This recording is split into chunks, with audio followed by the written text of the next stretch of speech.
Giant landfills covered much of the earth toward the end, all thanks to my ilk gobbling up and misusing resources, dumping the waste on everyone else's head.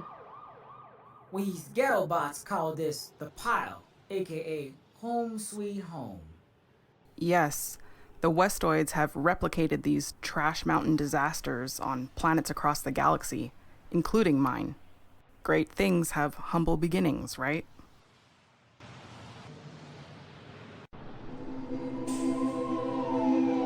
We slumdogs tried harvesting our own sun juice from the sky with these solar chrome trees. All self-sufficient, renewable and shit. But the Babylon biznatches from Coastlandia City came down, told us, sorry, a tree gonna fall on your head. They sent crews to chop them down every week. Yes, destroying food and energy independence, keeping the oppressed reliant on the Imperial for basic needs. Standard modus operandi of the neo-feudal elite, TBH. They taught whole classes on it in the Ivy League.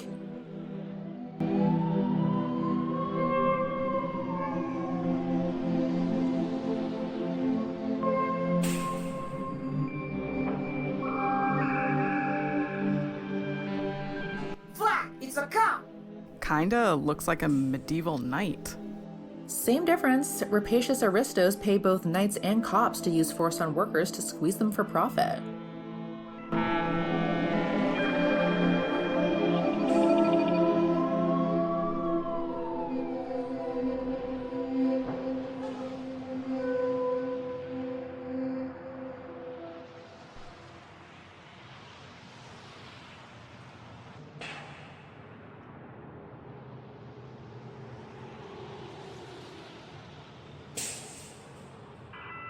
Hey, you! Stop right there!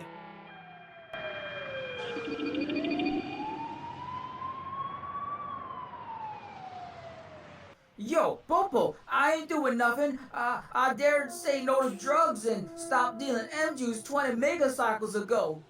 Yeah, Tin Can. That's what all you ghetto folks say. Motherfucking speciesist pig. If you're a time cop, we did exceed the cosmic speed limit of 186,000 miles per second, but technically, we weren't behind the wheel of the astral gate.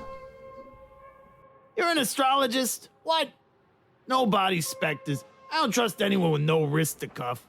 And I don't trust fleshy bacon, not even when I had wrists, so I guess we're square.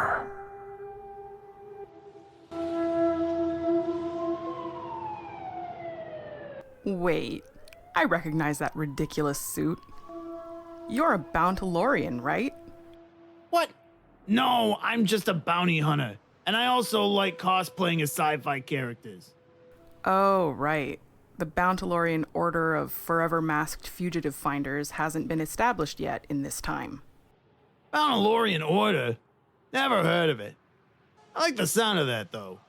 I'll bring that concept up in my D&D group. We're all big fans of Judge Dredd and Law and Order. Oh my gods. I'm the one that kickstarts the Bountalorian Order? I've made bigger time travel boo-boos, Lith, like starting the end of the world. Don't feel too bad. Time travel isn't real, you nerdy dork. Dork? You're the one bounty hunting in your Comic-Con costume. Okay, shut up all of yous. Now, I'm looking for this outlaw. He apparently tampered with the Energenius box here and gave free electricity to the slum dwellers.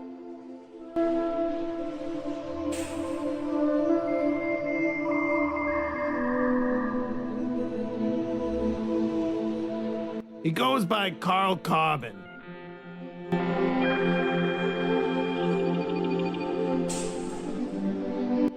Carlos Carbonara? Never heard of him, officer. Huh. Why do you look familiar, Toaster Boy? Toaster boy, you Bruce Wayne loving donut scoffing jackboot ass wannabe Boromir mother. Oh, you're dressing up as Chase Shankara. The totalitarian dictator supervillain from the Dark Panther movie. I get it. The brother that spits a bunch of truth, then kills his girlfriend cause Honkywood got a demonized black resistance? Yeah, for sure, copper. Officer, I'm sorry we can't help you, but we really need to be going. What? Oh, that's quite a beautiful dress you're wearing, madam. Mayhap you're in need of knightly escort in this most unsavory den of squalor and villainy? I may be fistless, but I have a sudden urge to punch Sir Romeo into the 12th century Camelot he wishes he was from. Oh, I know, he's such a creep. Prithee, speak louder, milady. No, thank you. I'm not really in need of an escort, sir. Maximus Steele, at your service. Right. Well, it was nice to meet you, Maximus, but we really should be going.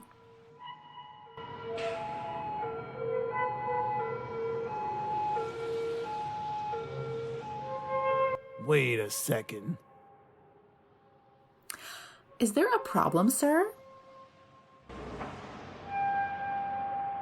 That walking microwave is a wanted drug lord. Prototype J13916, aka Proto J. There's a huge bounty on his head. You're coming with me. Oh, flag. Wait, you really were a 16-year-old robot drug kingpin? Yeah. I done made some weird life choices back then. Like dealing in dustable quantities of liquid crystal lithium.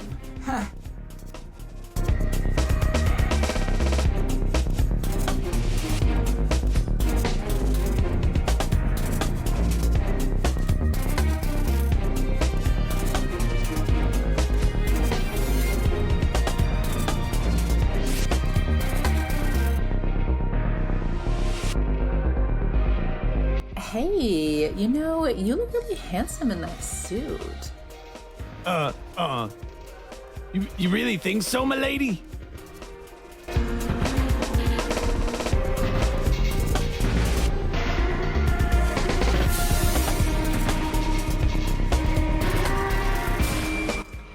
Oh, yes. I don't know a lot about that show, but I'd love to hear you explain it to me over Mixed Swift's burgers and fries. Oh, why, yes, that does sound like a great date to me.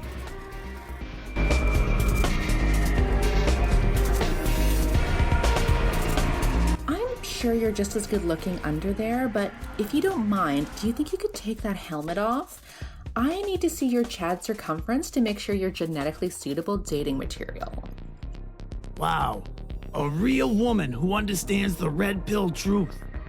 Yeah, I've recently had a cranioplasty procedure to increase my skull size and thereby increase my evolutionary fitness. Phew, it is hot out here. Or is it just me? I gotta take this thing off.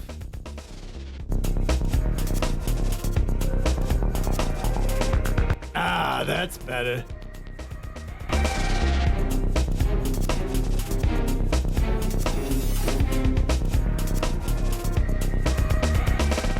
Alright, Sir Pixelot, time to get medieval on your ass.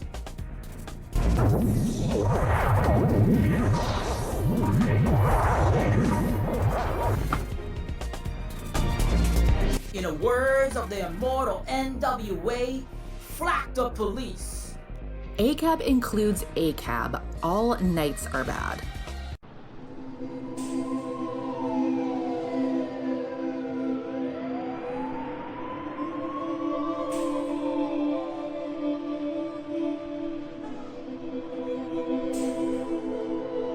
No, there's no sign of Aleph. Guess we gotta go door to door in the crib? Yes, although we need to be careful not to disrupt this continuum. No rearranging things or letting on that we're time tourists. We need to be really careful when conversing. How are we supposed to play detective without cross-examining folks and tossing the place? Very carefully? Right.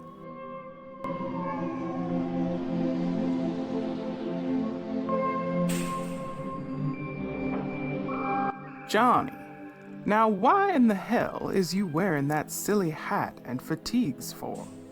You joined the Chrome Panthers or something? Oh, haha, hey, Grandma Lucy. No, I'm just staying out of trouble, you know? Staying in school, not doing drugs and such. I mean, joining revolutionary organizations is great and all. I hit the little red book, study grouped Lenin, and whacked my fair share of imperialist pigs when I was your age. But don't be parading your fatigues and Thomas Sankara beret all over the damn ghetto. You whippersnappers ain't got no sense of OPSEC, I swear.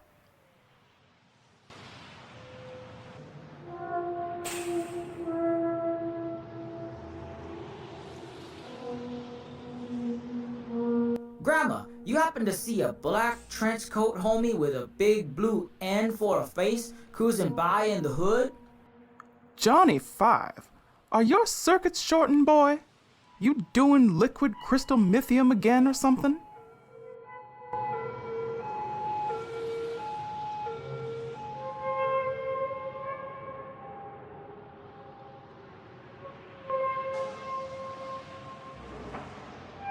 No, Grandma, I'm clean, Grandma, promise. You running with them rascal asses? The Chrome boys? No way, Grandma. Just night classes and communist pamphlets for this Johnny Silica. Eyes on the straight and narrow. You better be. I will kick your metal ass so hard you'll go flying out them pumped up Air Jordans. No, I didn't see no N face to answer your question. There have been a whole host of unsavory folks coming round, though. Some scruffy-faced G-man claiming to be your social worker came through asking about you, Johnny. He did help us get free electricity with his government ID, at least. So Carl Carbon is here, and he's currently in the Silica's apartment.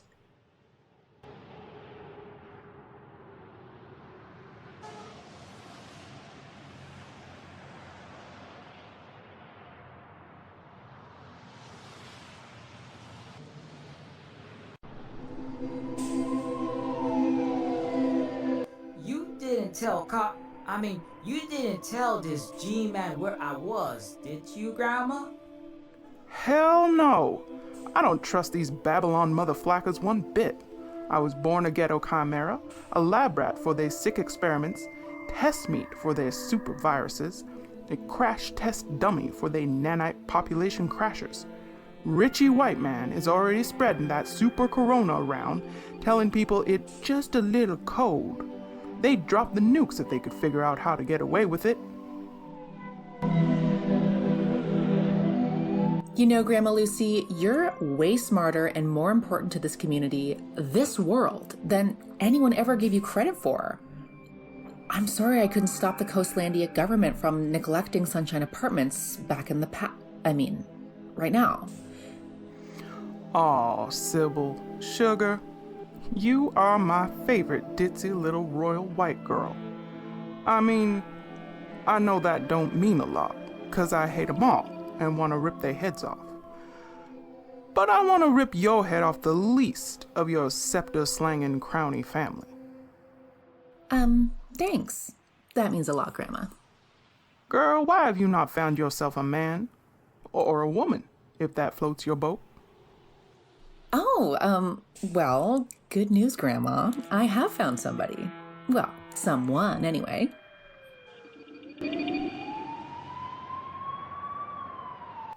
Damn, you did good, girl. Getting with that Tupac-looking stud. Good for you. That's a great friend book avatar he's got. This newfangled technology's amazing. Yeah. What the chicken fried flack? The hologram talks. This one of them AI-generated profiles or some nonsense?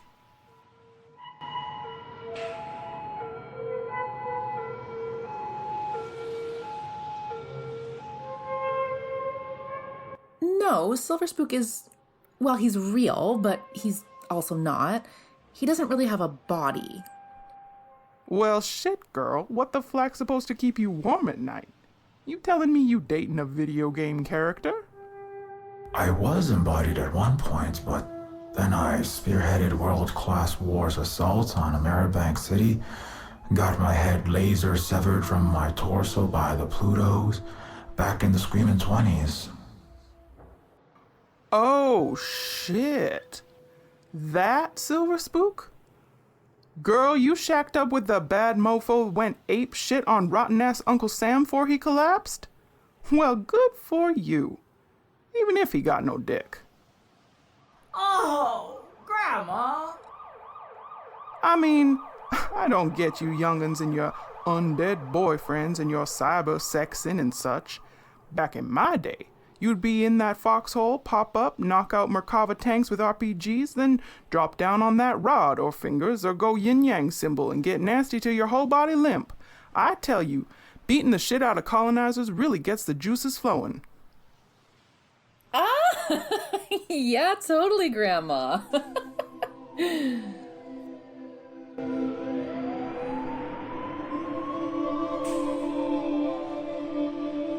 Anyway, we'd better get going, Grandma Lucy. It was good to see you. You kids stay out of trouble now, you hear? I'm about to hit the Kwame Ture and trigonometry books right now, Grandma. I promise. Damn right you are, smart mouth. One day, you gonna do great things, Johnny. But you gotta get your head screwed on straight and stay off that dope. Yes, Grandma. Just don't forget, Grandma can always whip out a can of attitude adjustment if needed. Yeah, for sure. Later, Grandma.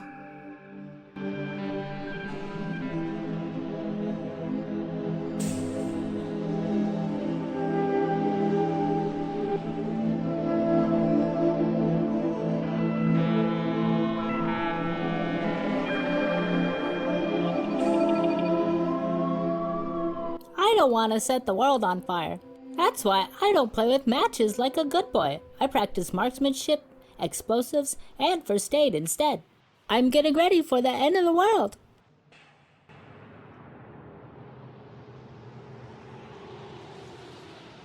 What's your name, young one? I'm Walter Newton. Nice to meet you.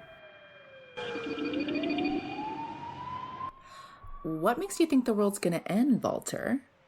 Well, golly, just look around, miss. Those floaty upstairs folks have already kinda abandoned us whippersnappers down here, haven't they? I mean, we all live in piles of junk. The food's scarce, my Geiger counter's gone cuckoo, and they haven't even dropped the big one yet. Yeah, I guess abandoned is the right word for it. Where are your parents anyway? They were better off folks, but my parents orphaned me 'cause I was the runt of the litter. But I suppose we're all kinda orphaned in Coastlandia, huh? Only kinda sorta family I got is Grandma Lucy, the Silicas, and other poor groundlings here at the Sunshine Apartments. They left you behind because you were a runt? How heartless. Yeah, well, Mom and Pop said there was limited space in the Sky Cities, and it was real expensive, and I guess I misbehaved too much 'cause my HDADs, so you know. Walter, you deserve love, just like any other child, any other person. It doesn't matter if you misbehaved. It was their responsibility to raise and care for you. Your parents did a terrible thing and should be ashamed of themselves. Thanks, Miss Sybil, and thanks for building this place here. Oh, well, it was nothing, Walter. It's just a drop in the bucket, really. The sky castles brim with gold, and I just regret I couldn't make it rain down for you all. I'm sorry I couldn't do more for you and the other groundlings. Hey, Miss Sybil, are you feeling okay? Yes, I'm fine. Why do you ask, Walter? Oh, well, I just ran into you earlier today and you gave me some lollipops and bottles of non-toxic water, and you had a lot less, lines on your face, like folds in a paper airplane. And you didn't have those zebra stripy gray hairs near your scalp, almost like you suddenly got older.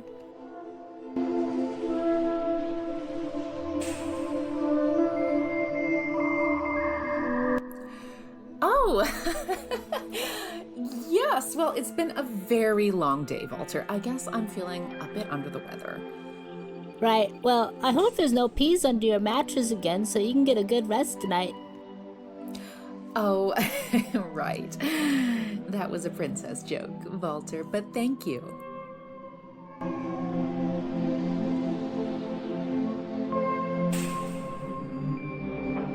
So, your parents live up in the Stratoplex? Yeah, well, they were going to hunker down in these end-of-the-world vaults, but those all failed because they ran out of water chips. Plus, the upstairs folks were worried about PO terrestrials cracking open their bunkers and beating them up. So the upstairsers decided to just rocket their fancy cities up off the ground, and I hear they're gonna relocate them to outer space. Maybe fly to another planet. No fair, they get cool adventures. Yes, Walter. Well, if it's any consolation, the adventure they're going to have is not all that great.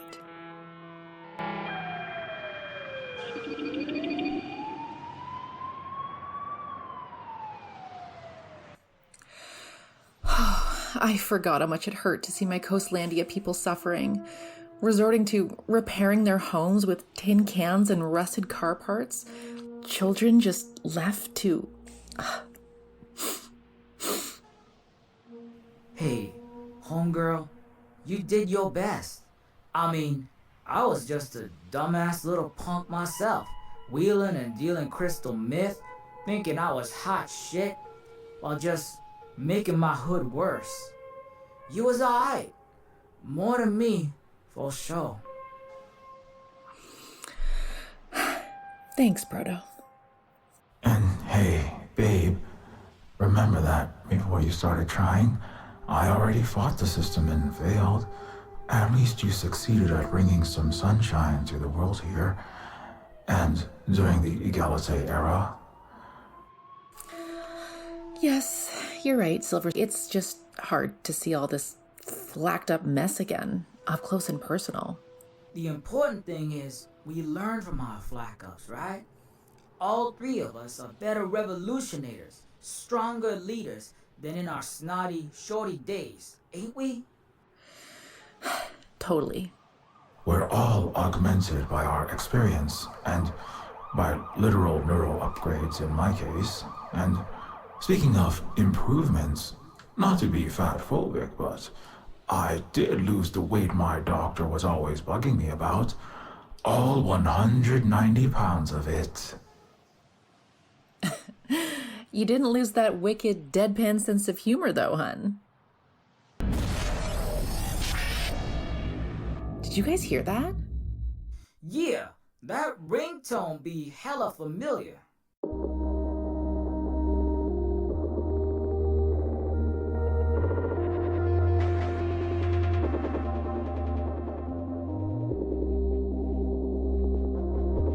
Oh no, that's me! This is the day I sent Aleph to do reconnaissance at Proto's foster parents, after I discovered a Coch-Jobs strike team was closing in on him.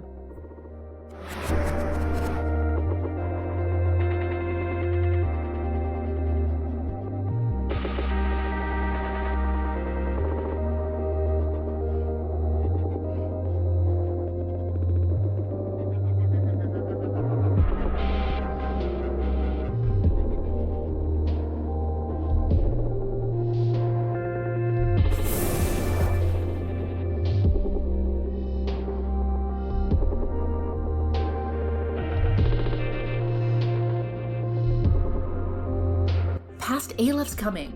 We can't run into them, or we could wreck the timeline. We've got to stay out of sight.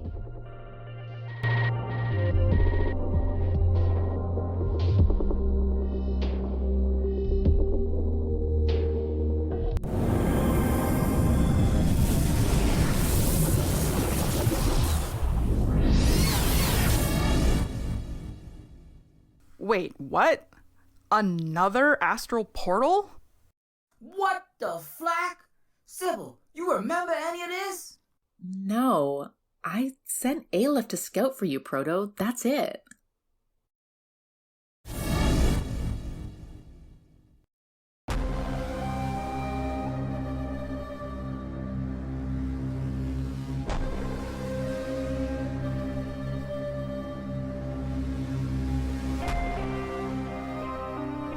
Oh my, they're full of stars. What the? I definitely ain't never seen that Galactus mofo before. Neither have I.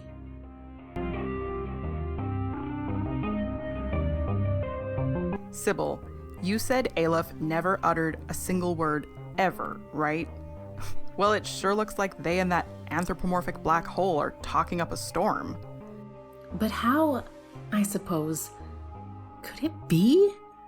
Has Aleph been secretly weaving a greater plot around her own web of leftist machinations around the Royals' conspiracies this entire time?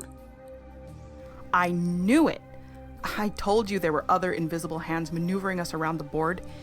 N-Face is probably accepting payment from whatever neo-feudal oligarch employed them to sabotage our revolution. Oh no. Maybe you were right all along, Lith. Maybe Aleph was my father's agent, or some other nefarious forces ace in the hole all these years. Egalite Cooperative, Red Star. This whole time we thought we were molding civilizational change, caramelizing discontent into a chocolatey raised fist. But we were just another layer of intrigue in the Tootsie Pop, now being licked away by the true tongue. It is possible. Being an ex-spook, I was slow to trust when I was alive, in the three-letter agencies and then as a hellfire-hounded activist. But still, we've got to get more intel to confirm our suspicions.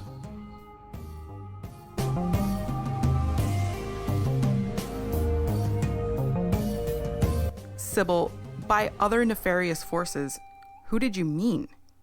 There are many players in the galaxy, Lith, but there's one conspicuously absent ally of late. You mean the Venurahns? They've done so much for me, for the cosmic masses. But I admit they tend to disappear when we're up the shittiest of creeks. I've only encountered them a few times myself. They have assisted with arming and supplying Red Star and other resistance movements at times, yet at other times they seem to just vanish from their radar. They seem to be well-intentioned, but they are so advanced, so powerful. I don't know if we even truly can understand their ways and motives. I'm questioning their alignment myself. Either way, we just have to keep our eyes peeled and use all the shovels we've got to dig us out of this mess.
So how exactly we supposed to tune in to KALF radio station?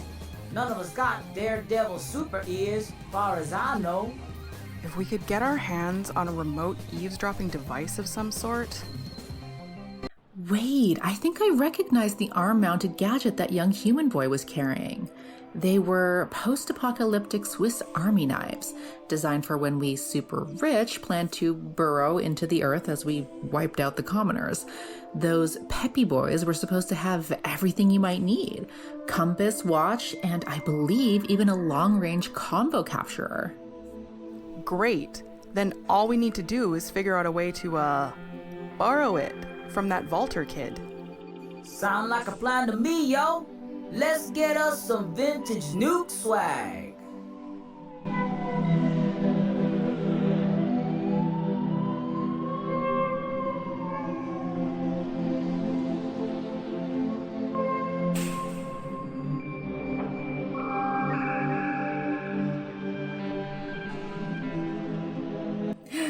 Hi again, Vaulter. Hi, Princess Sybil.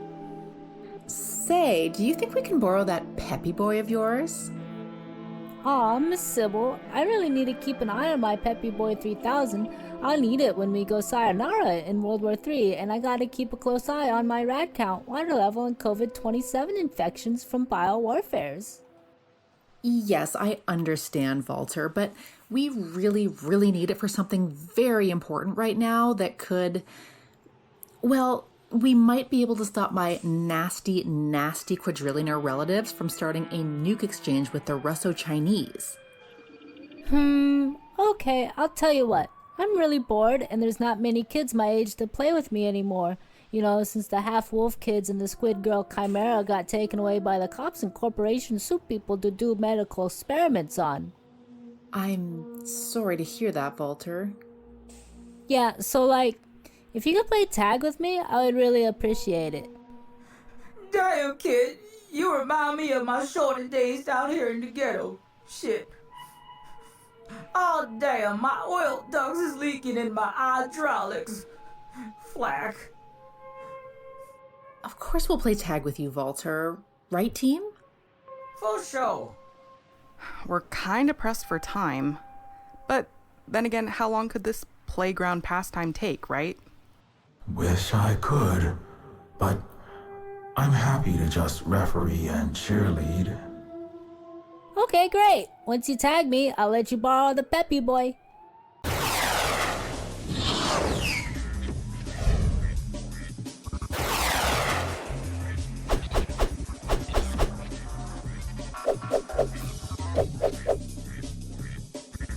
Whew, this kid is fast. I regret slacking on my gym girly cardio routine now. Damn! What is you, Speedy Gonzalez? I'ma overheat my actuators over here. Squirt, did you just do a line of cocaine? Or do you have speed hacks or something? I'm exhausted. Oh no, it's not that. I put all my attribute points into agility, so now I move super fast. It helps when running from police, and I figure it will help escaping from 10-foot tall mutant monsters in the future. Oh, well, now it all makes sense.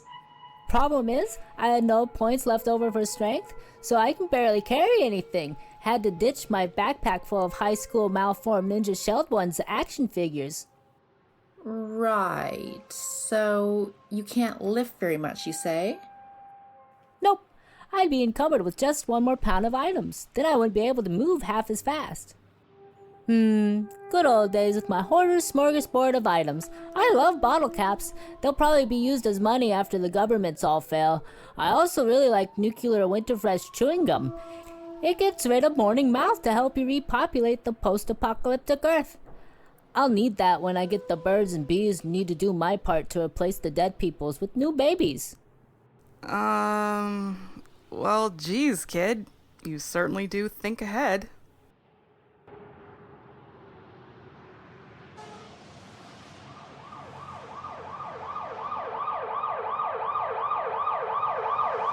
So, what were those 2 things you really like again? Bottle caps and nuclear winterfresh chewing gum. We ain't never gonna catch that Sonic the Slumdog unless I get some NOS for my Reebok Future Steps shoes, or we slow his ass down. Can you actually nitrous oxide boost your robot feet? Nah. They phased that out in the 20s cause we was all out running the po-po slave catchers. Crap. That leaves slowing Vaulter down. He said just another pound of cargo would slow him down, right? At 2.22 grams per bottle cap, 200 caps, and a single package of the chewing gum, would equate to approximately 1 pound. I think I see where this is going. Let's see if we can find some fun Christmas presents for Speed Racer over there.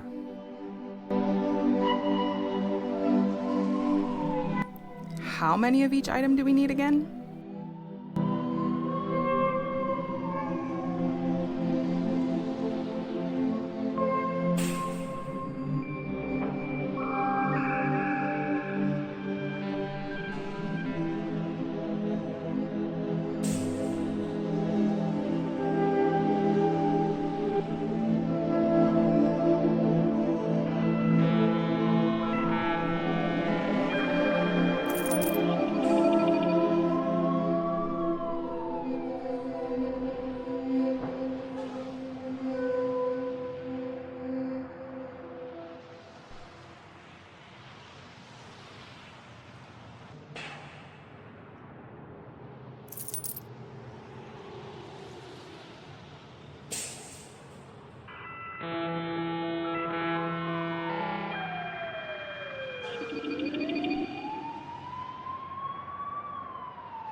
Hey, Grandma Lucy, do you happen to have any bottle caps? You starting a recycling drive or something, Sweet Pea? No, it's actually a game we're playing with Walter. Oh, I see. Well, tell Dennis the Menace I gotta check his 2-digit multiplication homework, and he's gotta read Horton Here's Some Mile to me. Plus, I gotta give him a bath with the $100 of pure H2O my boys caught falling off the back of a Vexley freight truck headed to Gatesland. That kiddo gets filthy as an engine block, spelunking around the landfill mountains for kung fu grip action figures. Left an inch of mud in my tub last time. I will definitely do that, Grandma. About the bottle caps. Oh, yes. It's your lucky day, girlie. I had 10 bags of empties upsyked, then gave the silicas some spare caps to melt down into new robot limbs. But I got about 80 bottle tops left over. Oh, thanks so much, Grandma Lucy. You're the best. Don't forget to tell Walter it's school time. He ain't getting his baby Ruth if I don't see him by sunset.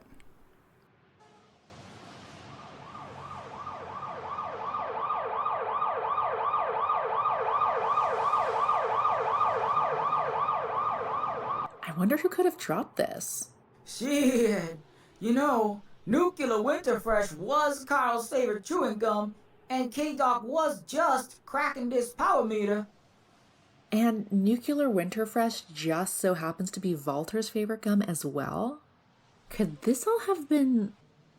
It gotta be a coinky dink, right? I mean... Or someone, or something, very high up the food chain is leading us by the nose, like rats scampering about a maze for carefully placed cheese. Yes. Well, at least we found the gum.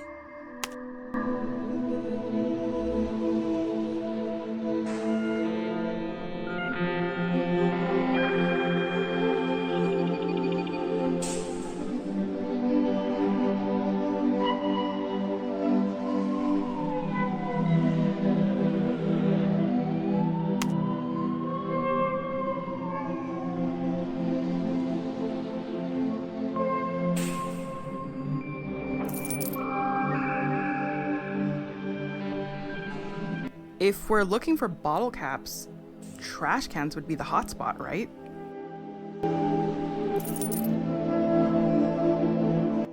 Get going, Lith.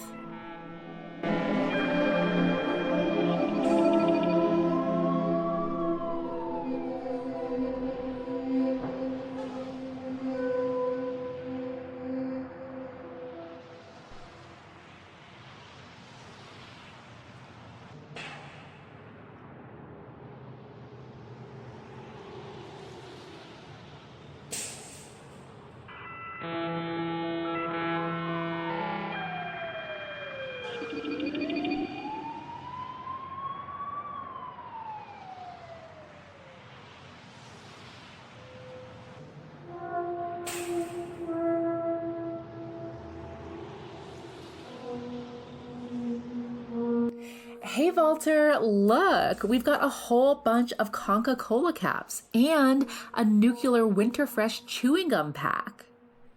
Whoa, thanks, Princess Sybil. I've been jonesing for that gum, and when the armapocalypse happens, those bottle caps will be worth so much. Gimme, gimme, gimme.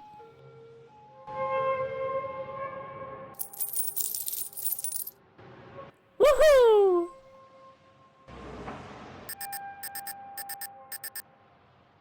Oh no, I'm encumbered. Gee, he's really slowed to a snail's crawl. The last pound's a doozy, I guess.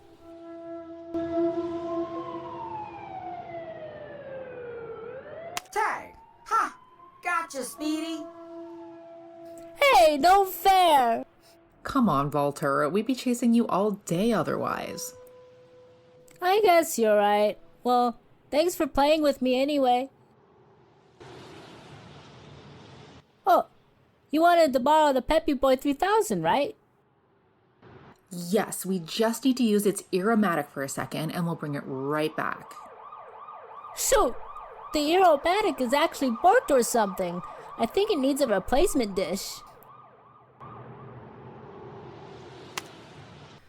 Just our luck.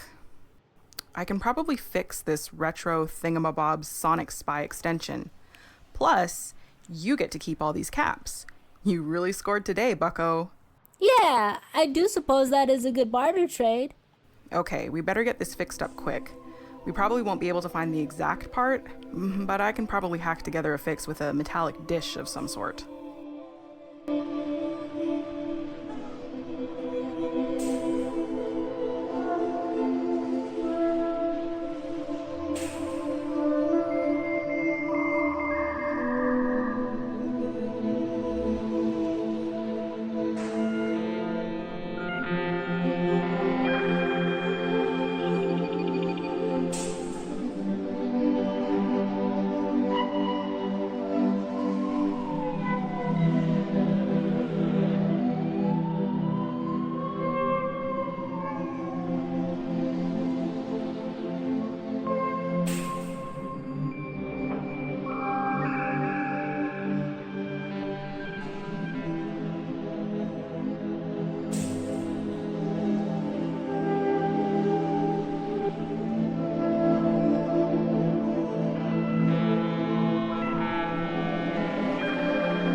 This dish is in rough shape, but I should be able to cut, weld, and solder it into a workable aromatic replacement.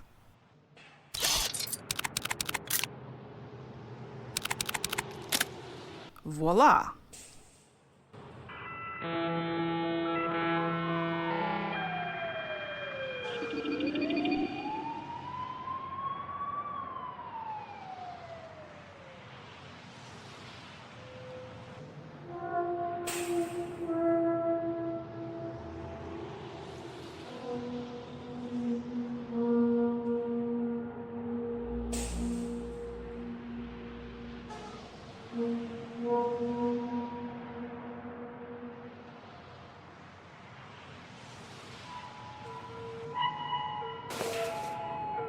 It's time to get to the bottom of this.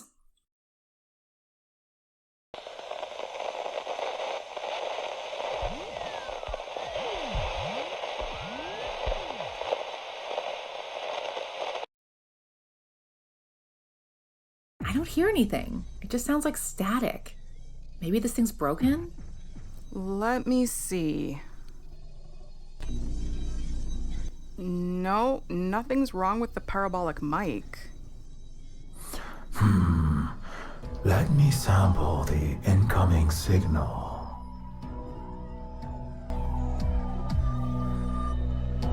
There's nothing coming through in the form of acoustic air pressure waves. Oh, fiddlesticks. What are we supposed to do now? So they ain't arousing no clatters up in here, but they's gotta be saying something to each other, right? I do sense odd fluctuations in gravitational waves, unusual neutrino showers, and, well, that's very odd. What? What's odd? Check your watches. What the?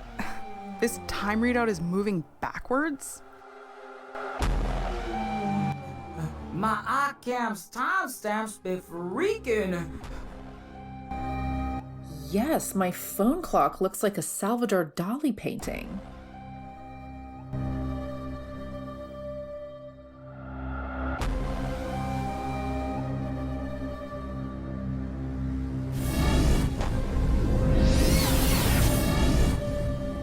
No! They're gone! And Aleph will be going to see Carl now. We've got to hide before they see us.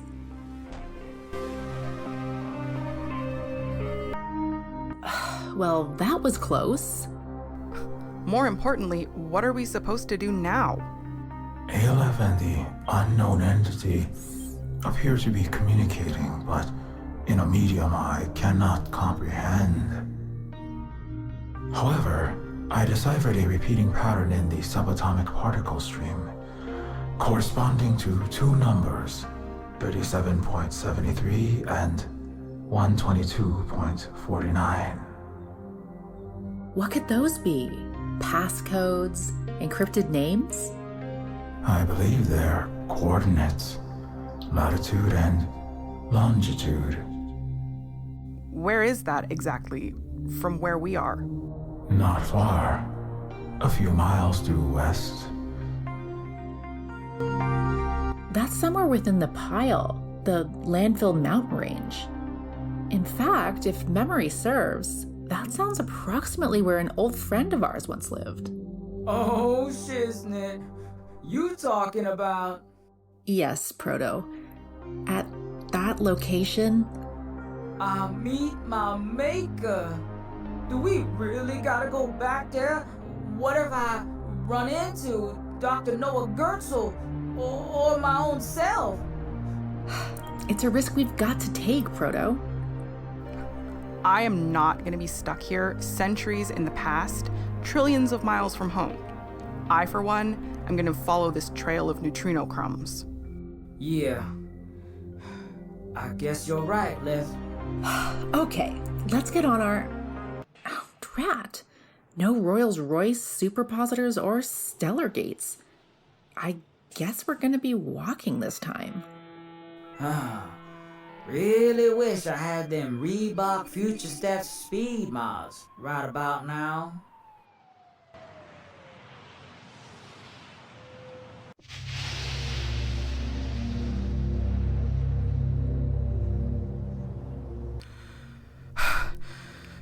Tramping up this trash Appalachian mountain has got me beat. Hails to the... Yeah, I feel like I ran a motherfucking marathon. I think I sprained a carburetor. Oh, my poor quads. Floating in on a flying car was so much easier. One instance where I'm thankful that I've no legs to stand on. Oh, Silver Spook, you lucky demon. You don't have to rub it in. Sorry. On the bright side, we've reached the right GPS coordinates. Yes, this is the creator of artificial consciousness, Dr. Noah Gurtzel's lab. Looks like a dingy little hut made of rusty corrugated metal. Smells like Sarlacc ass. Yes, well, this shed is a concealer to hide Gurtzel's secret lab. I suppose we should investigate for any clues, but it's likely we'll need to figure out a way into the lab itself. This looks a lot like Nostromo's McFly Model 85. Oh yes. That gull-wing sedan was a rehash of this product line. These puppies were popular when commoners could afford cars, and there were roads to drive on, rather than cracked asphalt riddled with so many potholes it looked carpet-bombed. The actual carpet bombings during the Great Class Wars didn't help.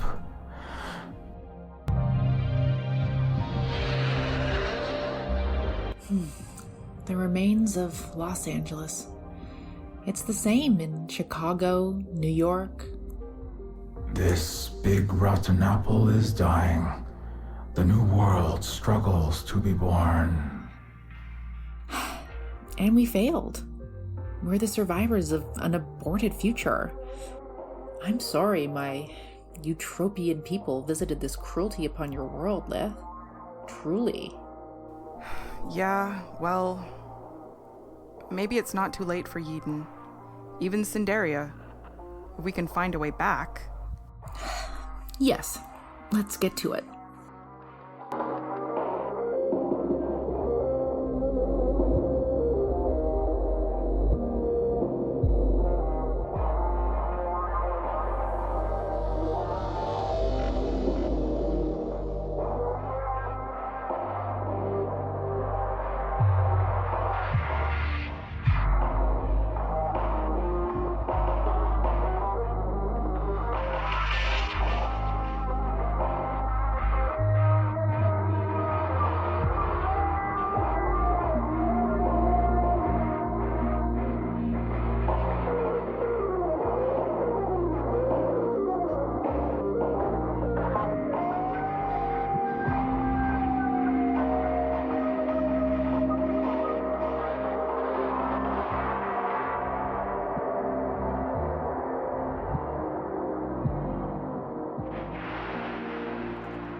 Aye, dog. Time to pop a cap in this biznatch. Wait, Proto, we can't do that. Or past you won't be able to shoot the doorknob off. You might disappear and cease to exist. Oh, man. Non-violent resistance is futile, though. Hey, I totally don't like these era's time rules any more than you, Proto. But we need a strict stomach in, chest out, shoulders back posture in our approach for now.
right, dog. Wait, Pro. Oh. Hey.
There's no sign of Aleph anywhere.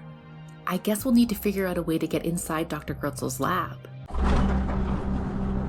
Oh no, that's the sound of the secret blast doors opening! We've gotta hide! Behind the shed! Quick!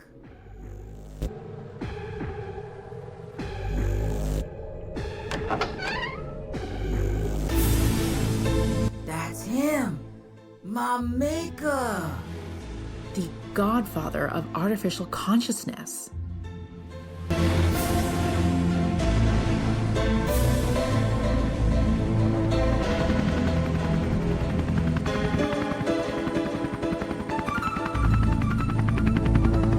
The shipment, is it ready? Of course it is. This is the most exquisite batch of liquid crystal mythium I've ever concocted, if I don't say so myself. General Walker has you scheduled for a meeting at the Oasis Country Club. Yes, I'm well aware. Make sure the Zeppelin dump truck doesn't accidentally trash compact my top-notch product again. It was such a waste last time. I'll send the drug runners a memo. You need to meet the General at 0800 hours. Let's get going. Indeed. It's going to be a grand old party at tonight's Fulcrum Summit.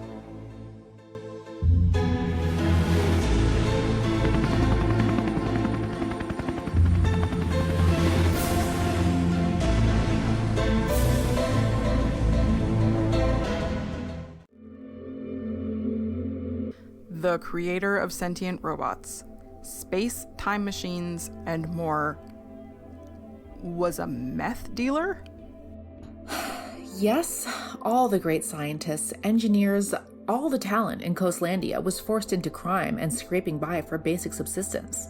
So much potential squandered. Another tragedy of our Western capitalist system. I can't believe that was my real dad. You know, he cooked me up in the lab too. I spent so long trying to forgive him for tossing me out into this trash pile, down into the ghetto. Oh, I hate what this system has done to me, to all the young Chromes and Kims and lost youngins down here. We have to whack this motherfucking Babylon, this garbage-ass system, once and for all. And we will, Proto. At least we don't have to worry about ruining the continuum running into your creator. Let's get going. Sorry. Yeah, let's hit it.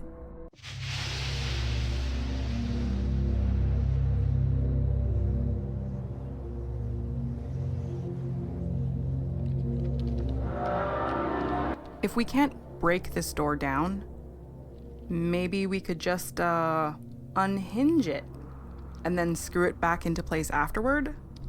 Yes. Good thinking, Lith. That should keep it good as, well, not new, but in identically bad condition.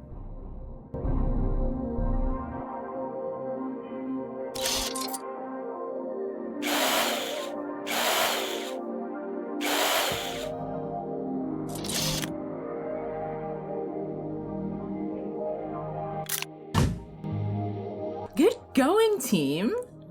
No problemo. Thankfully, it looks like the internal vault door is still open. Let's get down there before it closes or someone sees us.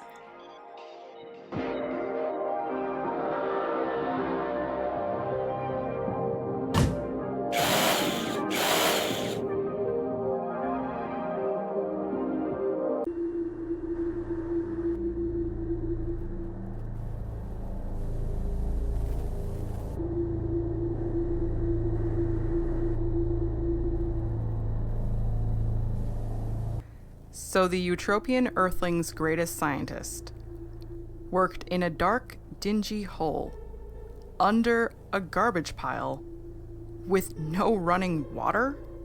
We elites horribly mistreated the 99%, including the best minds of many generations. The Babylon bozos could never run shit.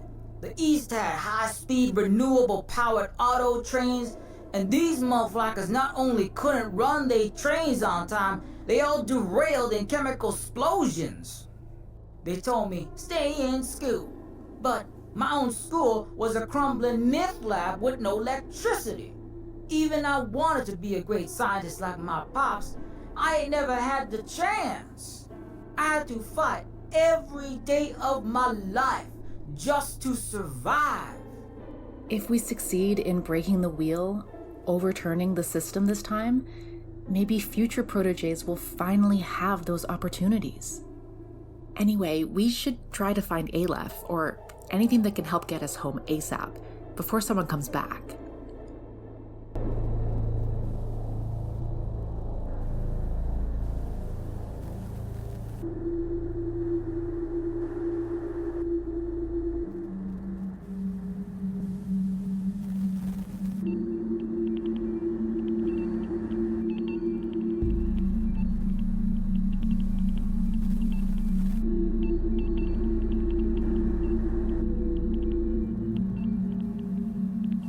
And so the prophecies continue in the great landfills of man. I inscribe epitaphs of humanity's self-destruction on their pyramids, their monoliths to Moloch.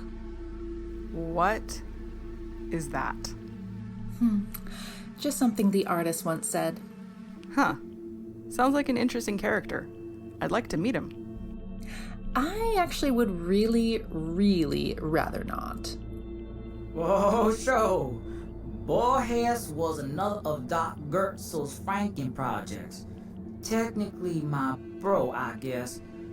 We got into beef though, and he nearly killed us all. Jeez, deadly sibling rivalry? It's like everyone was just constantly fighting over scraps in this America.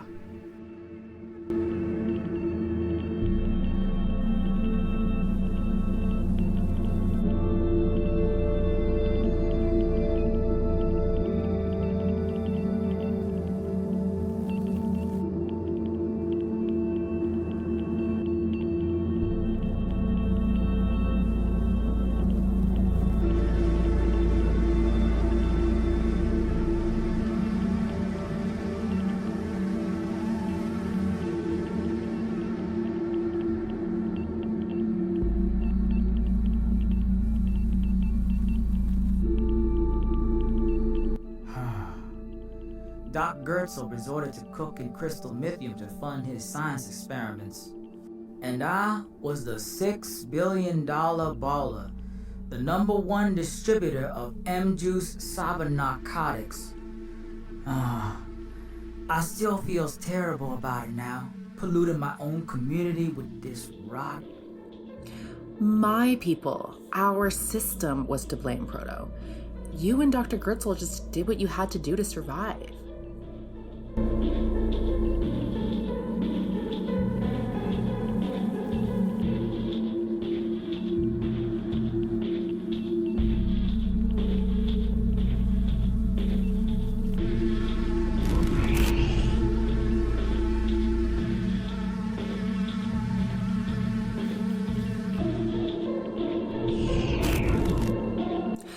Proto, I don't think there's any way we can open this drain other than...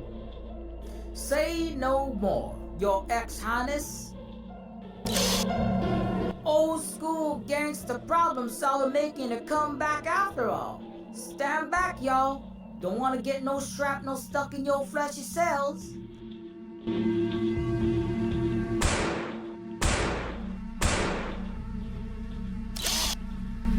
Hails yeah! Float like a feather, sting like a bee. Like Bumblebee from Transforminators, fast and furiously, driving into you at 120 miles per hour. I just hope you didn't hit anything important. I was a very careful wrecking ball, promise.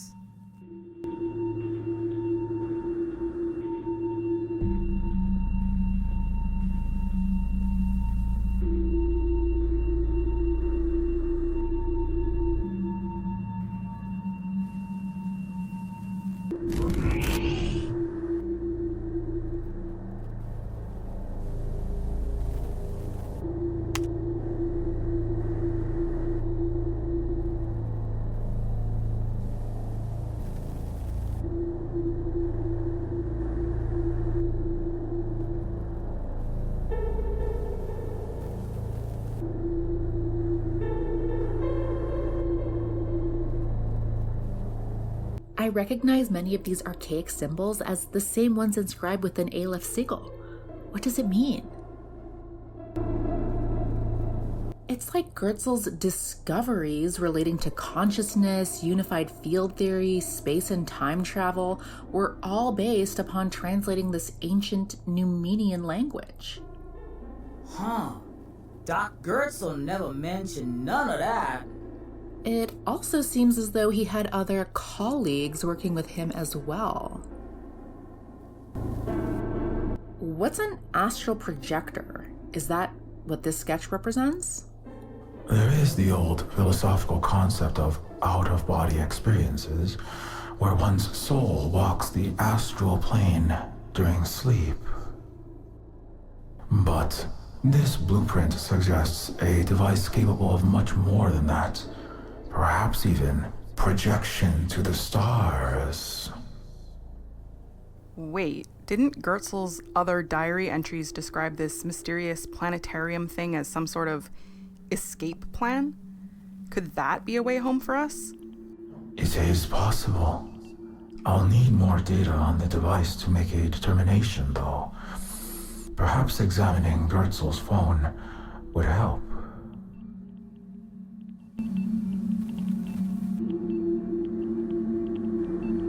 The truth will set you free. What's that supposed to mean? I'm not sure.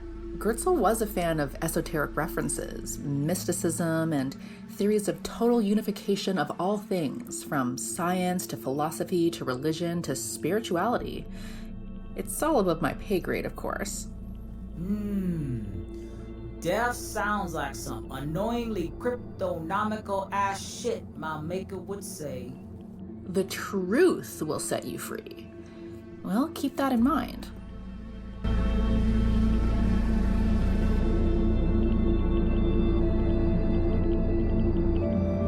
It's like Gurtzel's discovery.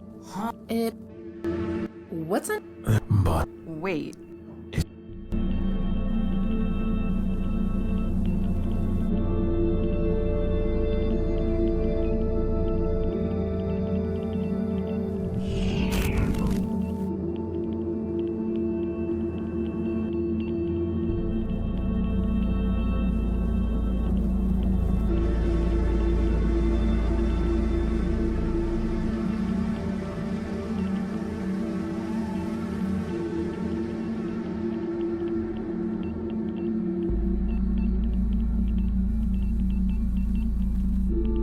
This archaeoware is what, a century older than me? Yet it looks so familiar. It's even got Windows OS, just like the 2100s. yeah. Western infotech hasn't upgraded in eons, or they did, but all their new things are canned, Tesla-fied, overhyped gadgets, spyware social media sites that get rapidly inshitified, or crab Jesus generating spicy autocomplete. These cash cow pyramid schemes all inevitably crash back down into nothing, leaving only 20th century dinosaur bones like Lindo's.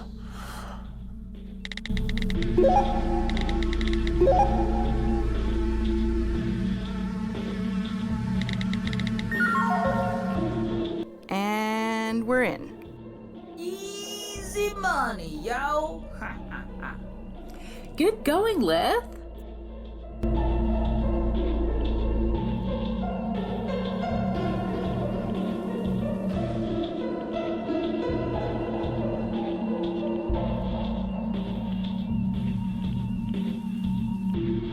Yes, Gurtzel has it in for the Neo-Feudals, is conspiring with the Coch-Jobs family against my father and the Clighton-Busches.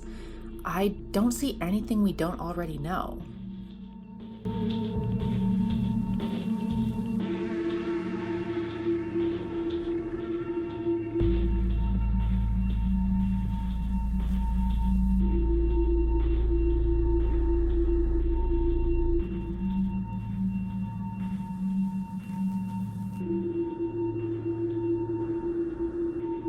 Yes, Gurtzel has it in for the Neo-Feudals.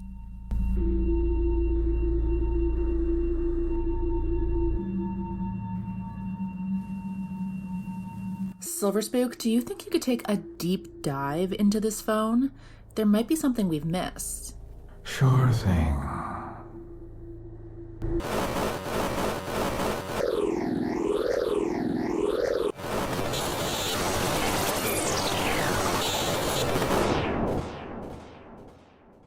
Whoa. Hacking's a no-brainer when you're a ghost in the SSH shell.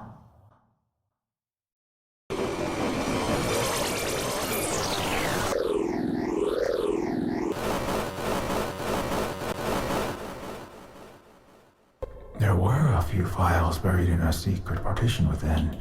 It seems Gurtzel really didn't want this information coming to light. Some files are irreversibly corrupted, but I've been able to restore a couple.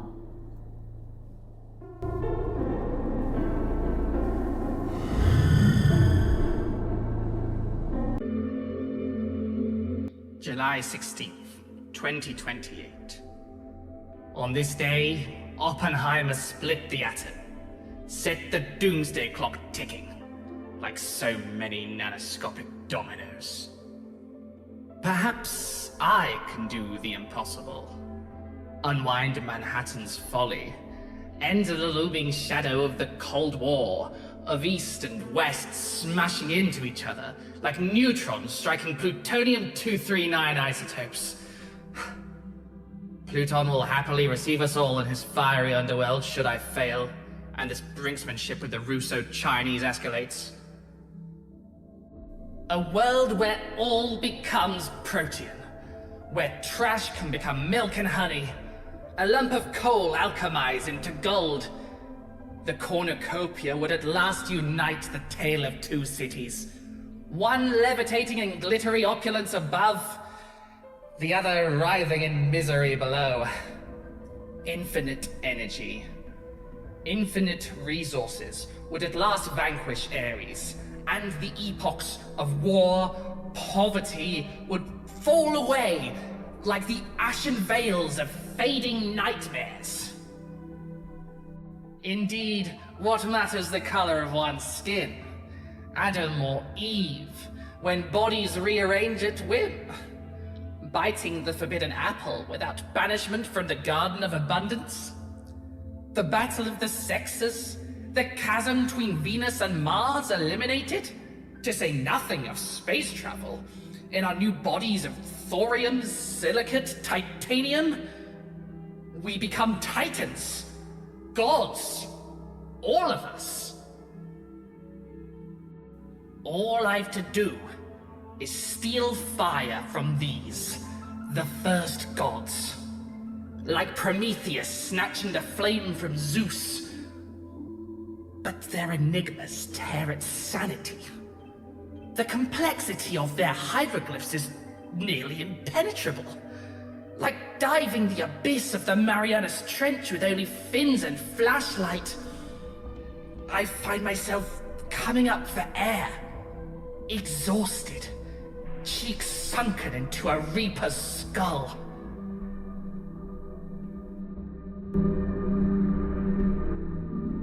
The Midases shower me with funding, and my research bears fruit, such as the anti-gravity technology. Vehicles fly easy as butterflies. Daily bread can be freely brought to table by hover freight. But what poetic injustice that the Scrooges withhold the bounty, and only the highest echelons can afford aerocars? And worse, they levitate their skyscraper complexes. Let pestilence, famine, strife loose upon the growing trash heaps, ghettos, wastelands below. The misuse horrifies me. But what am I to do? How is science to progress? Perhaps I am not Prometheus, but Pandora, the all-gifted, who let loose plague, misery, the four horsemen of apocalypse upon the world. I am tormented by guilt in the night, considering the consequences of my actions. I feel I may be descending towards madness, given the solemn faces of my colleagues.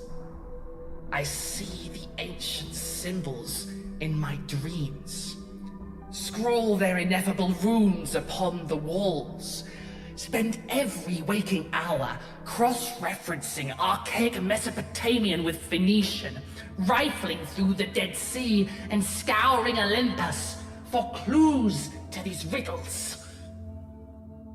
I hope, pray for a breakthrough from these godlike beings, like a panacea that will right the wrongs I have assisted in bringing about. But I know not if it will come.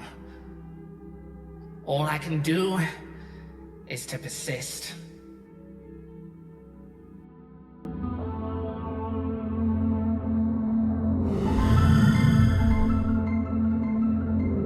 So these first gods, Gurtzel studied them, their artifacts, to produce the levitating cities, enabling the rich and powerful to fly away from the consequences of their actions. Maybe it was them ancient elder evils that done drove my maker cray-cray? Maybe it was them nasty deep space elden rich Cthulhus that gave him the cliff notes for tech he thought would fix the world, but they knew would destroy it all along? It's possible. Technology is often a blessing, but it can be a curse. Walter was correct. We 0.001%ers did have terrible plans to end the world and survive in nuclear bunkers. But we couldn't find a way to sustain them without the engineers, scientists turning on us, offing our heads. We had plots to escape to Mars, to the moon, but our space programs fell woefully short. Gurtzel's breakthroughs in anti-gravity allowed us to flee from the burning Earth and rage of the masses into the sky. I knew it. Aleph, whoever these entities are, they've always had it in for us all. They allowed your world, so many worlds, to be annihilated. This is horrible. This can't be true, can it? How can we even try to fight beings we can't even begin to understand, that toy with us like ants under a microscope? Do our creators really hate us so much? I guess I shouldn't be surprised, as my own father left me alone to be raised by servant robots, never listened to a word I said, and when I tried to make the world a better place, he tried to kill me.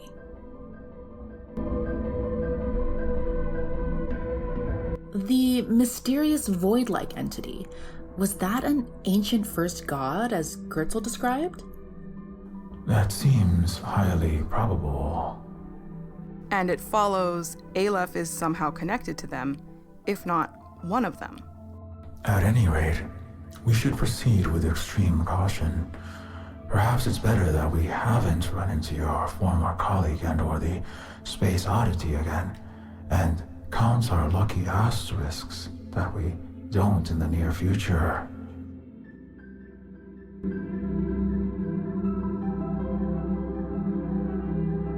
Based on Gurtzel's paper notes and the secret files within his phone, the device to our left appears to be a design for an Einstein-Rosen bridge of some sort. It should allow transgalactic travel and the ability to move centuries, even millions of years into the past or future.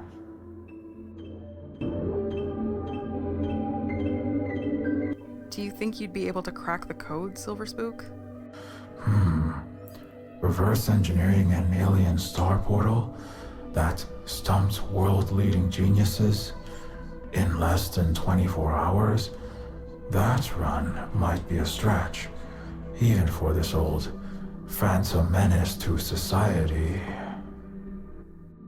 Then again, being imbued within the superpositor has upgraded my capabilities and understanding of this sort of tech, and I can overclock my simulated consciousness, even splinter clone my E-mind. Yes, I believe I may have a chance at getting it functional.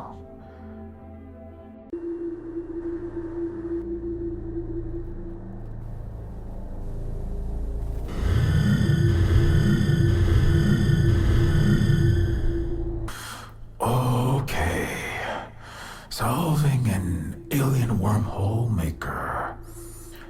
Easy as run on Maribank City. Nothing to it.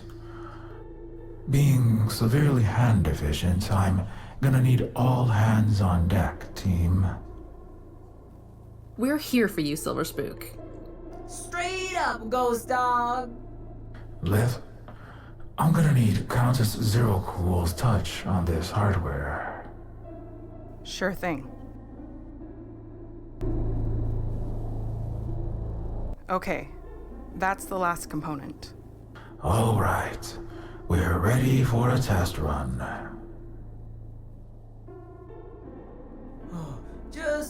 Just be careful, Ghost Dog. Last time we struck with that magic 8-ball, it almost turned the whole damn universe inside out with a space-time paradox. I promise I triple-checked every semicolon and quadruple reinforced every quantum tunnel. Anyway, I've got a virtual hunch that the star-filled entity could wring this reality out like a wet towel if they wanted to. So, while we're playing with God's dice, it's likely worth a risk. Yes, we don't have any other options. Let's do this. Hit it, Lith.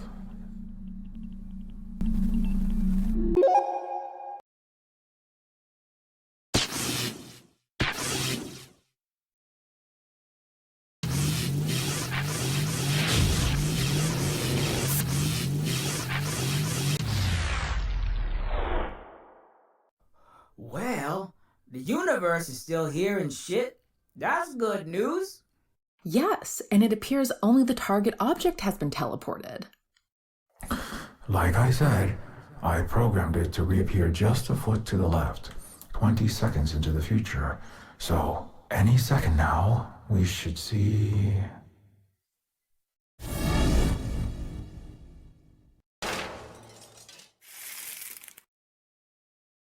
Oh no, it didn't work.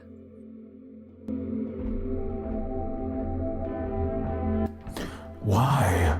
What did I miss? The code was airtight. The Kitaev chains were solidly interlinked. What was it? Everything seemed right on my end. I'm willing to risk a lot to get back, but I don't want to be sliced, diced, and rained down around the room in smoldering chunks. Well, you got something working, and at least our continuum hasn't imploded like a popped party balloon or whatever. Maybe you could keep working on it? It's possible, but I doubt I'd make much headway before Gurtzel or your younger selves return, and... I'm sorry, guys, maybe I can't. I've cracked a lot of hardened systems in my time, but this ice is just too tough for this ancient console cowboy to cut. I couldn't save X-Gen from the Tier X2 bot cops, the Searcher Destroyers, lost the world-class war of Earth. I mean, I died, and I'm leading all you young changemakers to join me. Oh, babe, don't say that. Even if we all die here, even if our enemies are truly unbeatable, the important thing is that we fought. We gave it our all, and we did it together, as a family, right? Shit. I'm sorry, hon. Overclocking my Digimind too long's got me feeling like I'm running on a gulag treadmill in the San Fran sweatshop for 50 cents an hour again. But you're right. We're gonna get through this, somehow. Maybe we can find another way to... Silver Spook! Behind you! Aleph! Speak of the devil. Aleph, we know you gave the Neofeudals the anti-gravity technology that enabled them to escape Earth's destruction. Why, Aleph? Why?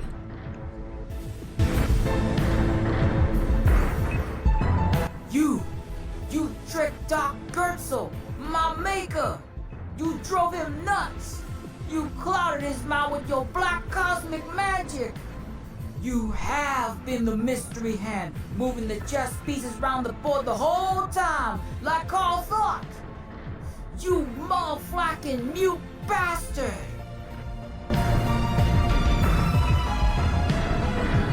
You're behind all this destruction of Earth, the galaxy, aren't you?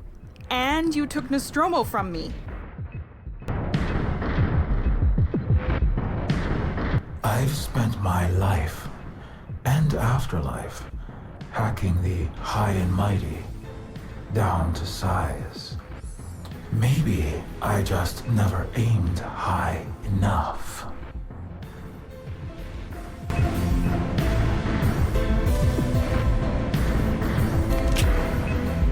Enough talking, fam. If this our last stand, well, let's fight the power on our feet.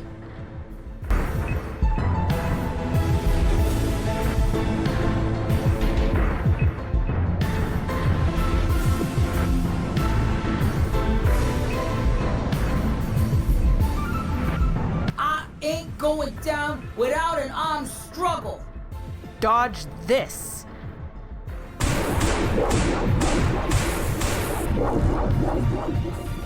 Damn, yo. This ancient bad mofo too gangster for my gangster. Well, it was worth a shot. This is for all them young chromes and flashies you flacked over.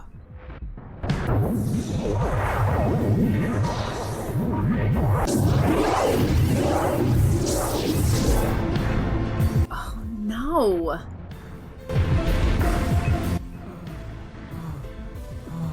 The force too strong with this Vader, yo. My golden third eye getting blinded. Aleph is just too strong, fam.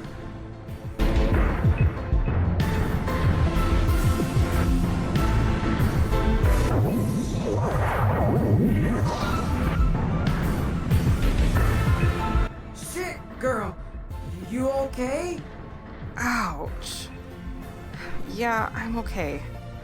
It's like we can't get within a meter of them without being stopped in our tracks.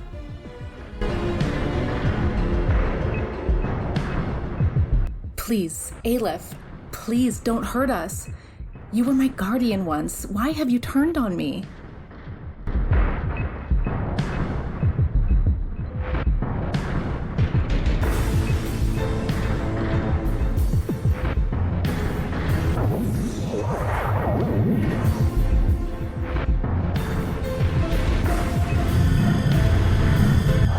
Sybil, are you okay? Yes, I'm a bit bruised, but all right.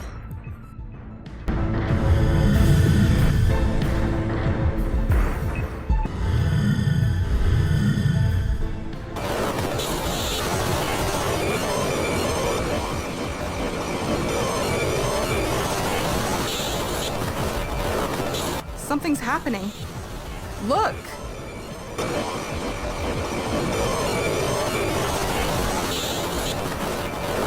Silversbrook's really doing it. He's like totally disintegrating or discombobulating Aleph or something.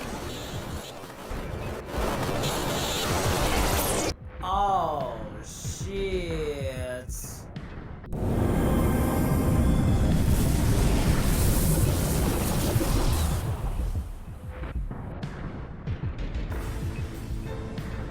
No, Silverspook. Baby, what happened? Are you in there? Oh, damn. That's the coldest black ice burn I ever seen. Oh, that ain't right, yo. No, please, please, don't be gone. I feel like I've been blended for 14 billion years, then blinked away in a tear like a pale blue mote of dust in the eye of God.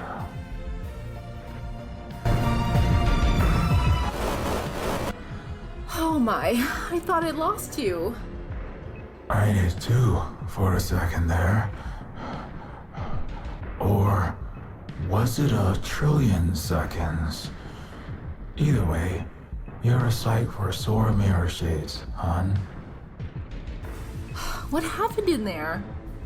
I can't say exactly, but whatever Aleph is, they're just too far beyond us. Aleph is just unstoppable. What are we supposed to do? Beats me, your Banus.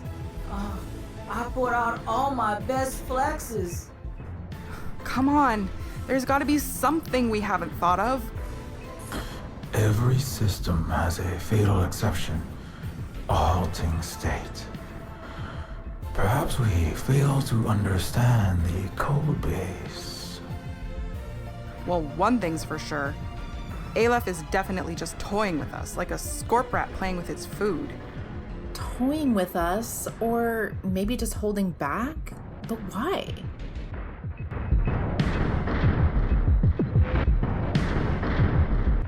Wait, what is Aleph doing now?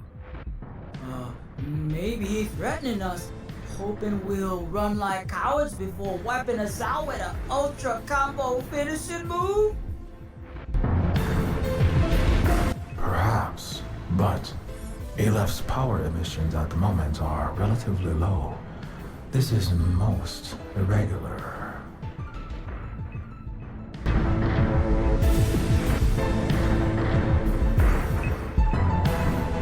Maybe Aleph wants us to put our weapons down on the ground. Worth a try. This gold deagle can't do nothing against them anyway.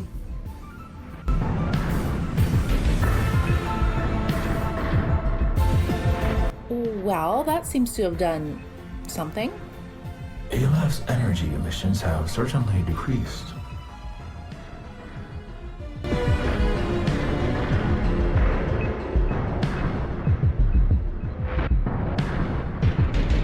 Perhaps we could try approaching again? Sybil, be careful, please.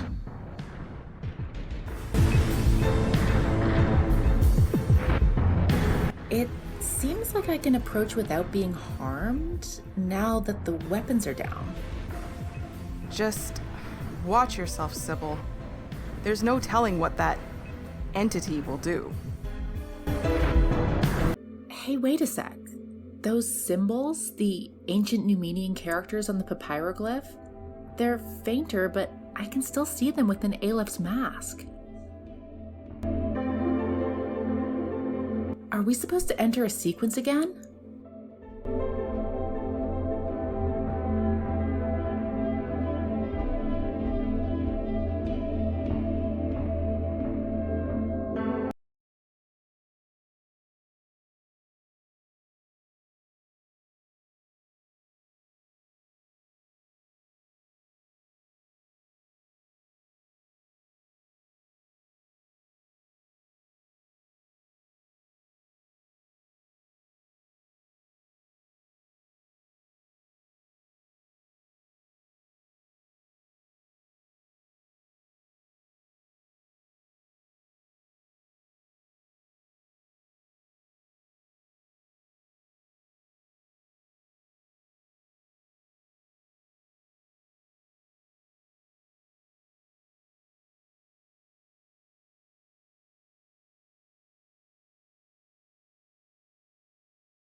It worked! Hells yeah, home girl! You done cracked and opened up Mr. X's Dimension X. Or whatevs. You did.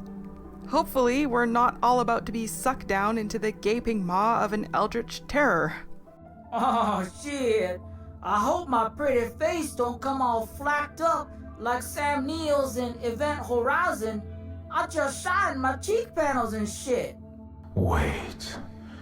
Let me see that.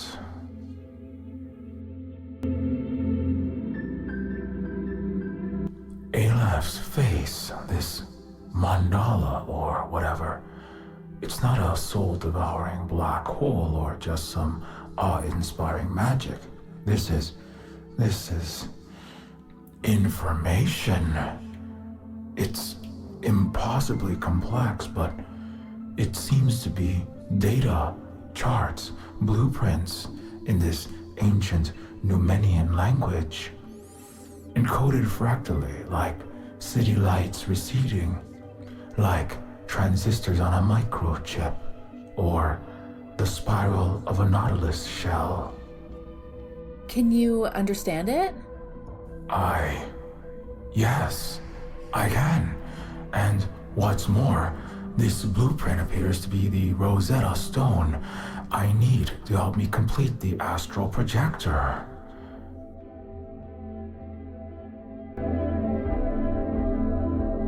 And that should do it. Are we ready for the test? Yes, let's run Astral Projector 2.0. Take 2. Fingers crossed.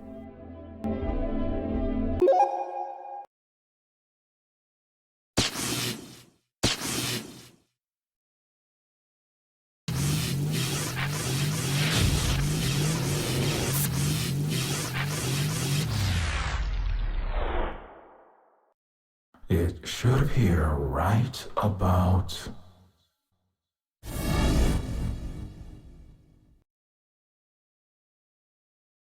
Hell yeah! That barrel's in mint condition, yo! Ah, great work, everyone! Temperature 85 degrees. The location is accurate to the picometer. No atomic splintering, radioactivity. I'd call that success. Oh, snap! We got us a holodeck plus a Doctor Who box, yo! Amazing! I can't wait to get back. There's no place like home. Let's clear the barrel away and get ready for liftoff.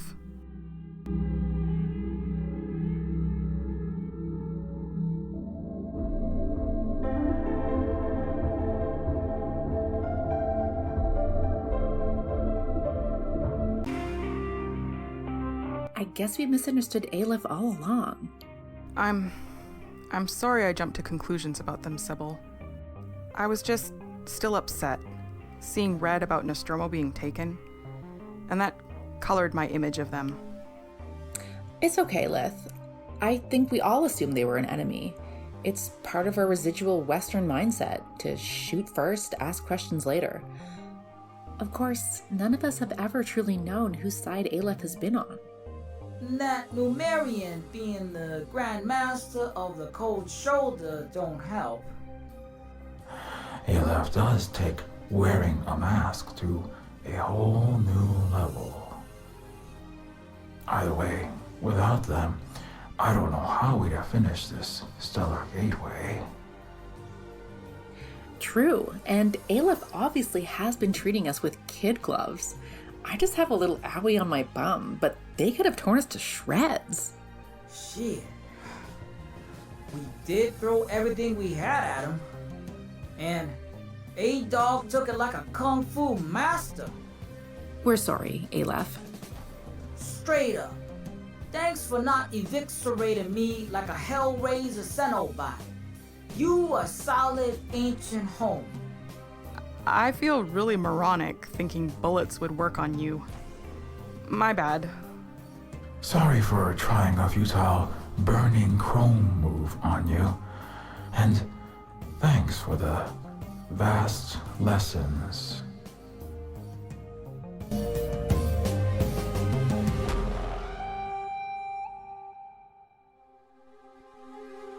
There's one issue I need to discuss with you all before we space-time travel. What is it? I can't explain exactly what I saw within the depths of Aleph's mandala. Infinities within infinities. It was like walking a beach, and each grain of sand upon it contained entire galaxies, and each galaxy was filled with stars, orbited by planets with beaches, and each grain of sand contained endless worlds, endless civilizations rising and falling, time itself beginning, ending, and beginning again, in big bangs and smooth tides and every way imaginable. I know that makes no sense, and I sound like a raving boo-boo mystic or a bit rotten bugged personality construct, but in all that I witnessed within, I came to realize. What? What did you realize, Silver Spook? We need to travel to outer space.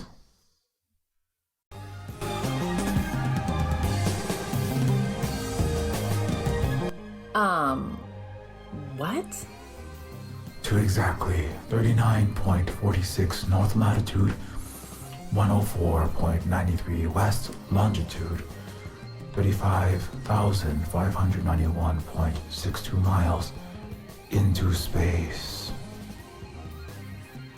Hold up. You saying we gotta teleport ourselves up into empty damn space? Like where astronauts go, but with no spaceship or space suit? I know how it sounds. It sounds bonkers, like suicide.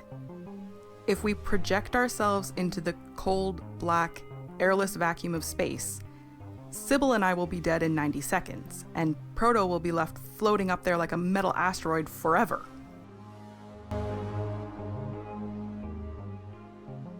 Babe, you can't be serious about this. Yes, it's not a practical joke. In fact, I know somehow that if we don't do this, we will fail to defeat the Plutos we've struggled against all these centuries. But Lith is right. If we project ourselves to space, we'll all die. And we've got to get back to planet Yiden to finally stop the Western Imperials.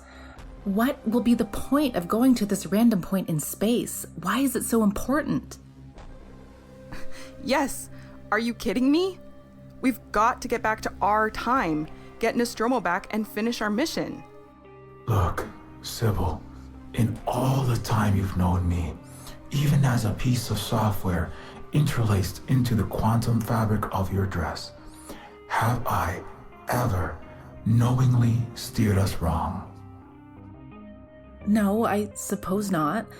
But how do you know that whatever it was that you read in Aleph's mandala wasn't guiding us to our doom, like Gurtzel, who was driven to madness? I'm sorry. Like I said, I can't tell you how I know, but there is something absolutely essential, like a golden nexus point in history, with all the signs pointing to that exact spot. All the threads tying together like a knot at that exact location in space, at this exact moment. And the same thing that tells me to go there tells us that we will all survive this somehow. You trusted me to complete this device. Now, will you trust me in this?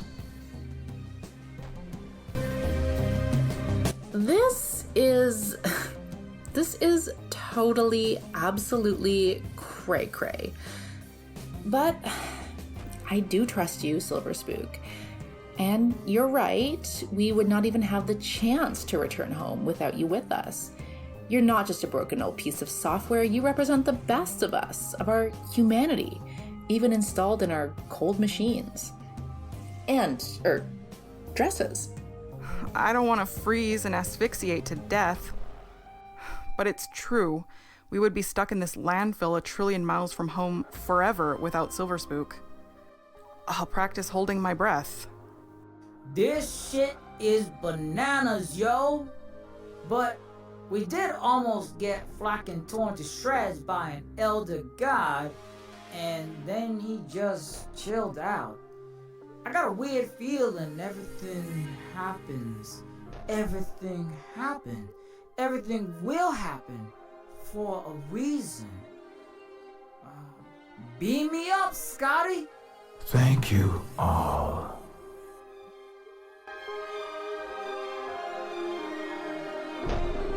I've already input the coordinates. Hit it, Lith. One giant leap for sentient kind coming up.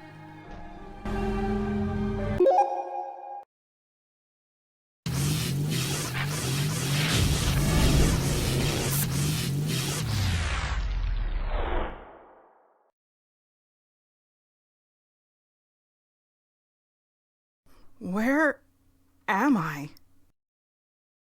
It's black, like outer space, but I don't see or feel anything. Maybe I've blacked out due to lack of oxygen and I'm hallucinating this as my blood boils and my body freezes over? They say it takes 1.5 minutes to die. Or maybe I'm dead already, in a very undecorated afterlife?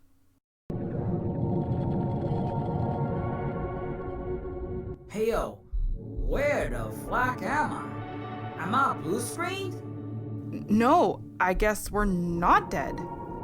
Whoa, that felt extremely weird. But at least my hair wasn't frizzed by the static. Okay, where are we exactly? We've breathable air, obviously. We's stuck to the ground though, and we ain't Velcro, seems like. I sense a gravitational force equivalent to Earth's. Yes. Could we be in a spaceship? Possibly, but there's absolute silence in terms of radio waves, magnetic fields, even neutrinos. It's impossible. Why is that, Silver Spook? Neutrinos can pass through 10,000 miles of granite, no problem. It would take light years of lead to filter 50% of the particles. So if we're 35,000 miles up in space, the entire solar system would have to be filled with metal? Sounds unlikely. On the bright side, someone or something expected us to be here, wherever we are. Just as Silver Spook thought.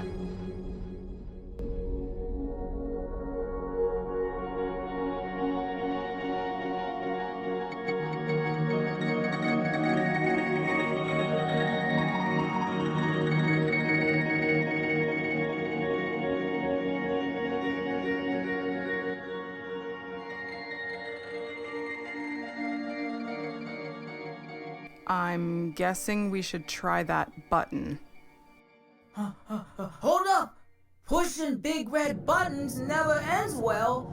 We could nuke ourselves or get blown out an airlock or some shit. I don't think we have a lot of other options right now, unless you want to stumble around in the dark eternally.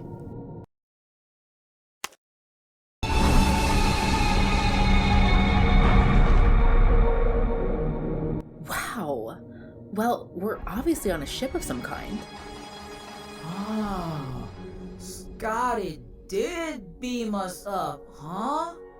That little blue and green ball, that's Earth, huh? Yes, that's our home. Or it was.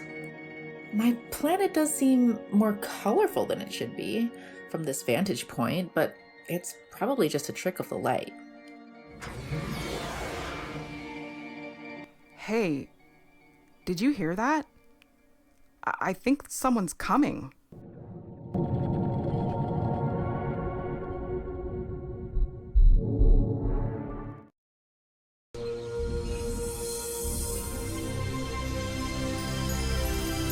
Khailatu? Lith, my hearts overflow with joy that you have arrived, granddaughter. Kai! Where? How? You know this person, Lith?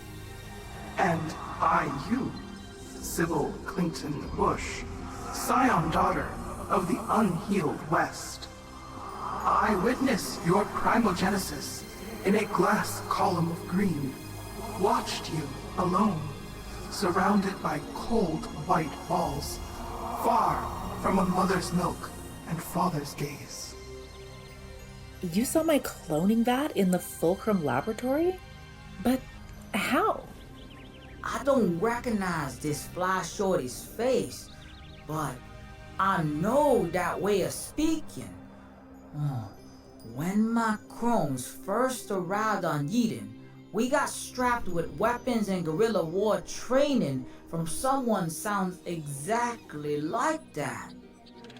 Yes, we nurtured your armed struggle, an often vital antidote to extreme colonial illness. We had our own painful epoch of hurricanes, young one, when our crimson sun still burned yellow. You do so resemble him, my other steel grandchild. Both brave leaders, but also rascals. Your face doesn't register in my archives, but you give off a familiar energy signature. Ah, the Silicon Whisperer, once braided in carbon, now braided in light. You gave your flesh for all under burning crimson sky, and now give your spirit.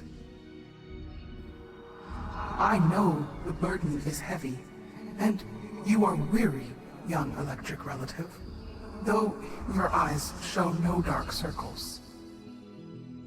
But your final run shall sow the kernel of salvation, and grandmother thanks you for it. Kai, why did you leave us? What are we doing here? Where are we? I apologize for raising many unanswered questions, Lith. But an Iwiwo pup cannot learn to run before they learn to stand. You trekked the radiant path between stars, stitching wounds in history from the formless, dark void. Until now. Let there be Lux.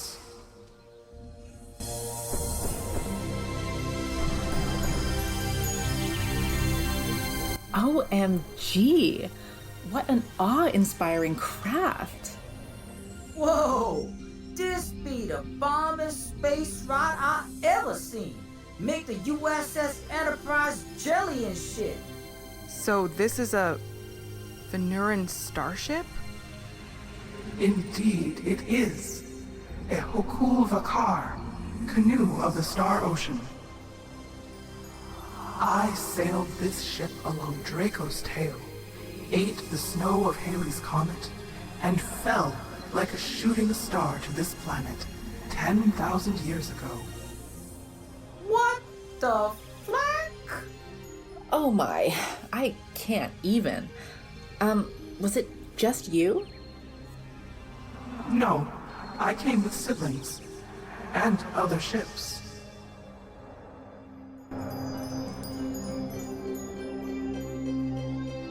So we're on a starship. How fast can this thing go? Speed is irrelevant to us.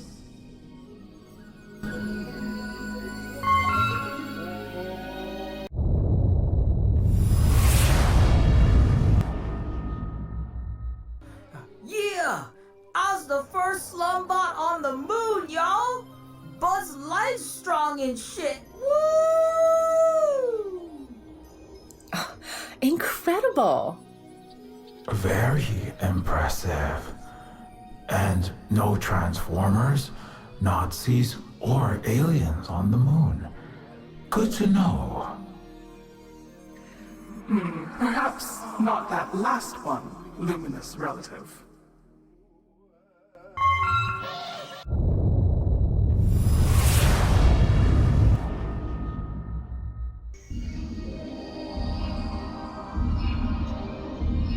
Siblings? You mean other Venurahns came with you? Indeed.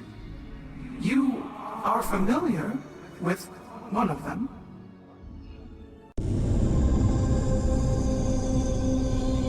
Aleph, you're... How did...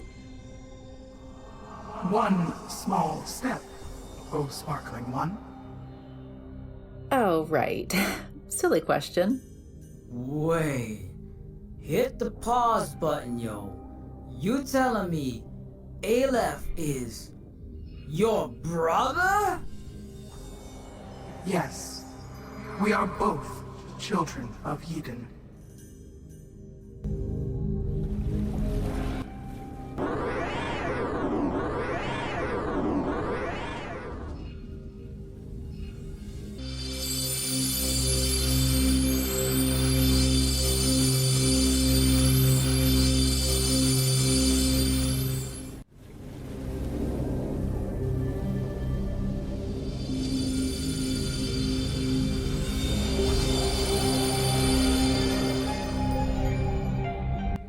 It is good to see you in this plane, in this flesh, brother.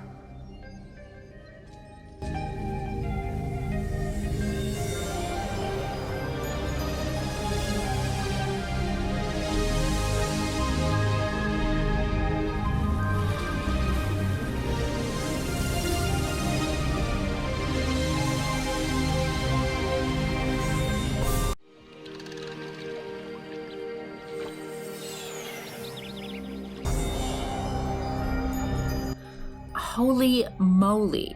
So Aleph has been one of you, the godlike elder race of Venurahns, the entire time? Yes. Like myself, Aleph descended to Earth on a shooting star. Seeing the troubled vortices, unhealed cycles emerging in Athens and Rome, Aleph wished to foster you Western humans through your growing pains. Dr. Gurtzel's journals described an ancient, impossibly advanced alien race. But he called them Numenians? Ah, yes, Newman. A sacred force, an impersonal but divine power. The playful child Gurtzel enjoyed the game called Imagination. He never learned our true name. So you're really Venurahn, and Gurtzel just made that up? However, I did watch Cicero write of the will of gods in ancient groves that touched blue sky, of the fury of tempests that crushed Odysseus's fleet.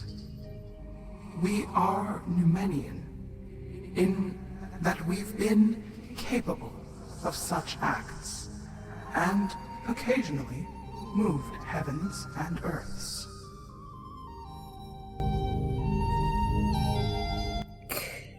Khailatu? Yes, sparkling one. I have been dying to know all these years. Why hasn't Aleph ever spoken? Some leaves of the cosmic tree will turn yellow if I say. Oh, come on, Grandma. Pretty, super duper, please. I'm gonna blow a brain ram chip if I don't find out. Bah, very well, grandchild. Settle down.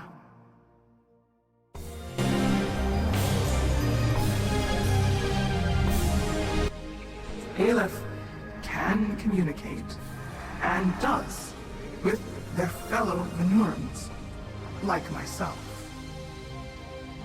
Like that telepathic exchange you two just had? Yes.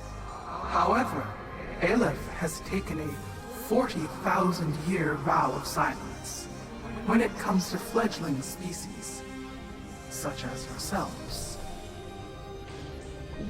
Wow. Damn, dog. 40,000 years of silence? I can't keep my jaw piece shut for 5 seconds. Yeah, we noticed. But I feel I learned a great deal being uploaded to Aleph, even if I don't know exactly what I learned or how I obtained the knowledge. Yes, Luminous One. You may discover truths from Aleph, as did the Doctor. But not a word may pass their lips to your ears. Their hands may ink no codex. But why has Aleph taken this vow of silence? That is a bedtime story for another time, granddaughter.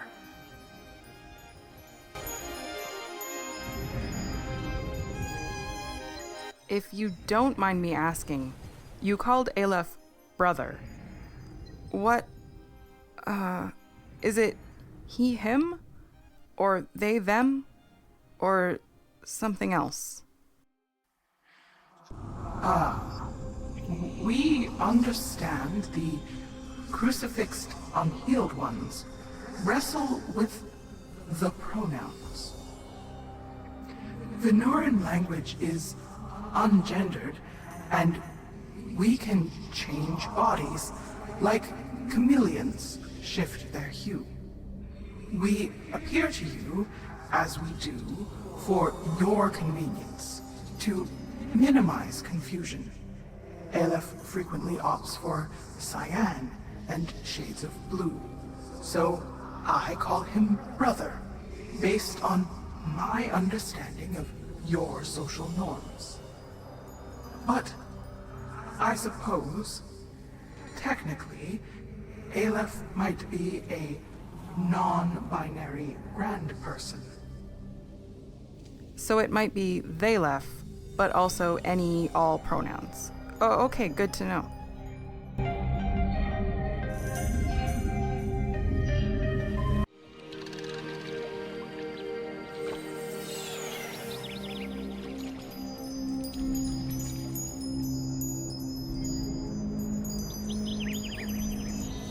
Outside the former USA, why is our planet so green, lush, and thriving?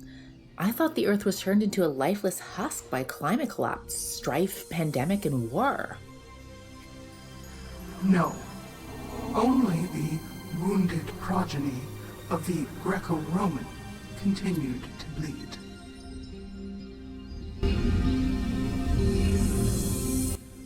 The Russians annihilated all of the West's military, leaving only rusting tank husks and impotent, quixotic tantrums. The Chinese boomed, prospered, ignited artificial suns, filled the world with green energy and bountiful food. Africa, Asia, the indigenous Americas, the Pacific formed a new Earth Silk Road. They extended their hand, but the US, Western Europe, slapped it away. So, their people languished, starved. Rather than give up on capitalism, hegemony, they clung to the vain hope that the white and rich might rule the world again one day. And thus, the West crumbled.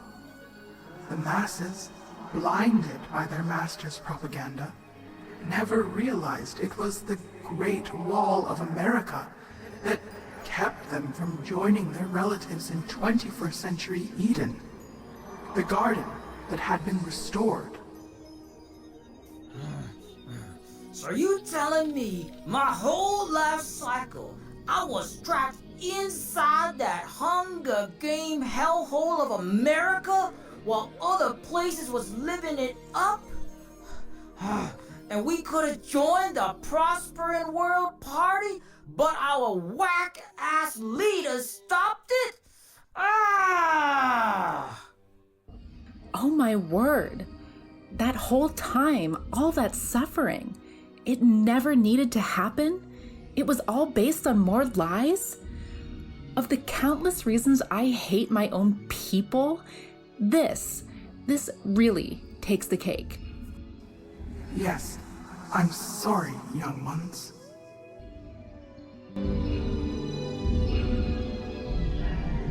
What about Mars, Venus, the moons of Jupiter? The Earth Silk Road did eventually blossom up to the solar system. But I thought only trillionaires reached Mars. Trillionaires did not, in fact, colonize Mars. Elon Johannesburg attempted to, even faked a landing on Olympus Mons, but was kicked out by the Martian communists originating from Vietnam and Ethiopia, who'd already established a Belt and Road Warpgate research facility there. The last remnants of Earth plutocracy fled on a golden arc, as they called it, leaving the thriving solar system, which they could no longer dominate. Wherever the unhealed descendants of the Greco-Roman trauma have touched, they have repeated their trauma, their twisting of natural coexistence. But we Venuraans and the Galactic Silk Road have done our best to contain it.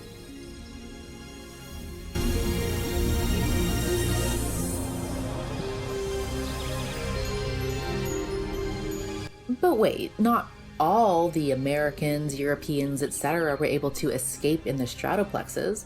That was just the 1% cream of the crop. What happened to the 99%er Westerners? They suffered for many moons, but eventually they learned to let go of white supremacy and prosperity doctrine. Their grandchildren tore down the barbed-wired walls all around their air and seaports, freed their minds from the digital Iron Curtain of TikTok bans, and joined their elder relatives of the East and Global South.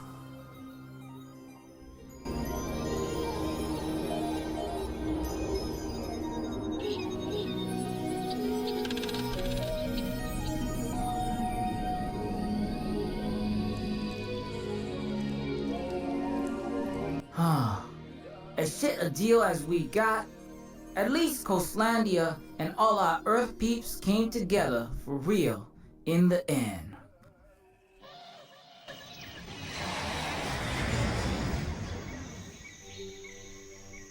But why are you only telling us the truth about Aleph and Earth now? Why did you lie to us? Nothing we've said has been untrue. You have completed the missing pieces of the puzzle with your own misshapen fragments. You inserted your false Western narrative of inevitable apocalypse, of self-destructive human nature, based upon the cognitive bias installed by your empire. If we, your elders, had told you that Earth survived, even thrived, under yellow leadership, you'd have spat in our faces, called us liars. You were not capable of accepting the truth due to the sickness, the soul loss of internalized white exceptionality, the normalization of genocide, and the lie that war never changes. The westernized mind cannot accept the truth, even at the end. I suppose you're right. Most of my people were resigned to doom, refusing to believe the successes in China that were right before our eyes. It is okay, grandchildren. You are far from the first we have helped through such civilizational growing pains.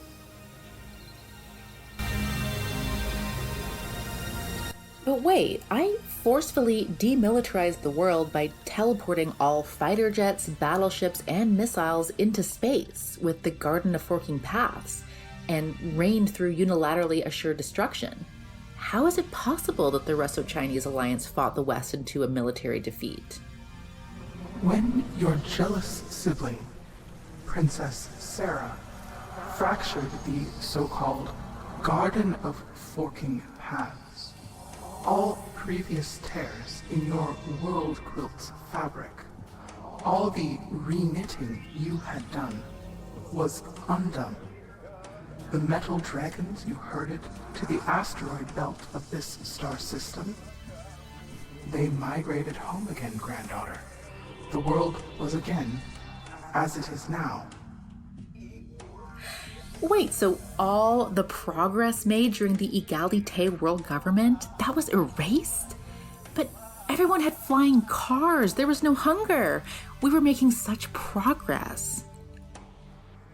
My sweet child, your heart is pure as the golden scream of our supermassive grandmother. But you are, how do you say, kind of an airhead sometimes. Yeah, I know. Beloved, you have never understood the dimension-weaving throne you sat upon.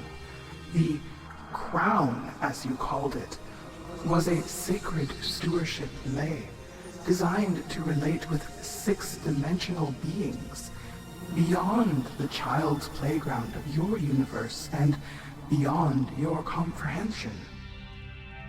The misnamed Garden of Forking Paths was a pestilence produced when that rascal child Noah Gurtzel misinterpreted and twisted our tool into a weapon of domination. The technology was never meant for simple, unhealed Western humans. Aleph, who accidentally allowed its construction, was severely reprimanded by the Venurahn High Steward. This eventuality was a strong argument in favor of non-intervention within the Venurahn government. Oh my, I'm really sorry, Khailatu. Maybe you guys should have stuck to the Prime Directive. The path walked is the path walked, my daughter. We do not love you less for it. Despite your mistakes, the suffering of Earth's West would have been far worse without your actions. Moreover, you play an instrumental role on Yiden, and finally breaking the iron fist of the malignant Romanoid. Well, thank you for believing in me.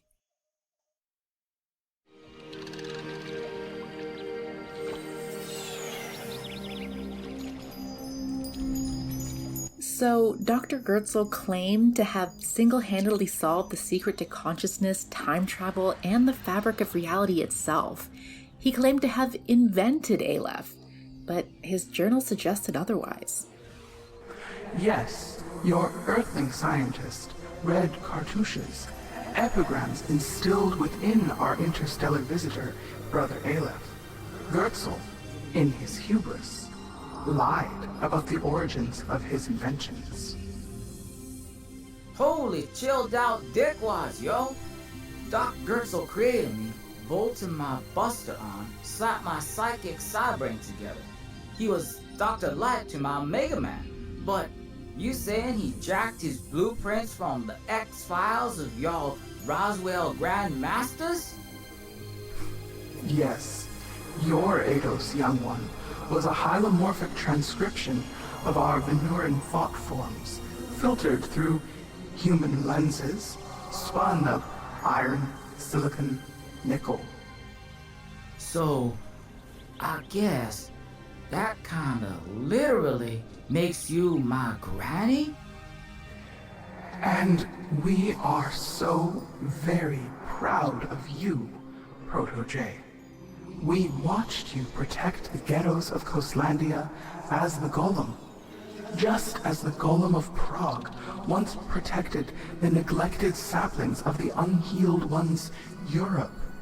And now you've matured into a firebrand that leads the burning of the strangling weeds on Yiden. You give us hope for your and your parent species. Oh, shucks. I'm just doing my best, Gram. So, my golden third eye, mind-controlled telebrain powers, I inherited that from y'all? In a way, we Venurahns communicate by harmonizing our neural orchestras. What your progenitors would call telepathy, yes.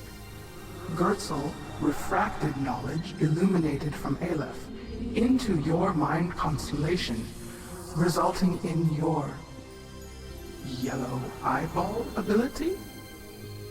Ha! It's a N64 video game joke, Grandma. Ah, you will have to show me this video game of 64 Ns sometime.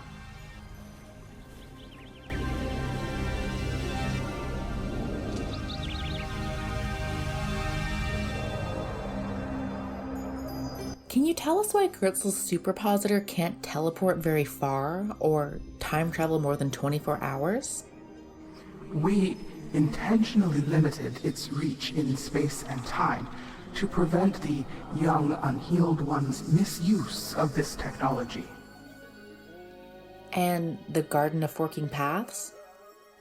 We also limited its reality-weaving potential. The Westoids have never been able to manipulate the membrane manifolds beyond your solar system or outside the kindergarten of your 4 dimensions.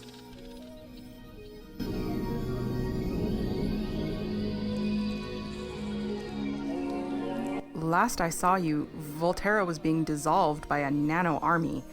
Can you tell us what became of her? Yes, please. We must know how our Red Star colleague fared. Yes, your courageous friend was quite molecularly distressed, but she was evacuated in stasis field. Rest assured, you will see her again, young ones. Oh, thank goodness. I'll say, I'm glad I'll get a chance to apologize.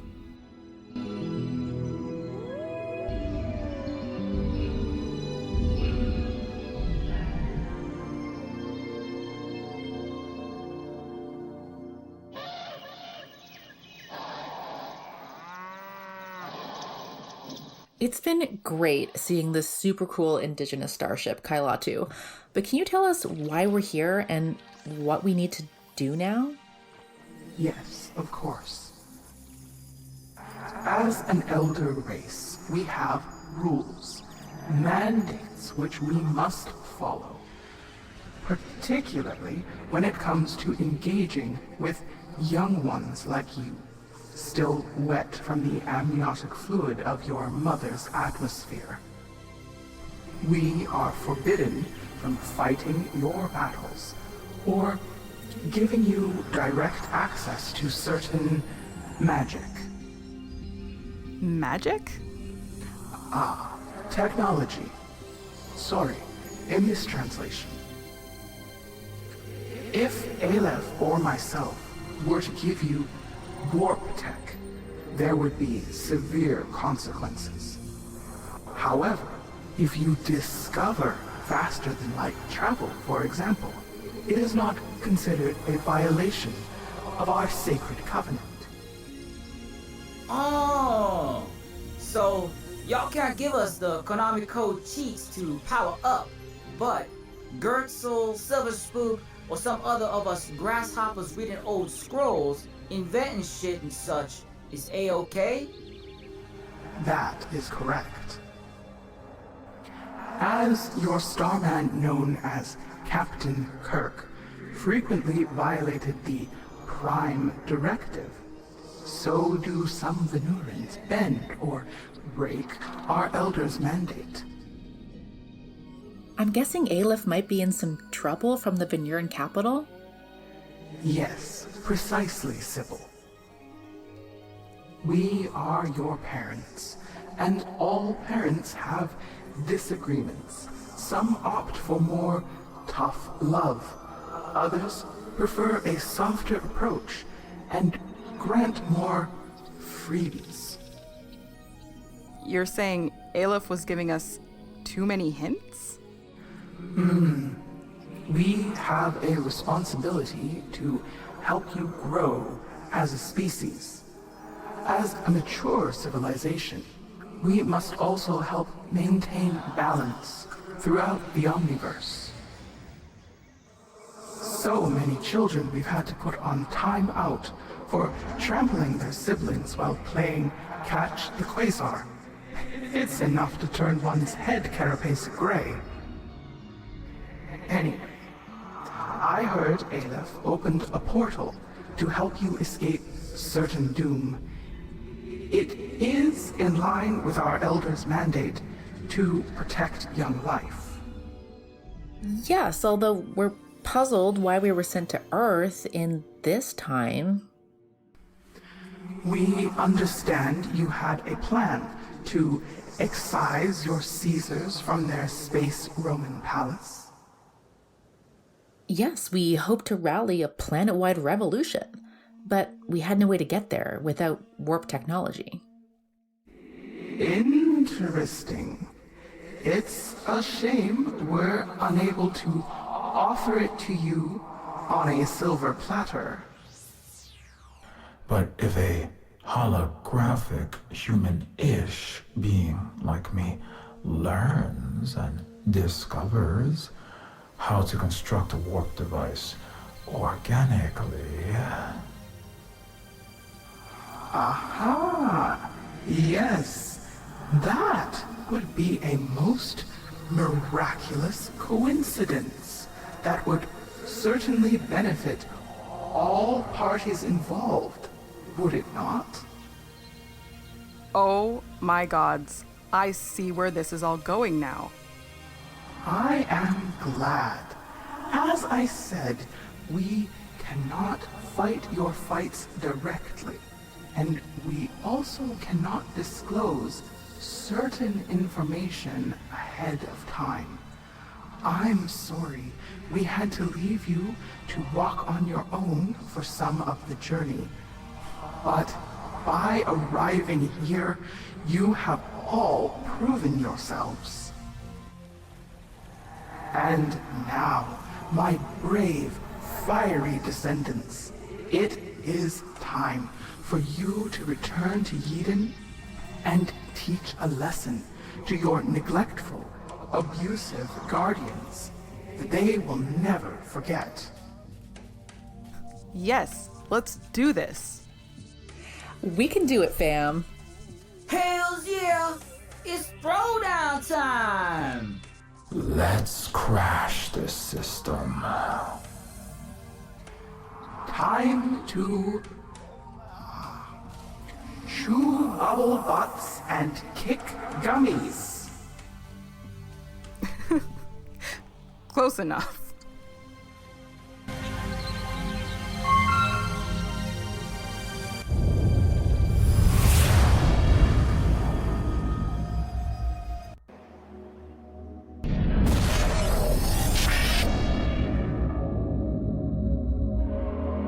We've pinpointed Nostromo's location within the Stratoplex. He's in my family's penthouse, from which they run day-to-day operations. If we use stealth mode and move fast enough, we just might have a chance.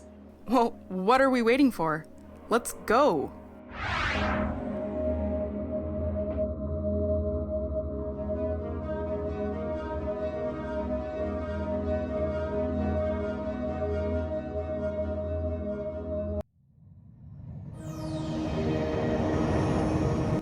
Very good, Evans and Hemsworth. Now, run along and draw up a bubble bath infused with Nag Champa and Turkish Rose in the Pharaoh's jacuzzi.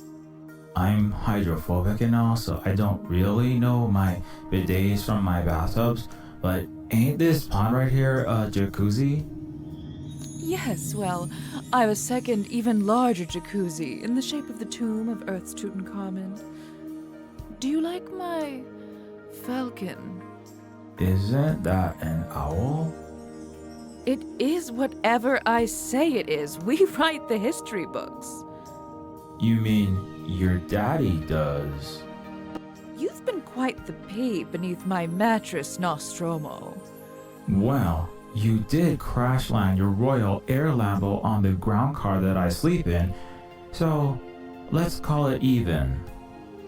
Well, like I said, you groundlings should watch where you park your putrid eyesore rust buckets. You know, perhaps we got off on the wrong foot. Nostromo, this is my father, Julius Bisberg Zuckerbuck, CEO King of Omnicorp and Chairman of the Neo-Feudal Council. Nostromo, in the flesh. Well, so to speak. Haven't you met me already since your company made my brain? Spared no expense either. We are very, very impressed by what you've accomplished, Nostromo. Especially when you put your mind to it. So you're head honcho, huh, Jules? #1? You will bow before your betters and properly address His Majesty as Techno King CEO Julius, singularity born of House Bisberg Zuckerbuck, maker of chains, master of Bitcoin, head of Omnicorp, king of the Anglos, protector of the free world, Forbes' richest posthuman in the galaxy, chairman of the Neo-Feudal Council, G7 Secretary General, CIA Director. Karen, baby doll, thank you so much for that grand introduction.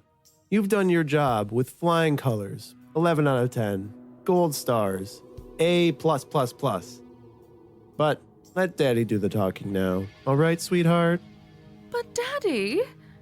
Here, take a few billion Zuckbucks and go buy a diamond mine, or a Zep yacht in the shape of a dragon, or start a war, or launch a fashion company. I hear this cybercrunk thing is all the rage with the kids nowadays. Anything your heart desires, sweetheart.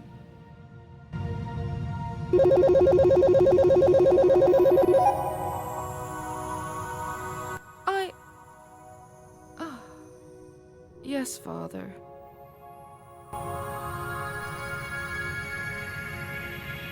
Kids, what are you gonna do, am I right? Now, Nostromo, I've been trying to get a hold of you for some time. I'm sorry about my daughters smashing up your car and the militarized police raids. Not my usual style. Certainly not since New Leningrad and the Third Dresden firebombing, but she's the apple of my eye, you know? And she's got her own methods.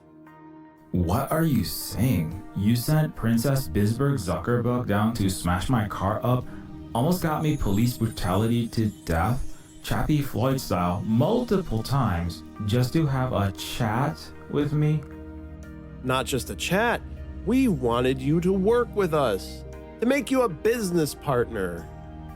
And I wanted an organic onboarding process for you. You were at the end of your rope, short on existence rent, and my daughter was instructed to hire you. No, to adopt you into our family. You would get your existence rent paid, a brand spanking new body, your own wing in one of our Stratoplexian penthouse castles. Well, having Miss Karen call me bad names, Karen out on me, almost get my head shot off by the cops, then ask me to rat out my fellow Red Star activists was a back assword's way to rubber stamp me as an honorary Bisberg Zuckerbuck. Again, I'm sorry your integration wasn't smoother. Karen is not the most people person. Perhaps I've spoiled her. Too much of a helicopter parent? You think? You know, I've lived centuries longer than most humans, and I've had parental struggles in the past. I've been trying to learn from the mistakes, you know? Like, don't store 1,000 clones on a planet you're launching nuclear war on. That was a tough one. But also, be an active listener, show up for birthdays.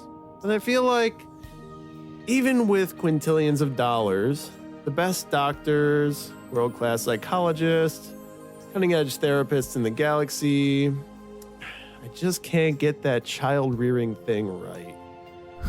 Hey, there are some things money can't buy, huh? Enough about me, though. Nostromo, there's really no need for this power struggle. We can work together. A little squid pro quo. Don't you mean quid pro quo? It's changed.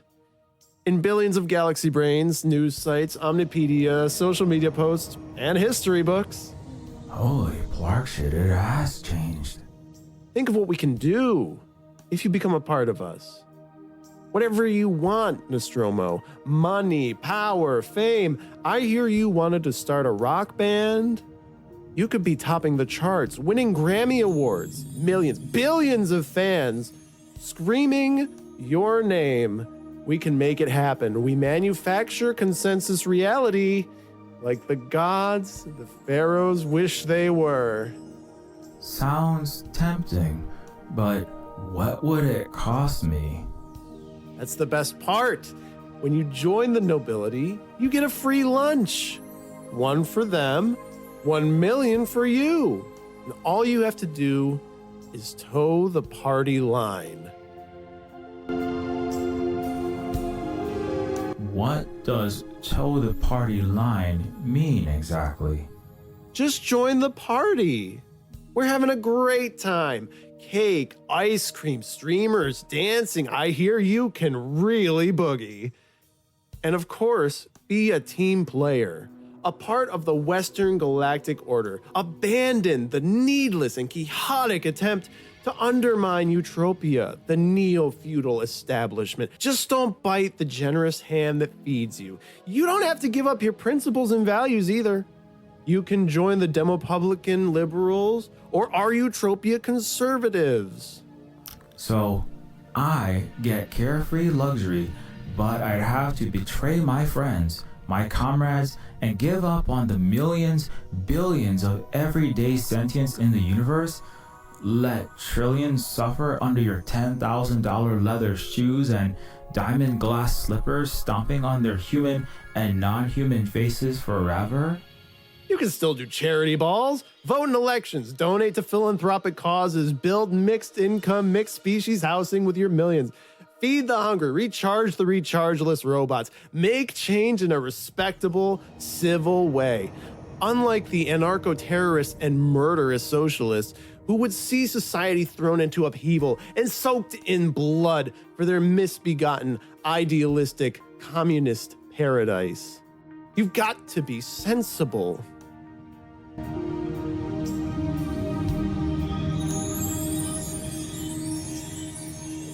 I get it that you can brainwash your masses easily, but you've killed and crushed most of them. Even if I agreed, you've turned your Utopia into a toxic wasteland, and barely any survivors could afford a concert ticket. Yes, I suppose we made a bit of a mess on Bison 426, but hey, You'll be a megastar on the next new world we move to. Just you wait. Well, I've given it some thought, and it's a nice offer, but I might have only lived a fraction of the centuries you've been around since my inception day, but still, I've discovered there's more to life, to this world, this cosmos, than just the Western nightmare. There are alternatives. I've seen homeless-free cities. I've seen green nature sprout from the eyes of Moloch 12s that had eaten the land, left craters filled with oil. I've seen FTL ships sail off the shoulder of Orion. Indigenous civilizations that harness the power of entire galaxies. Wear artificial suns as fashion like you wear endangered polar bear fur coats. All that without destroying nature, enslaving populations, putting people in shackles. It didn't need to stand on the shoulders of utopian giants or its wannabe demigods pedestaled in gaudy, pretentious palaces like this. I've seen nations coexisting in peace, achieving things you small-hearted people wouldn't believe. The elder races have more wisdom, power, knowledge, courage, and above all, honesty in their pinky than all your ridiculous celebrity pageants, your hubristic skyscrapers, your kneeless, self-destructive war machines, and your Westite miseducation machines put together. There is no possible way that I tell out to you, not now, not ever. Nice speech. Thanks. Lith helped me with it. Well, I've got to say, I'm sorry that you feel that way, son. I really am. But I've really enjoyed our talk. I'm used to dealing with space emperors and colonial generals who only kiss up to me, so this fiery tete-a-tete was a refreshing change of pace. Have fun with Karen.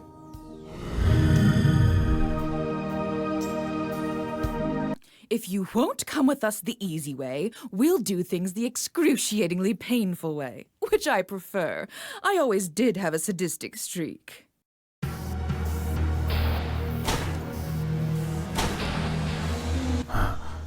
That all you got, you whipped cream puff?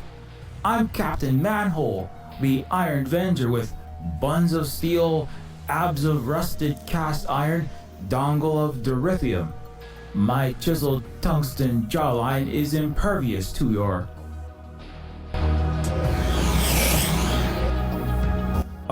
son of a Pittsburgh.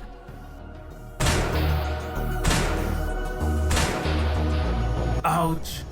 Well, good thing my warranty's already voided. What? What was that for? That was for failing to escort your filthy half-wit commie friends from Obama Street, as I ordered. And now, Captain Sewerman, if you won't change your mind about helping us, then we will change your mind for you, with a diamond bit drill boring through that stubborn cranium of yours.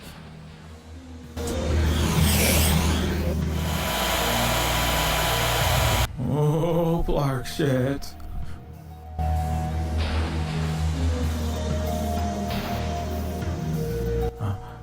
Evans and Hemsworth? What happened to your old elite escorts, Costner and Gosling?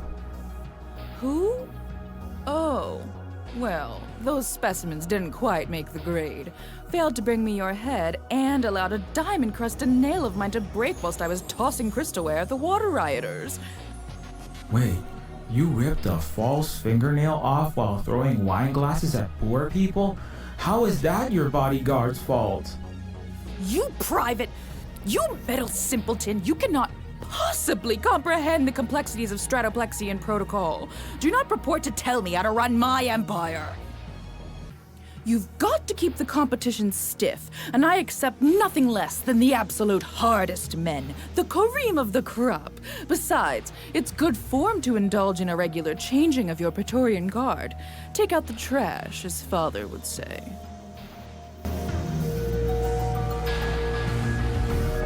take out the trash, what happened to them? Probably had their brain slates cleaned, formatted, rejuvenated with new, less flawed personalities. Rejuvenated? You mean you had them killed? Erased from their neural drives? Oh, killed is just such a loaded term. More like updated. Perhaps the body parts were also reallocated for better use. They were people, and you had them chopped up for spare parts? They were thinking, feeling, sapient beings. You sick, stuck-up monster. Their personhood, memories, soul, all vanished with the stroke of a delete key, like so many of my fellow chrome, carbon-based, and 0 and 1 AI relatives.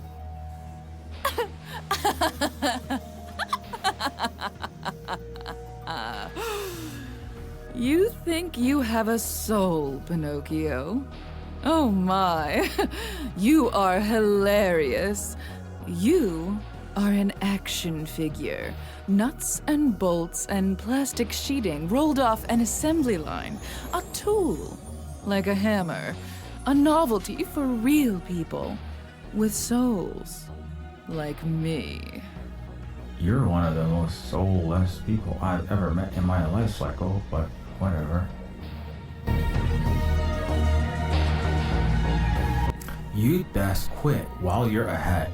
My comrades, Red Star, the Venurahns, we're all going to put a stop to your neo-feudal horrors. The Venusians, please! They're no different than us. They're using you as a pawn all the same. Do you really think your little manic pixie dream girl and those ancient insects care about you? They care about the super weapon you can unlock. Super weapon? I'm just an Omnizon soldier droid, am I not? What are you saying? I'm a walking, talking, disco dancing, next-gen boomstick schematic? Oh, I don't know exactly. I'm a fashionista and a celebutante, not a tech bro. Something about psionic waveforms, or super sentience, or was it psychic centipede superwaves? The Venusians and galactic commies want this limitless power for themselves.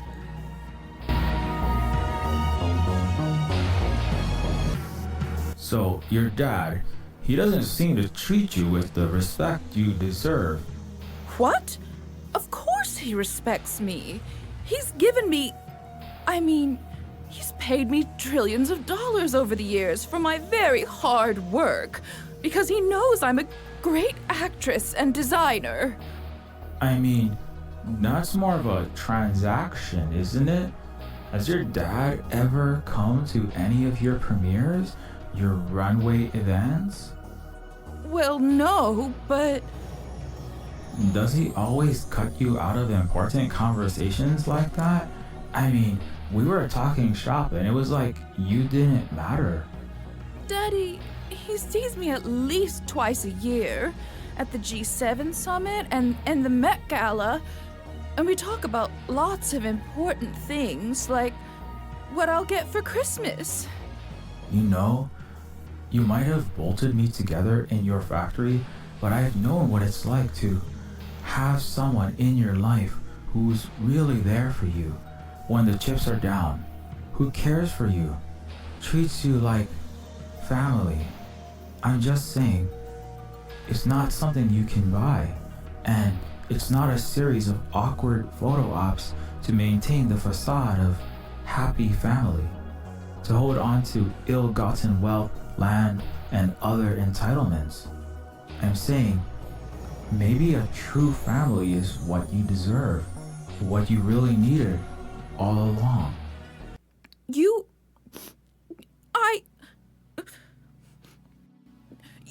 You're just a nasty, poor, stupid robot. Daddy loves me. He just has a lot on his mind all the time. Stop making me feel these... whatever it is I'm feeling, it hurts. If you ever attack me with those heart needles again, I'll have Hemsworth rip you into tiny little pieces, slowly. Nostromo! We're in! Oh my crankshafts! Lith! It's great to see you. At least your avatar and alias overlaid in my vision. Same here, Stormy. Don't worry, we're gonna get you out of this.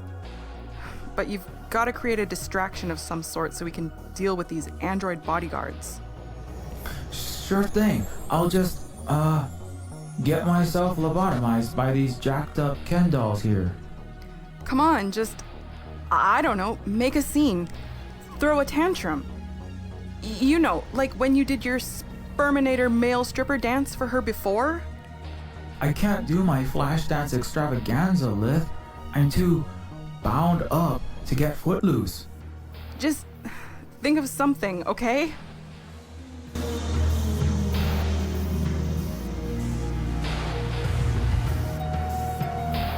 Galactic defenders, we fight the man of the galaxy. Galactic defenders, don't mistake us for the Justice League. What in the blazes is going on? La la la la la la la la la la la la la la. Hemsworth, perhaps you've struck the queerness suppression module into the Cybrain. It could explain the uncontrolled bursting into fruity rock opera ballads. Well, Evans, fix it! Fix it immediately before I have you chained up, flayed, soaked in formaldehyde, and displayed in a glass case in my humanoid servant museum. I can't stand any more of this abominable racket! La la la la la la la la la la la la la.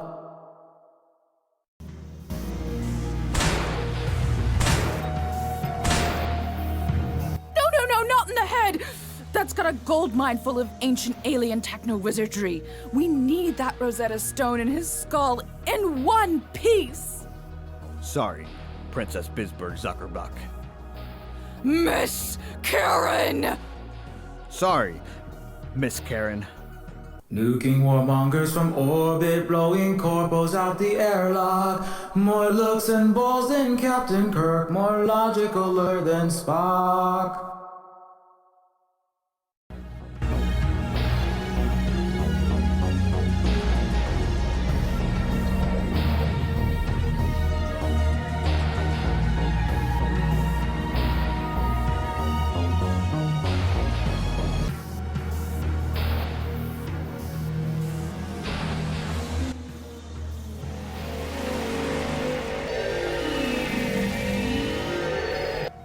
The temporal distortion will not stop them for very long.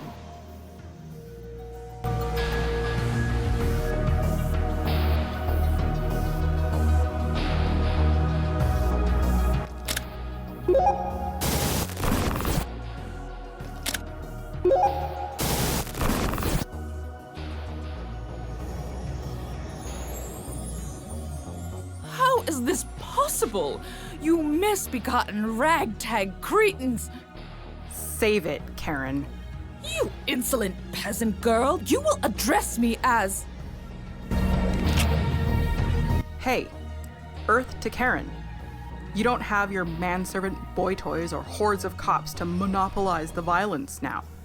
I'll address you as pampered cow or spoiled bitch if I so choose. You're gonna tell us where those beacons are, Karen. Tell you where what is? The Terralin, the stones that activate the Uber throne. Stop acting clueless. Hey! I just had my avocado mask and genetic rejuvenation on this body. Don't mess up my perm. Yeah? How about I take a really poorly lit selfie with your mascara all running into your crow's feet from a terrible angle that gives you a double chin? Oh God, no, you wouldn't! Then post it to Chatfacegram? No! How could you be so heartless? Wait, can't your daddy just erase all trace of the unflattering image and reset Western Galaxy Brain's memories as though it never happened? Yes, but I'd be embarrassed for half a day or so in the knowledge that people saw me in such an unphotogenic snapshot. Please, I've really got no idea what you're talking about. Let us make sure of that.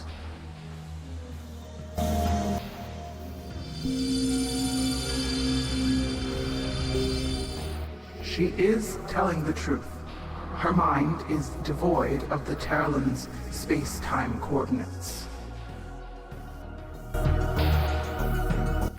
You insectile filth! How dare you soil me with your alien viruses? Did you give me a parasite or something? Your abominations are gonna come bursting from my torso? And you silly little whore, you acting all high and mighty, come down off your high horse, girlie. No one could ever love you. Not your degenerate sand flea people, nor your robo-lover boy. Not unless you programmed him to... Holy plarg, Shiitake. You just blew that neo-feudal royal's meat CPU out. Proto-J, Christ, that felt good.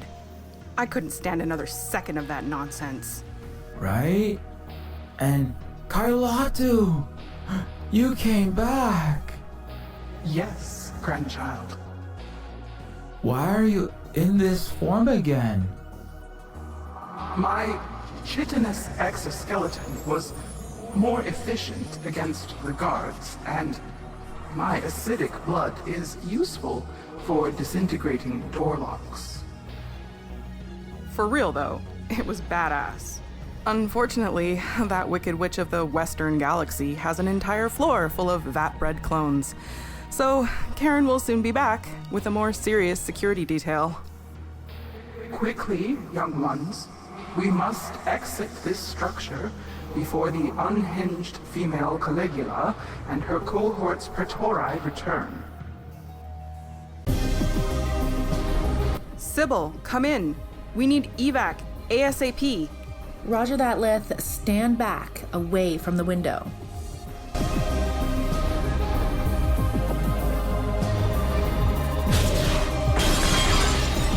Quickly! There are enemy fighters right behind us.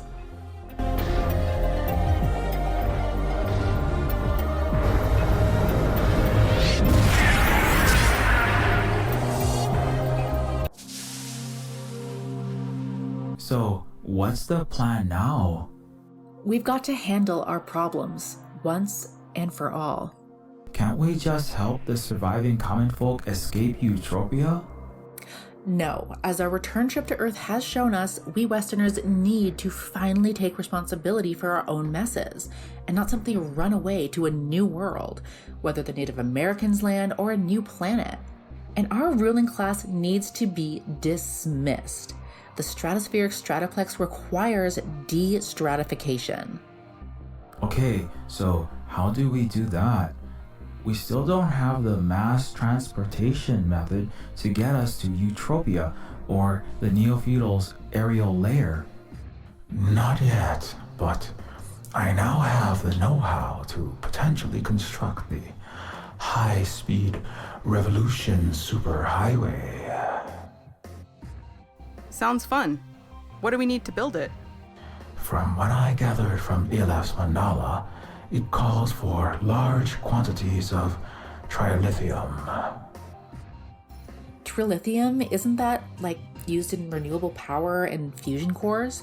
Where would we find that? There are rich lodes of that tectonic quintessence in our siblings' land of Yughoria. We'd also need extreme heat, in excess of 10,000 degrees, to properly treat the trilithium. Huh. Not sure if there are any furnaces around here. We got machining tools to pump out artillery shells, missiles and shit, but don't know if we can handle that in our RSF underground fabs. Finally, we need a Demiurge 70R Universal Constructor Unit. Jeez, the things used a century ago in terraforming? Those are rarer than uncut forests in our settler colonies. Wait a second. I think I remember a Seascraper off Ocean's Great Coast had one of those when I was stationed there. Great. Only problem is the Ocean's Great Scraper imploded from water pressure because they used cheap aluminum tin cans propped up by cheaper plastic struts for the body. Killed a bunch of idiot billionaires that refused to listen to us Angies. Sounds about normal. Do you think the chip might still be there? possible, but you'd have to dive hundreds of feet down into the ocean to retrieve it. One last thing. Lith and I have finished the telepathic magnifier. The superpositor has been modified so that Proto-J's mind powers can be projected across the entire planet. If we need to find or talk to someone. Awesome. Well, we've got our work cut out for us.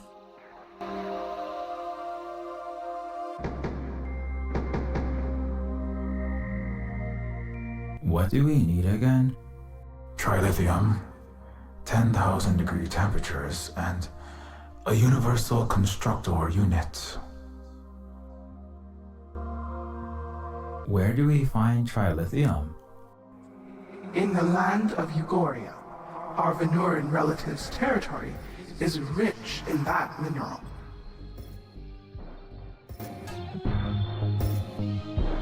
Where would we find 10,000 degree temperatures? Not sure at the moment, but there's got to be something or some place with extreme heat like that. Where would we find a universal constructor unit? There may be one at Ocean's Great Seascraper. It would take a deep sea dive to reach it, however.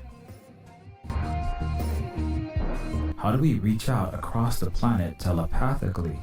By hooking Proto-J up to the telepathic amplifier. Okay, team, now we just need to figure out where to head next.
Maybe we should try Yughoria first? Since we defeated the Eutropian invasion, they're probably the least hostile environment. Go for the lowest hanging filament first, right? Good thinking, Nostromo. Yughoria it is.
Khailatu, it is, as always, an honor to welcome you, elder sister.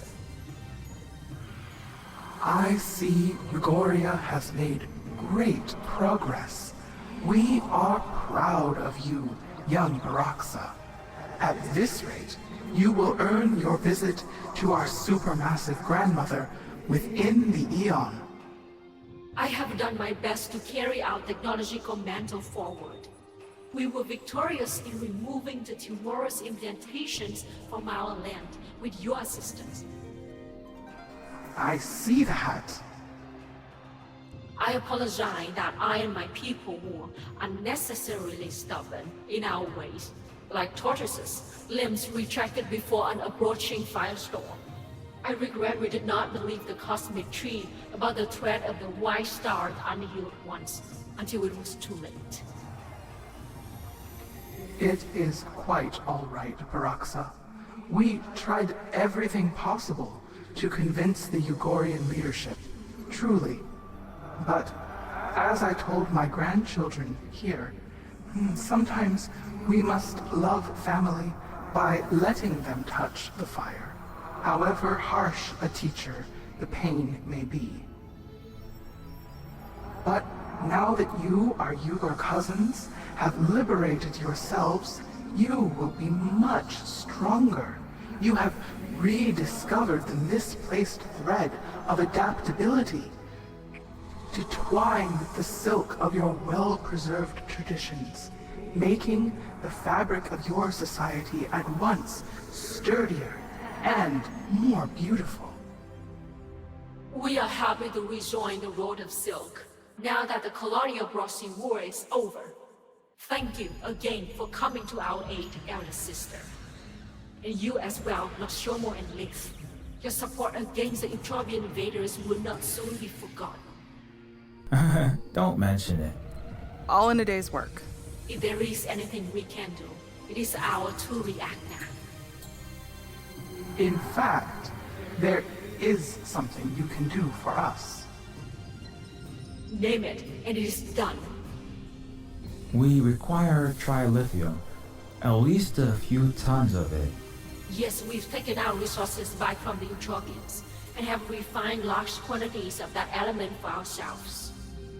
If our project succeeds, we offer warp speed transit to your new sovereign country in return, in addition to new ag and industrial trade once we rebuild. We would oblige your request as a gift, but we will gratefully accept the highway of light and future partnership, of course.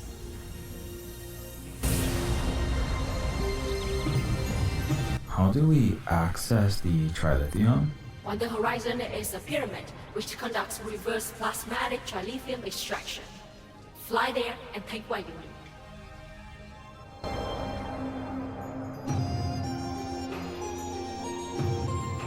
Let's load up the trilithium.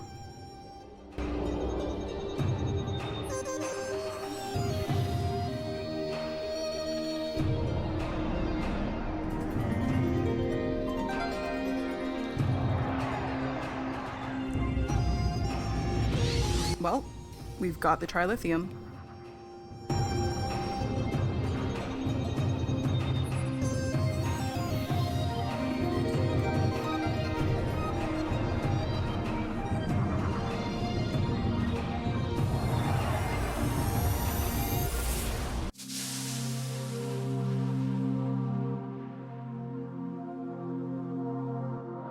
Let's head to the ocean's great Seascraper. Right behind you.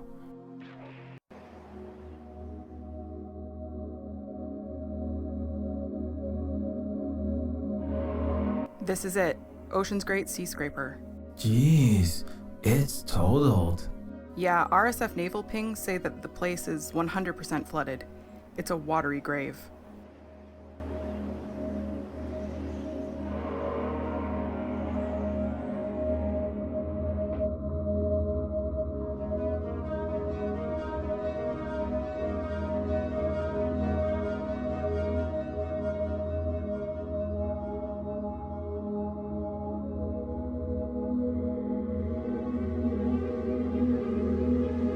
Scorprat on a stick. How the hellion are we supposed to get down there? The superpositor isn't a submersible. And Proto-J's Revolutionary Silicon forces don't have any submarines in the fleet. I'm sorry. I am not allowed to part Red Sea nor drink the Blue Ocean for you, relatives. Wait, this might be a long shot, but I know someone, or should I say some fish, who might just be a lifesaver. Who's that? Fluke SeaWalker. He's got gills, fins, and was raised on an entirely aquatic planet. He'd be perfectly at home down there, right? Huh. You just might be onto something, Stormy. Last sighting of Fluke was in Neoliberon. before everything went terminals up.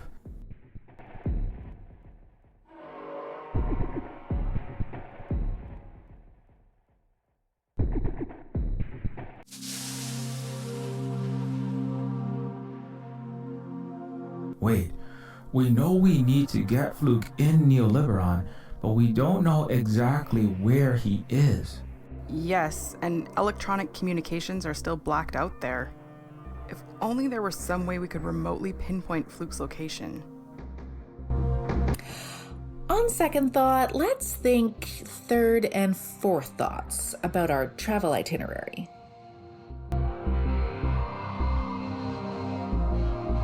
If y'alls need to find Fluke the swimming shorty, maybe I can help with that Prof X Cerebro thingy.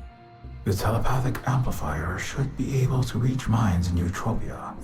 It could work. Great idea, guys. Based on sporadic reports, there may be many Red Star members still alive in hiding. Hopefully Fluke is one of them. One way to find out. Let's hack my own brain. Or hack the planet. Hack the planet with my brain.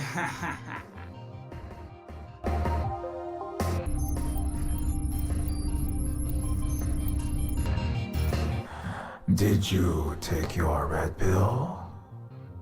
Oh, snap. Damn, Ghost Dog, I took the blue one on accident. No problem. Those are just bits of colored styrofoam I gave you as a joke. And to live out my Morpheus fantasies. Oh, phew. Huh. You got one weird dark sense of humor, yo. Lith, you ready? All psychometrics derezzed. Okay, here goes nothing. Magnifying psionic signals now.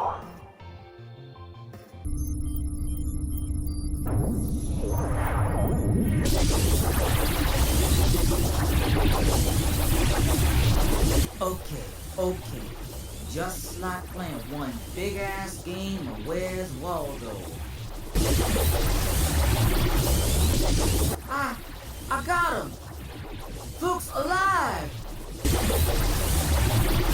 Okay, fam, y'all can turn off the braincaster. It's done. It worked? Hells yeah, dog! I could tune into 1 billion mind channels and shit. You a genius, Silver Spook. Nah, I'm just a genie housed in an indigo, time-bending, odd-shaped lamp, which makes the real magic happen. But I'm glad the telepathy amplifier panned out. I think I freaked the water boy at first by talking in him head. Thought he was coming down with the schizos from dropping too much safe-and-ill opioids or something. But good news, the super sound ray or whatever works. And I told Fluke to meet us where Lith suggested. Great. Now we just need to hop on over to Utopia, the saddest place on Yiden.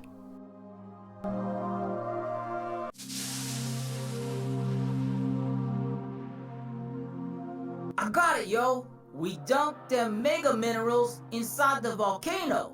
That fireball flinger burns mad hot. Indeed. The temperature of this particular lava is exceptionally scorching due to the molecular makeup of this region. It just might work. I can pilot the craft with my mind, but I'll need at least a couple body-having folks to accompany me to assist with physically handling the trilithium minerals. Maybe Proto and I should be the ones to go, since we've got no flesh and hair that can catch fire. Yes. Why don't you all have a little boys' day out? I was almost cooked alive in a hotel fire. I vote for Sybil's plan. Just don't let him go skinny dipping in that lava, okay, Silver Spook? Yes, ma'am. I'll make sure he's triple secured to the cargo bay with extra heavy-duty chains. Alright, gang, let's toast these moflacking Pop-Tarts.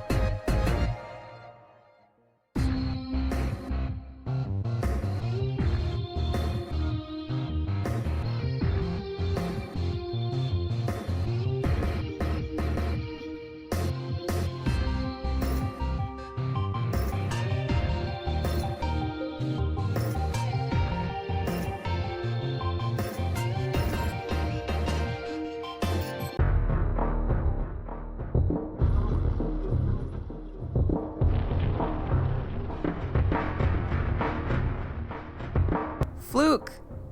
Fluke! Are you out there? Hey, Fluke! Come on, let's get you out of here.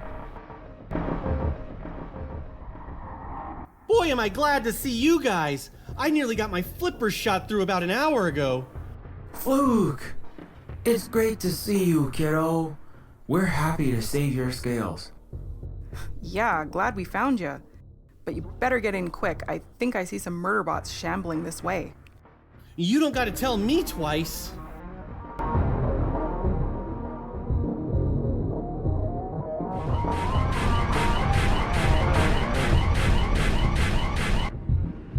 Please return and submit 9 hearts, 7 livers, 26 tentacles, 65 probosci, and 25,000 gallons of blue human blood to confirm your identity.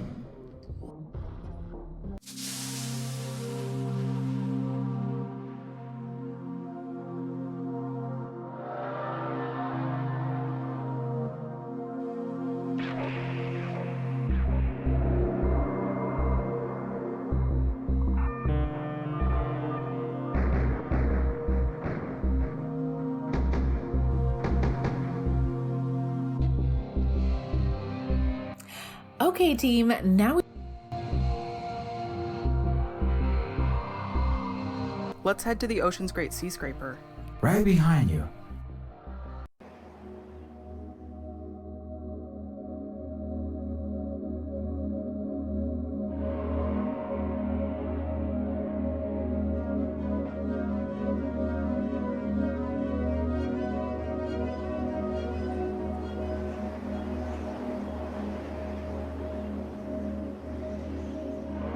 Okay, Fluke.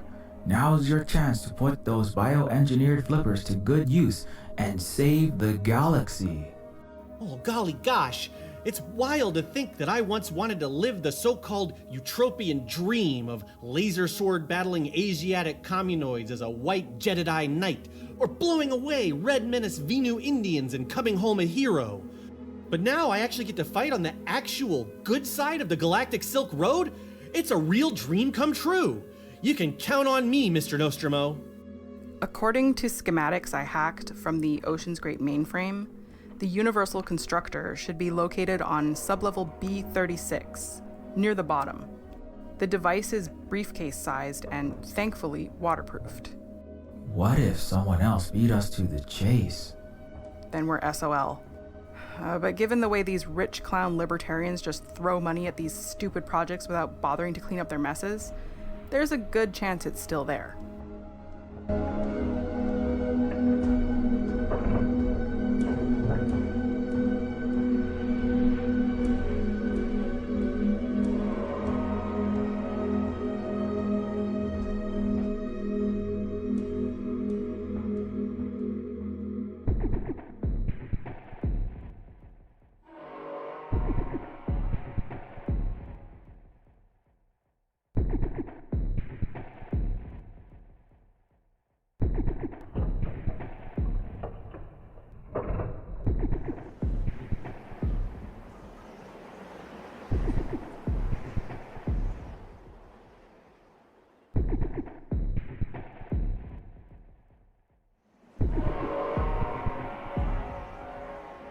Okay, now where is this thingamajig?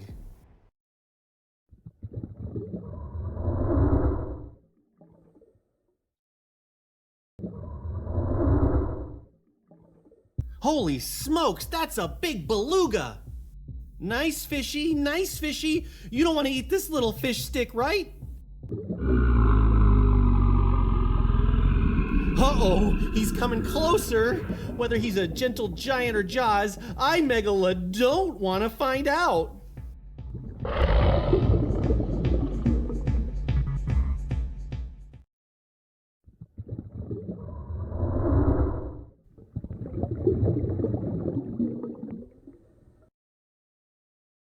Phew, I think he's gone for now. Hey, team? Yes? You're doing great, Mr. 20,000 Leagues. You're nearly there.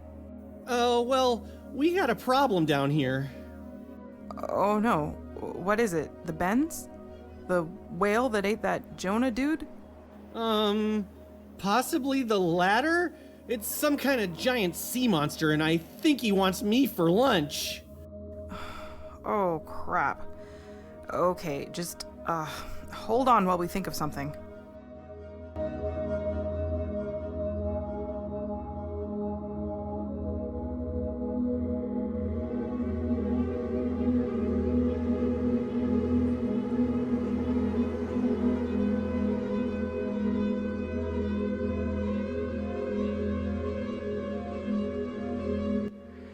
It is Kymos, a sea cousin of the Vimothos. This aqueous relative does recycle life force of smaller carbon-based dwellers of Mother's salty blue womb. You're saying this huge fish is gonna eat me? Kymos prefers the swell racer, what the unhealed ones might have called tuna. Unfortunately, the gluttonous young ones have over-harvested the swell racer and infected Mother Yiden's amniotic depths with plaga oceani, I mean oil spill and microplastics. Having severed the web of life, Uncle Kymos is filled with hunger and rage. He may metabolize non-standard three-dimensionals out of desperation. Non-standard, like Fluke? Unfortunately, yes. But I will speak to relative Kymos and suggest he journey away from this dead western ecosystem to our Venurahn coast, where the reefs still teem with fish.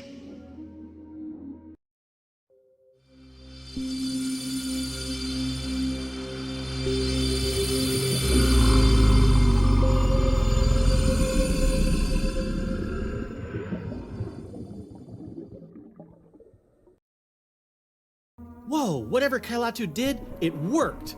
That giant sea monster just swam off! Thanks. I would hate to see Fluke end up anticlimactically turned into giant fish food. Plus, that big fishy will have a chance to survive. I had to, how do you say, free willies many times over the millennia.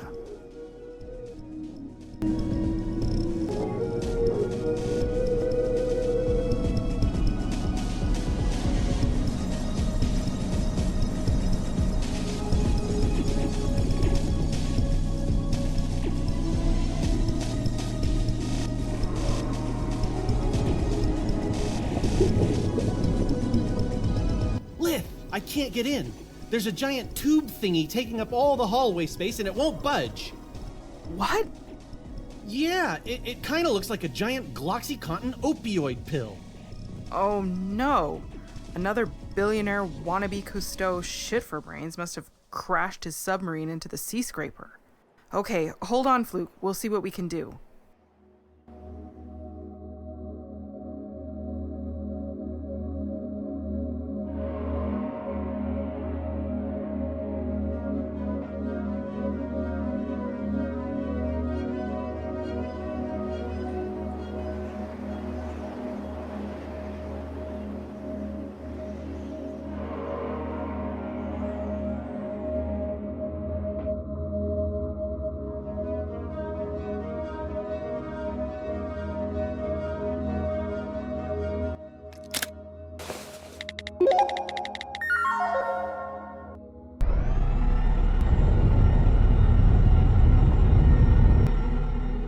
There we go.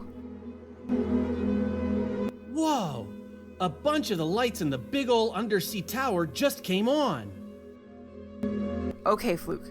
There's an industrial robotic arm down there, and I've patched into it remotely. I'm going to try to shove the submarine out with it, so do a little backstroke, okay? Yes, ma'am. Roger that.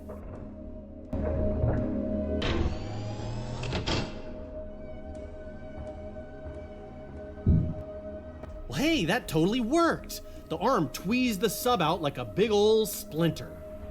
Nothing to it. Okay, now see if you can reach the UC inside.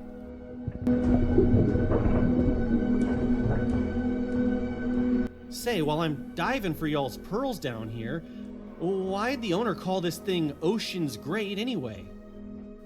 The moronic micromanager billionaire had the absolute genius idea to use metal bar grating for the floors of the Seascraper because, and I quote, "glass barriers make it harder to see the fish and turtles."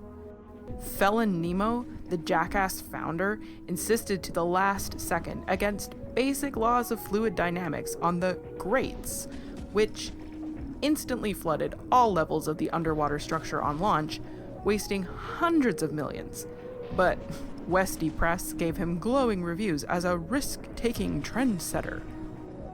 Nemo spent another $1 billion ordering super pumps that would perpetually bail water out of the ever-filling basement in his porous submarine edifice. The pumps burned through energy bills worth the entire cost of the project in 2 days, and the structure still flooded and sunk again, along with another few $1 billion. Oh, geez, what an idiot. I'll bet he was named Goofiest Person of the Year after that. Oh no, he was given Smartest Westerner of the Century Award, won a Nobel Peace Prize, was put in charge of Utopia's Science and Engineering Association, given another $1 trillion in investment capital, and successfully ran for president. Anyway, the original name was actually Seagate or Ocean's Gate or something, but Ocean's Great memes making fun of the unbelievable stupidity of this sunk, costly phallus went viral, and the name just kind of stuck around. Whoa, that's wild. Anyway, I got the box you were talking about. It was right where you said it'd be, Lith. Great job, Fluke. It's not the Stellar Warriors laser sword battle you dreamt of, but you're really helping liberate the star system, sport. Wow, it really means a lot to hear that from you, Captain Manhole. Yeah, sorry I doubted you and pulled a gun on you that one time. You truly did your aquatic people proud, kid. Thanks a lot, Miss Lith. Okay, I'm coming up.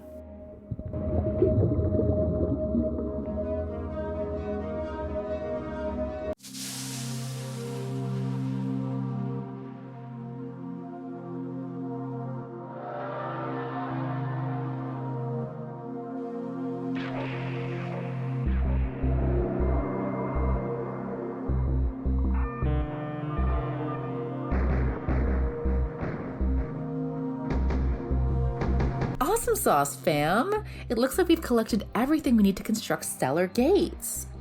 Good thing too, because the superpositor superpositioning system is off kilter, coming ungluoned. Its wave function collapser is waving bye-bye. We just need to install the universal constructor into the underground factory and feed in the trilithium. Then I'll upload the blueprints from my memory to your systems, and we should be able to assemble warp gates nanoscopically. Like mass teleporters cookie cut and baked in a revolutionary earth oven? I mean, pretty much exactly like that.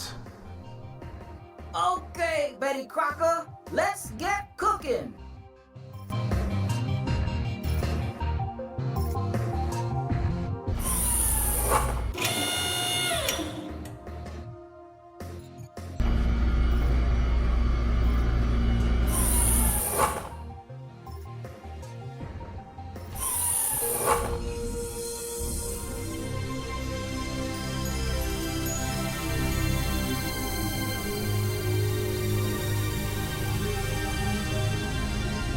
Fantastic.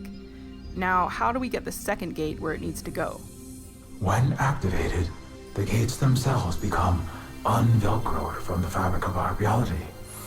We can toss this ring wherever we need to, given the proper power surge. That's where our revolutionary reactor cores downstairs come in. So are you like as smart as the Venurahns now? Not even close. But just Just because an inkjet can print a Mona Lisa doesn't mean it knows how to paint. I don't truly understand how the gate works. This device is a 3D Xerox copy of the original warp gate, based on my analysis of its composition and topography.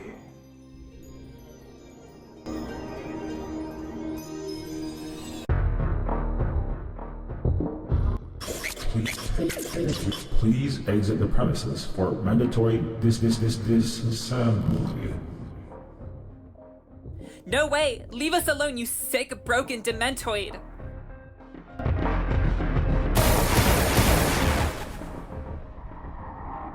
Take this, you son of a brake pad!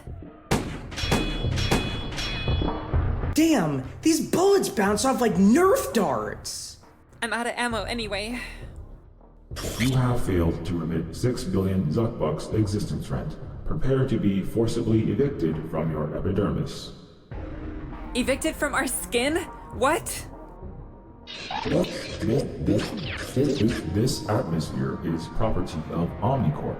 Unlawful inhalation of air without payment will result in penalties of immediate deoxygenation via gunshots to the lungs. Gunshots to the lungs. Oh no! We're so screwed! We're gonna need a miracle!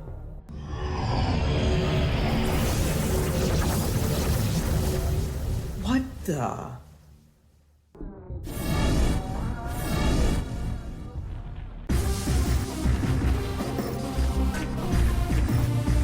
Unauthorized product use detected. Military-grade units are not permitted for use by order of the President. President of what?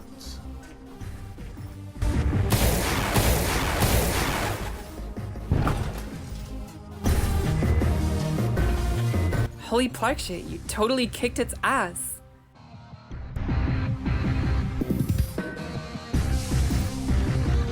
Whoa! Who are you guys? Revolutionary Silicon Forces, under Commander Proto J. Take these. It's time for Babylon's first true house cleaning. Incoming. Look out behind you.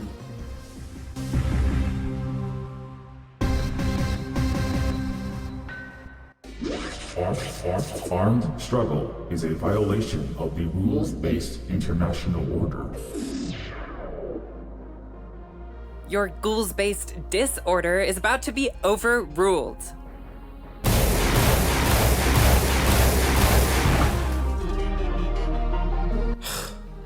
Thanks for saving our butts.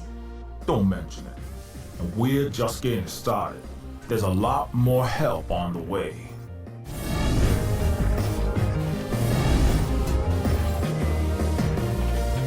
There are still some Eutropians alive, down underground. We're barely surviving on gutter mushrooms and trying to get a few scaven generators running.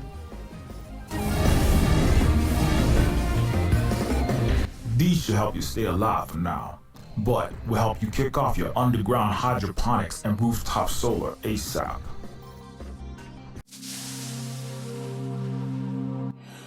Well, this is it. It's time for the final assault. Lith, my people wrecked your native homeland. There's a good chance many of us won't survive this fight, and I can't in good conscience ask you to spill any more blood for problems my white human people have caused. Thanks for acknowledging the truth, Sybil. But while I'm still a Sindarian in my bones and in my heart, it pains me to admit I'm also half Stormtrooper just due to all the time I've spent in the heart of darkness. Either way, I fight for all parts of me, as the colonized and as someone cleaning her own house. And you're gonna need Countess Zero Cool's cyber warfare skills on your side if you want a chance in Helion of succeeding. True enough, Lith. Nostromo, as a race we synthesized and used as disposable servants and war pawns, I also can't ask you to fight for us. You're terrible parents. I might have been pumped out of your people's factory to be utilized as a weapon, but that doesn't absolve my complicity in the kill machine carnage. I've got to be a part of your about-face, the fragging of my commanders. I've got to terminate the Terminator inside me, once and for all. I know my father figure protege would accept nothing less. Thank you, Nostromo. Proto? Yo, Bainus, come on. You don't gotta ask me shit. Dunking on Babylon crackers with revolutionary whoop-ass is just Tuesday for me. This Tuesday, we're just gonna catch some extra air, that's all.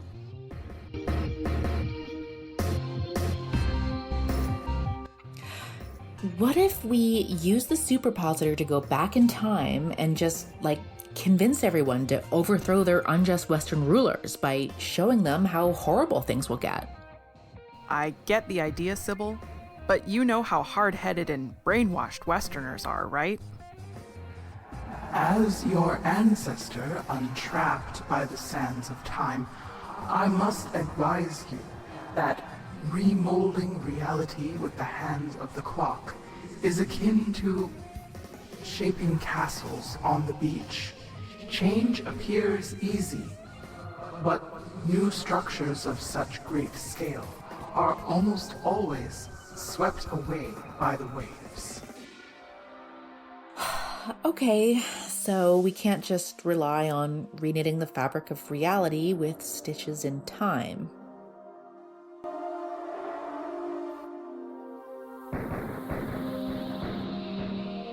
The Utopian Red Star Resistance is back on its feet, thanks to you all. No problemo, comrades. No one free till we all free. It's good to have you on board. Utopia's corrupt leadership will be gone soon. Proto, are the revolutionary Silicon forces prepared? Our metal militia's ready. Time to shoryuken this honky crown jewel pinata. The Yugorian forces are prepared to help with Yiden's exosphere. Okay, everything is in place. Nostromo, let's get going.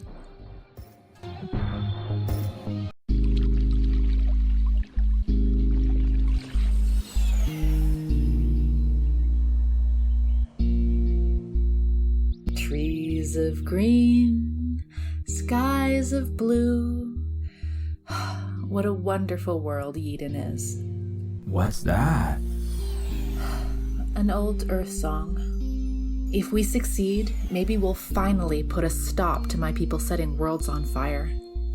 Well, time for my family gathering. The final Fulcrum Summit, the last Versailles party. The board meeting to end them all. Are you ready? Ready as I'll ever be. I'm prepared to meet my maker, face to face, man to person. We've got unfinished business. I'm sure. Up we go.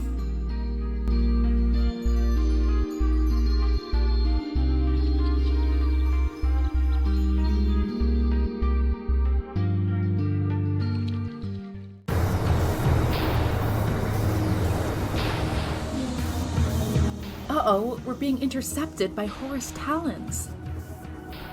What do we do? Just let me do the talking. You are entering restricted airspace controlled by the Troposphere Aerospace Defense Command. Identify yourself. Hello, Torad. I am Sybil Clighton-Busch, daughter of Warren Clighton-Busch. We have no Sybil Clighton-Busch on record. All groundlings and nobility beneath Duke/CFO rank are barred from the Utopian mesosphere and higher altitudes. Exit immediately, or you will be fired. Please, check the archives. I am a daughter of the reigning monarch of the NeoFeudal Council, King CEO Warren Clighton-Busch. This vehicle is a limited edition aero chariot reserved solely for the loftiest echelon of the elite.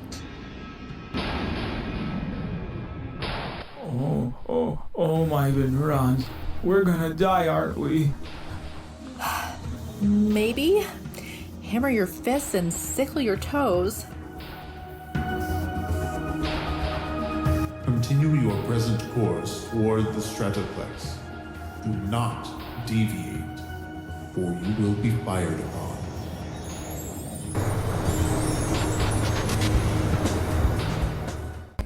Phew, that was a close shave. Yeah, my power supply was in my throat. I mean, I downed an enemy starfighter from a flamed out F-135, but I'm no Top Gun dogfighter. And I'm no Captain Marvel, just an ex-politician turned aspiring revolutionary, masquerading as a high snobriety type again. But hey, we're still alive, and should be reaching the orbital palace very soon.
Oh my gardens. Yiden is the splitting image of Earth. Everything we worseners have got our filthy mitts on has turned to rubbish and smoldering dumpster fire, thanks to our phony baloney colony capitalism. And the Galactic Silk Road holds the thin green line of true civilization and abundance. We really are just raging Wall Street bulls in a china shop, bloody eagles shredding everything with our greedy talons. So this whole amazing, prosperous planet is Venurahn and other indigenous territory, and that teeny tiny, flaming, smoke-spewing, ashed wasteland, that's it? That's Utopia? Yes. Toward the front are the bulwarks of Canada the Fourth, Nova Germany, Neo-Tokyo. The vassals sacrificed their populations and economies in proxy wars between East and West. And that borderline between emerald green and vomit color, that's Yughoria? Yes, although the Venurahns have pushed the Western invaders into remission. Unable to colonize new lands, my people run out of spoils of war, bread, and circuses, aka McSwift's Burgers and Omniflix movies, and our homeland decays into ruins. Desperate times, desperate measures. Like Ragnarok, huh? Exactly. As the Stratoplexian elite see the end of the rope approaching, they'll resort to increasingly rash, violent outbursts to try to save their necks. Before escaping Earth in our aerial palaces, we Westies launched dangerous, futile wars with Russia, China, and the Arab world simultaneously, threatening everyone with total nuke annihilation. We'd better get to work then.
Wow, Aethnali Island is doing amazingly well as a communist anti-colonial island.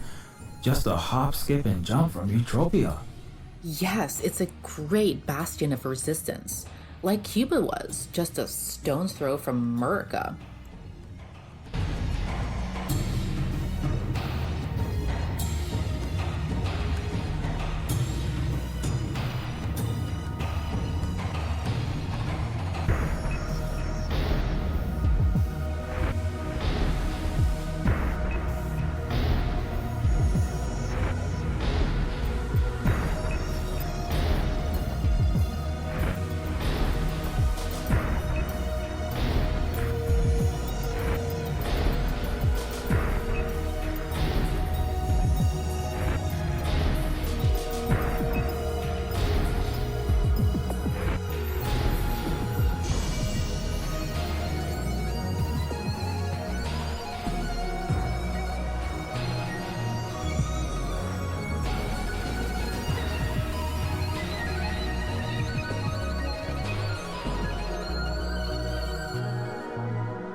And that yeah. We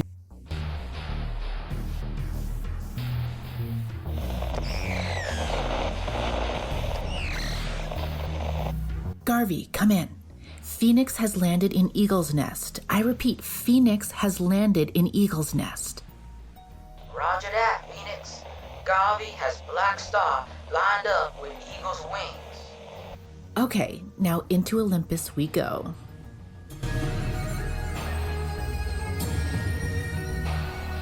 At the very top of the Stratoplex is the Fulcrum Palace, where the 1% of the 1%, the G8 leaders, reside. Never been in a palace before. I feel out of my league. Just stick to the script and you'll be fine, Nostromo. When in Rome, just be a wine-snorting, cake-scarfing, ostentatious hot air blower like the rest of the Romanoids.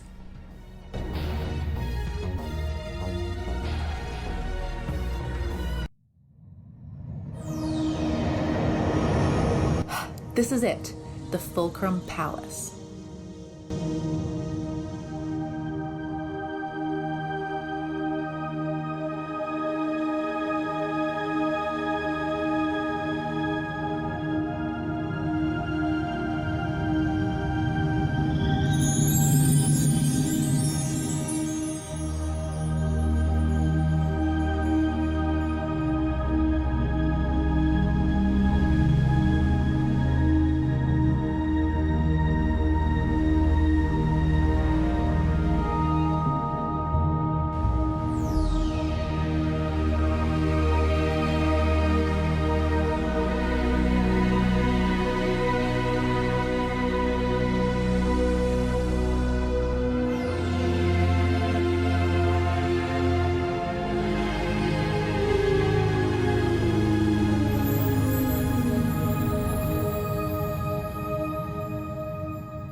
This pyramid, constructed from a lassoed golden comet, is rumored to contain more gold than all of the yellow metal mined from Earth's crust put together.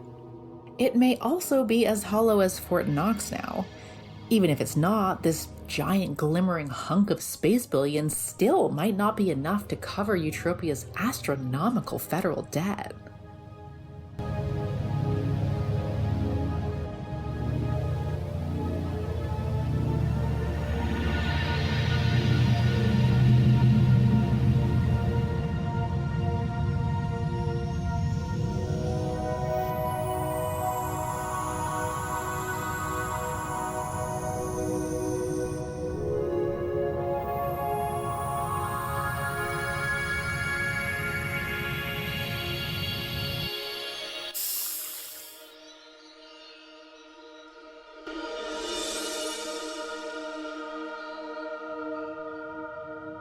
Former Princess Sybil, you are expected at the G8 summit.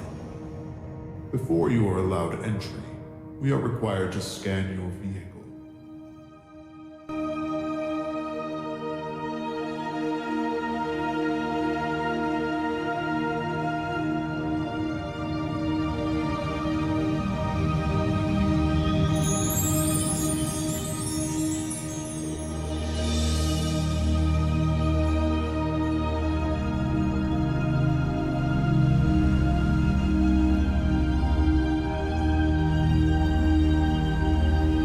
Ma'am, I'm not going to ask again. Land your ROV. You don't need to scan this vehicle. Her Highness's titles have been restored, and she has pre-summit TSA check-in. I don't need to search the vehicle. My mistake, Your Highness. Enjoy the Snow White Fairness Contest, the Royal Glass Slipper Tryouts, and say hi to Prince Charming.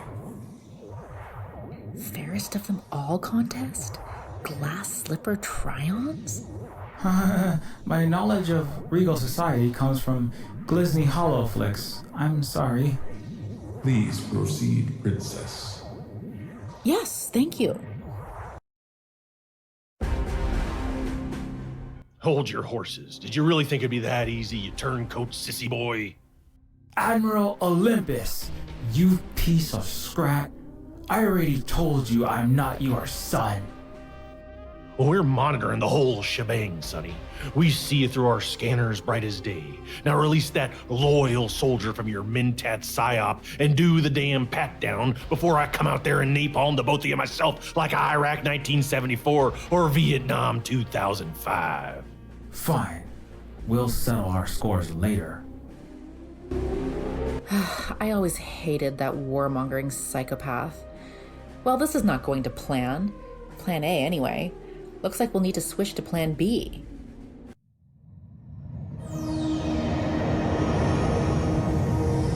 Former Princess Sybil, before you... Very well. Routine procedures are routine procedures, I suppose.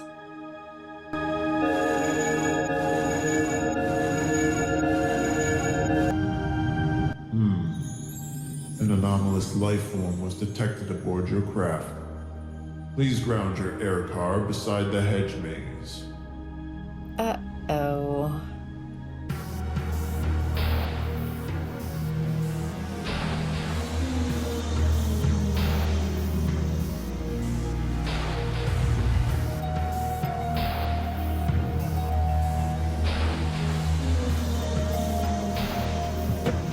There's an ice chest in the trunk.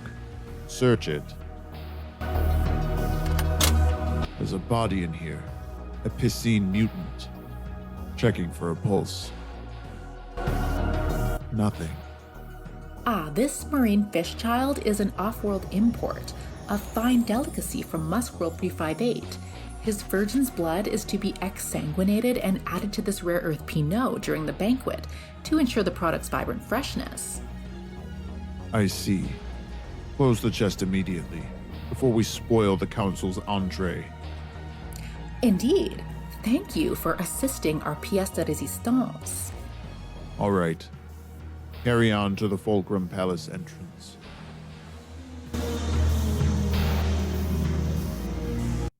And we're in! Great work, everyone! Crankshafts, they really dine on other people up here? Yes, horrifyingly. Eating other members of the species is a long-time Western elite custom. Fluke, you okay back there? It's freezing in here. Good thing my fish genes give me cold-blooded metabolism and anti-freeze proteins. You did amazing, kiddo. Unfortunately, you gotta chill back there a bit longer, and sorry you had to shoot up that nasty poison again. It's okay. There was no other option. And the modified version was more like NyQuil sleep juice. Okay, time to plaster on a smile like some lobotomized Disney character till your cheek and mouth muscles scream in pain. I am terrified myself, but at least I have no mouth muscles that need to scream. Just a bunch of tiny motors that move my faceplates and a speaker in my neck tube.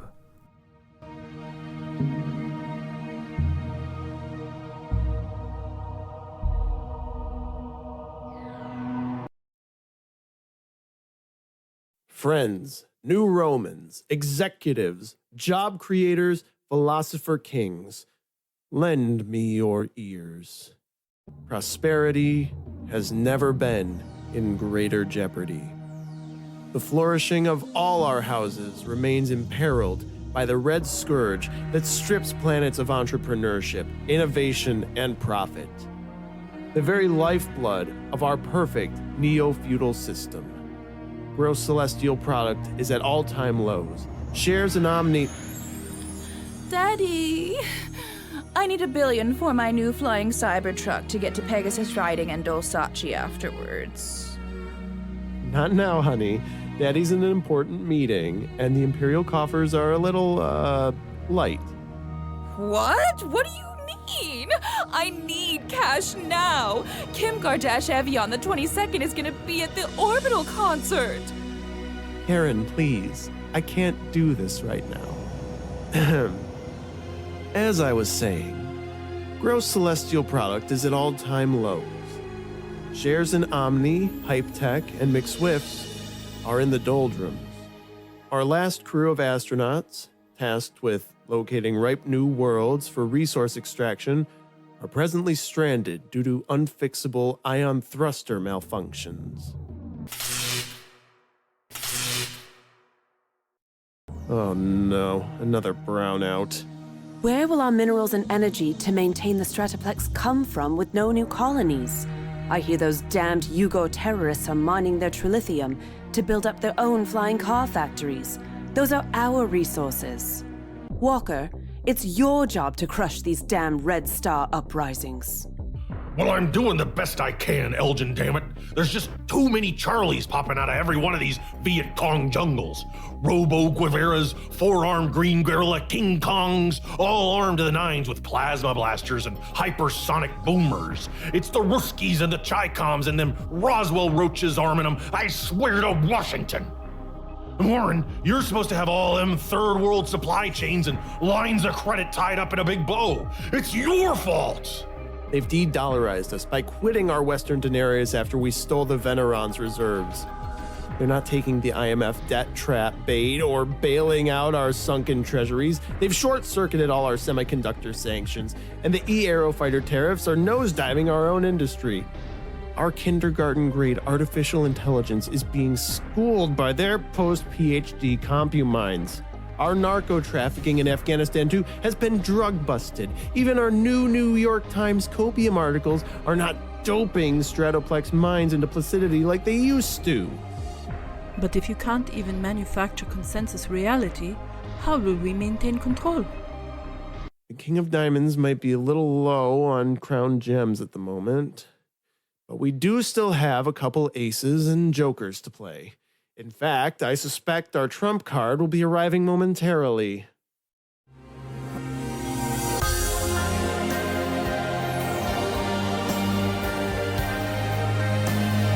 Sybil, the woman of the hour, the Times person of the year. Father? There she is, Miss Anti-America. Nice to see you too, General Walker. Royalty and executives of the Neo-Feudal Council, thank you for agreeing to meet with me.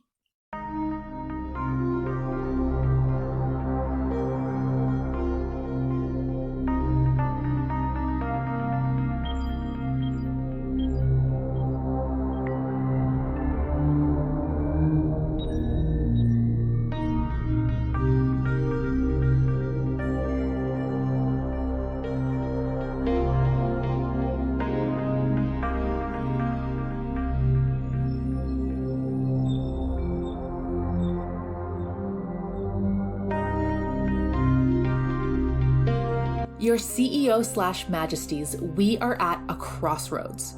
The people of terrestrial Eutropia and vassal countries below are suffering. Your royal chests are waning, the silos are emptying, and the ability to sustain these floating metropoli are in peril. There is rumor you lack even the trilithium to transport the Stratoplex out of this planet's orbit. Unfounded hearsay. No one has access to that CIA classified data. Daddy, can I put her on the rack? Or maybe the Iron Maiden? Or maybe I can use the Israeli method with the Karen, baby, please. Remember, we don't discuss torture during luncheon. It's uncivilized. Now, let your sister speak. Your citizens below are resisting against the machine militaries and fascist gangs. Citizens? You mean your Red Star terrorists and criminals?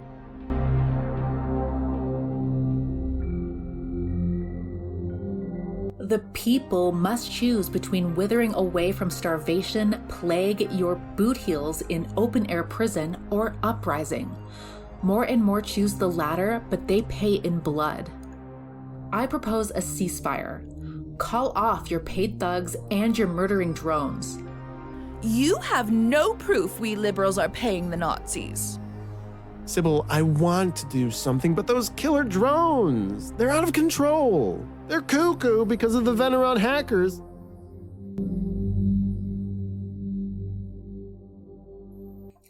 Father, please. I am not one of your pliant, conditioned Western media consumers.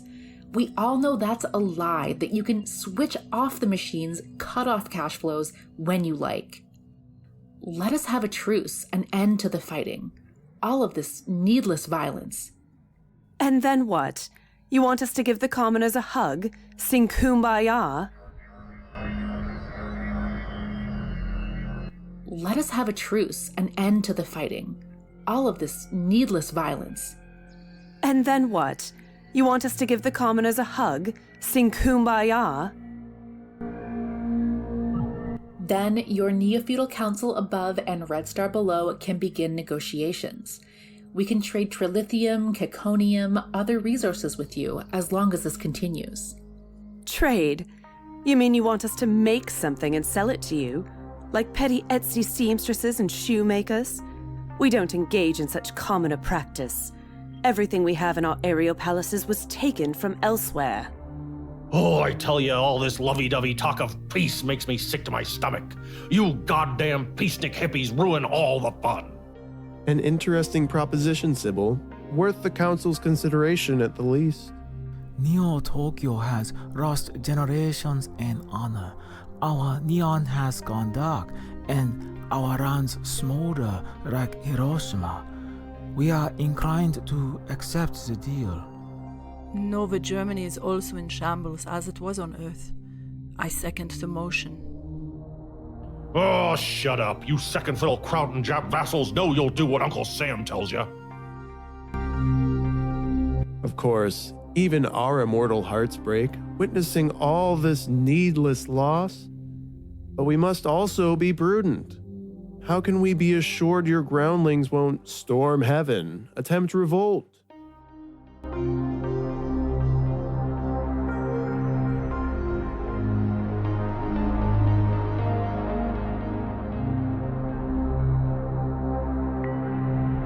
I have brought one of the shards, the keys to the ultimate throne from which I once reigned. As a show of good faith, your council will possess 5, and Red Star only 2. Even with this paltry token of goodwill, you are not in the strongest of positions. We've wiped out your rebel forces downstairs in Eutropian territory.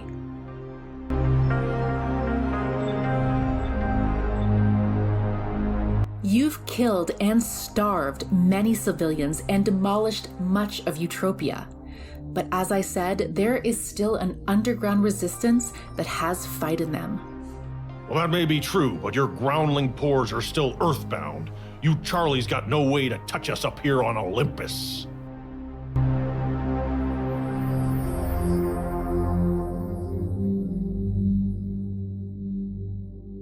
Possibly, but you were trounced in the Crimson Sea by the RSF and lost in Yughoria. You paint yourself as Olympian gods, but perhaps the true deities favor change. Maybe revolution will find a way to reach the highest heads yet. You're bluffing, Chica. We've got more A-team squadrons and bulletproof bulwarks of security than a 7-layer chimichanga. There ain't no possible way you're gonna turn our White House into the Black House. Please, Walker, we all respect your wartime acumen and appreciate the conquest you've done for us on Earth and across the cosmos. But let's not overdo it on the bravado and posturing. Sybil, however the scales are balanced, you must see the golden goose in the room, tipping them. What's to stop us from taking you hostage along with the Golem Project 2.0 that you've brought in tow?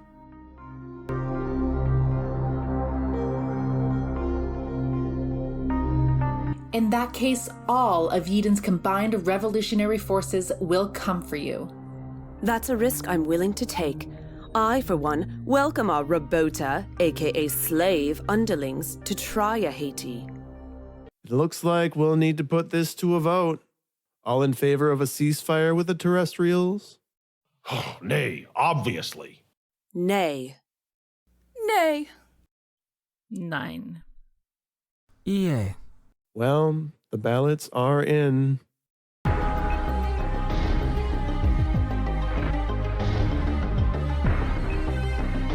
Wait! You must see this is foolishness. You'll only drive yourselves into a deeper hole. I'm sorry, Sybil. There's nothing I can do. Even if I cast my vote, democracy in this representative republic has spoken, loud and clear, and I am no autocrat. That's it then. It's time we make preparations to unlock the Garden of Fulcrum Pass and re-secure our domination. Indeed, the kingdom of heaven will be open again for an instant. Eden may be retaken yet. I shall personally escort the key and my daughter. Very well.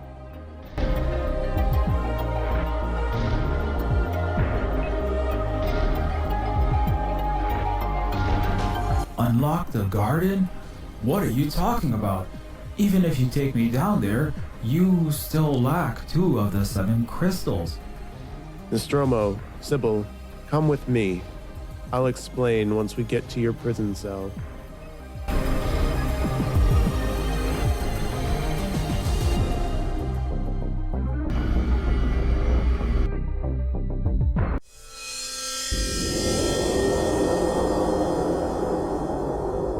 What is this place? A neo-feudal house of horror, where we dissected, experimented on so many sentients like lab rots. Regrettable actions, many. It's also where you were born, Nostromo. You mean manufactured? Programmed to do your bidding? Yes. Well, Admiral Olympus was lead on your project. More Semper Fi version of your predecessor. Proto-J. You killed him once. Indeed. Lifetimes, light years ago. I was... You were what?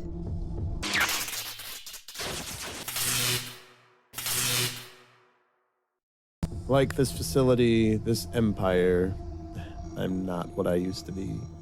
Let's continue, shall we?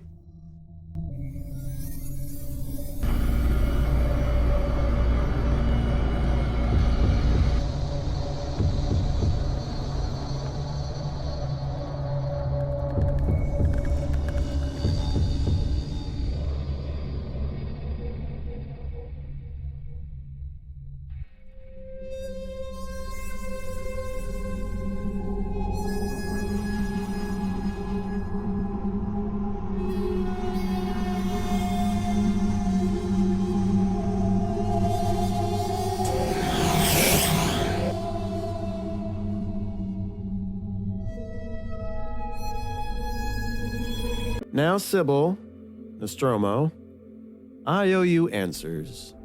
And a Clighton-Busch always pays their debts.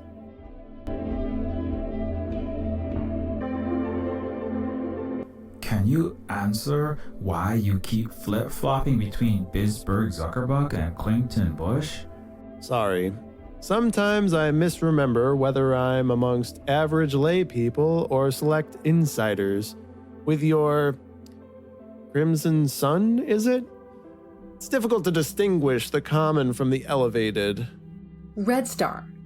And if you want to pay debts, since you've imprisoned us in an MK Ultra 2 torture dungeon, you could start by releasing us.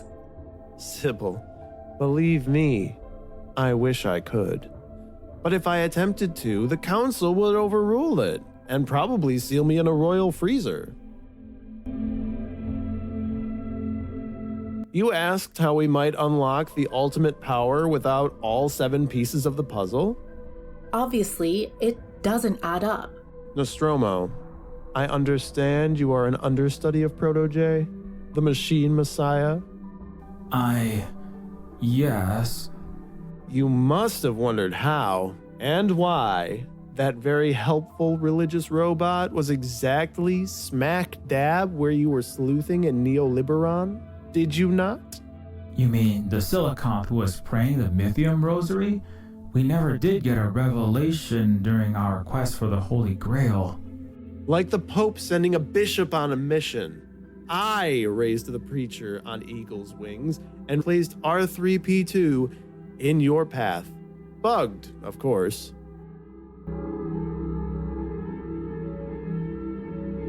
Hello, Nephilim. Salvation is at hand. I don't believe it. You?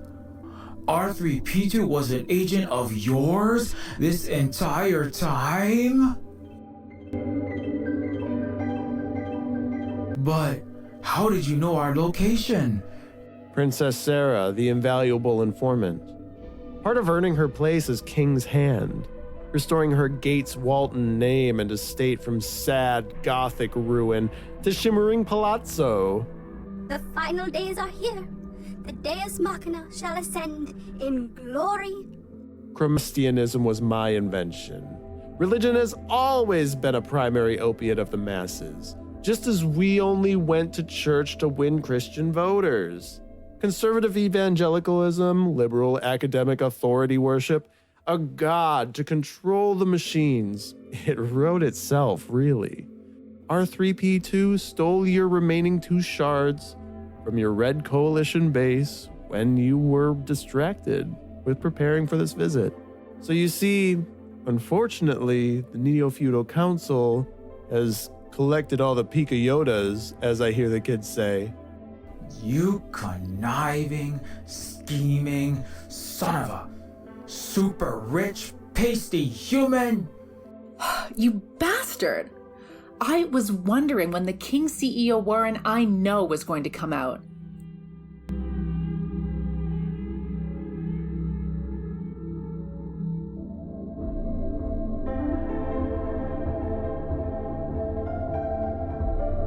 But how did you... Princess...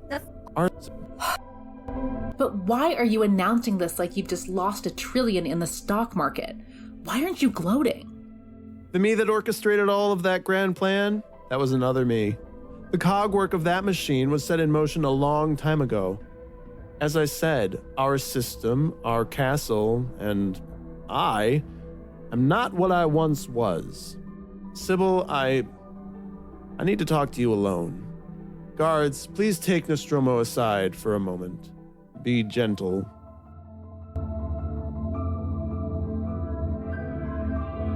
No! Sybil! You can't trust this snake, this... It will be all right, Nostromo.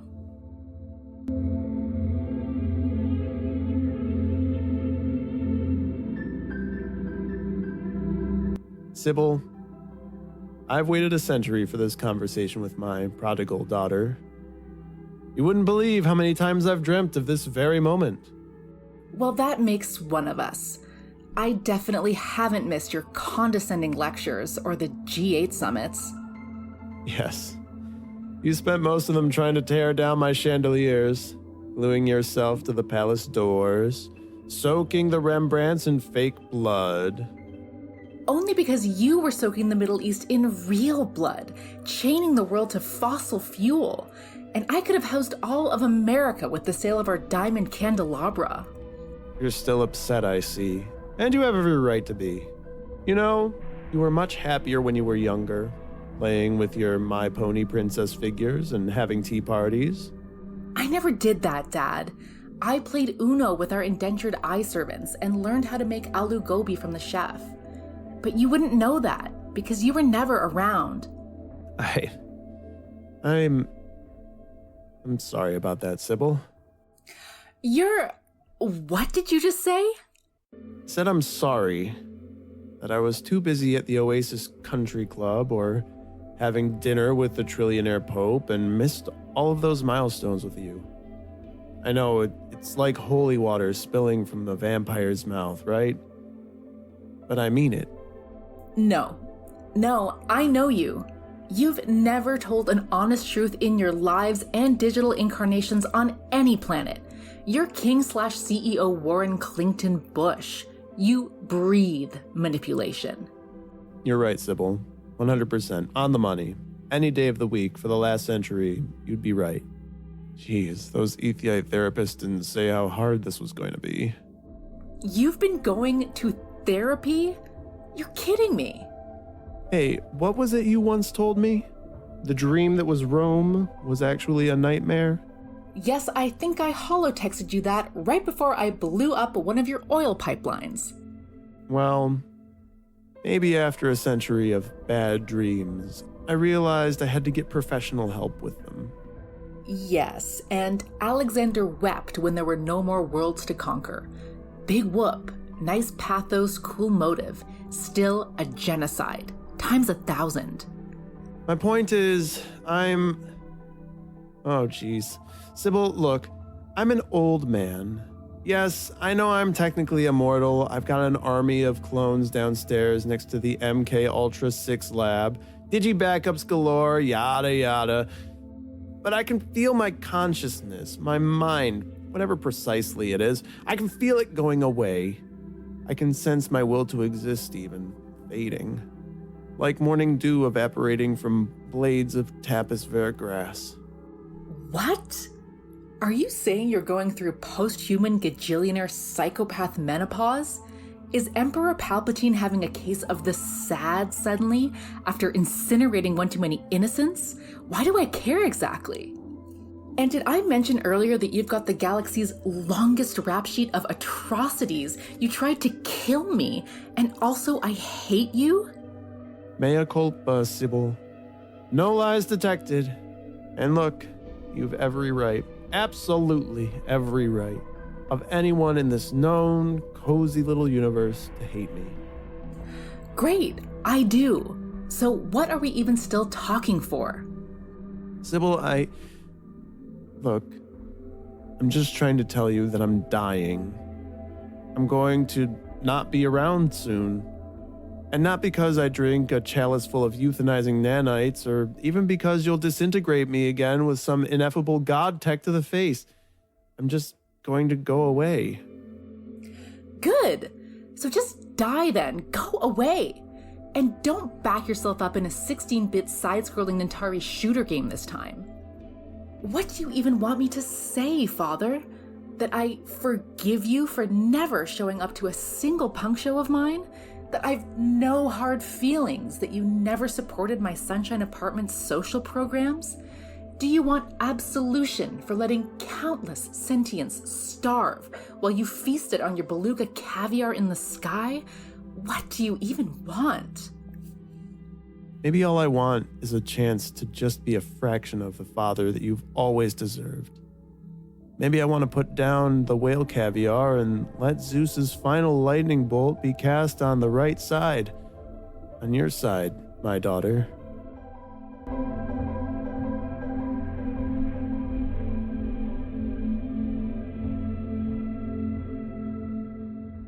No! You don't get a redemption arc, you asshole! You don't get forgiveness after the endless war crimes. You don't deserve closure. You deserve to stew in your pathetic depression forever. You piece of... Ugh! Do you feel better now? You know what? No. We're not going to pretend at family now. I've never been family to you, just a legacy perpetuation vessel. Our kind doesn't have family, just biological property. Assets, liabilities, spreadsheets listing serfs and workers, cabinets displaying trophy wives and scions. But that ends after me. Like Proto, I've had to build a real family that really cares about each other beyond bloodlines, entitlements, history books. We come from different walks of life, different substrates, princes to paupers, but we all have each other's back, no matter the cost of the shirt on it. It is, of course, your decision. So you're dying. If so, why don't you just put yourself out of your own existential angst right now, Father? A good question. To be honest, I've considered simply diving from the palace parapet, burning up in this planet's atmosphere. I've already taken the liberty of deleting my backups. You're lying. You'd never truly erase yourself from reality. As weary and weathered as your mind might be, you're far too selfish to simply let go of power. Believe it, or don't. But the real quandary is that the second this old ticker strikes its last, alarms will go off. The G8 will be alerted, and your plans, whatever they are, will be foiled. And perhaps worse, your younger sister Karen will be wreathed Caesarea. We'll have a queen monster in charge. So the Fulcrum Palace's Sistine glass ceiling will be broken. Cue applause. Very funny. But be serious, Sybil. If Karen becomes Supreme Monarch, she'll launch the kitchen sink, including nukes, at this planet. That's suicidal lunacy. The Stratoplex would be completely defenseless and could expect immediate retaliation from the Venurahns. Sybil, you know your sister. Suicidal and lunacy are her middle names. The Elder Race can turn your ICBMs into chili dogs before they get within 1,000 miles of their territory. That may be true, but what remains of Eutropia, your survivors down there, will be vaporized in a 10 million degree firestorm. We both know the ancients have a code, and their hands will sadly be tied. I don't need you to give me a presidential pardon, absolve me of my infinite sins, or even give me a pat on the back. You were a far better leader than I, so I leave the choice to you. Kill me, again, for good, if you wish.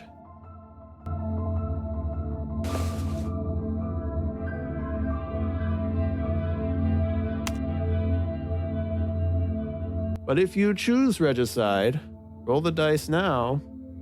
You may not like what the Wheel of Fortune brings you.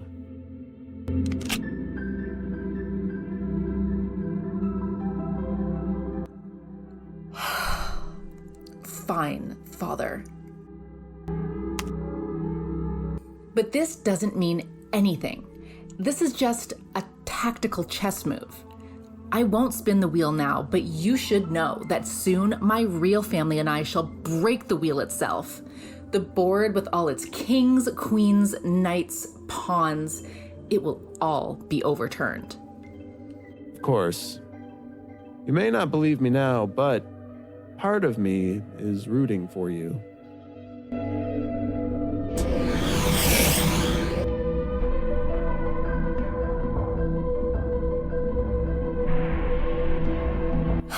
That was unexpected. I'm not sure what to believe. Either way, it's time for Phase 2 of Operation Eutropian Revolution.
There we go. That'll fool those guards.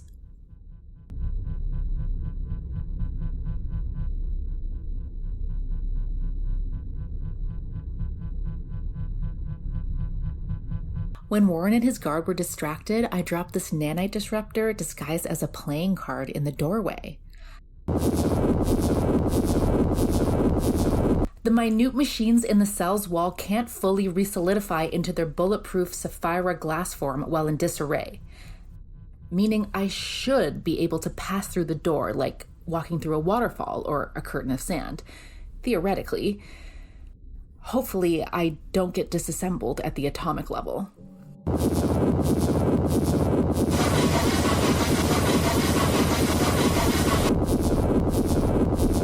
Phew, it worked! On to phase 3.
Here it is, the throne to end all thrones, the very seat of God, the garden of forking paths. Give me control of a nation's currencies, I care not who makes the laws, Mayor Rothschild once said.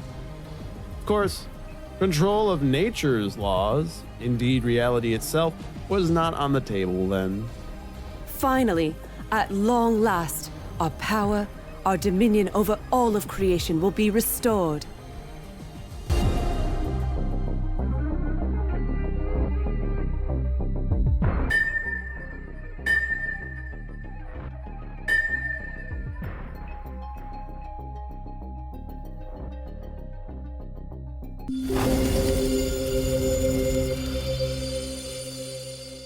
Now, for the final ingredient. The passage of the golem is the key, as Dr. Gurtzel once foretold. We need the mind of a being manifest of the primordial clay. You're up, kiddo. Get on the horse. No way! Boy, don't make me do this the hard way.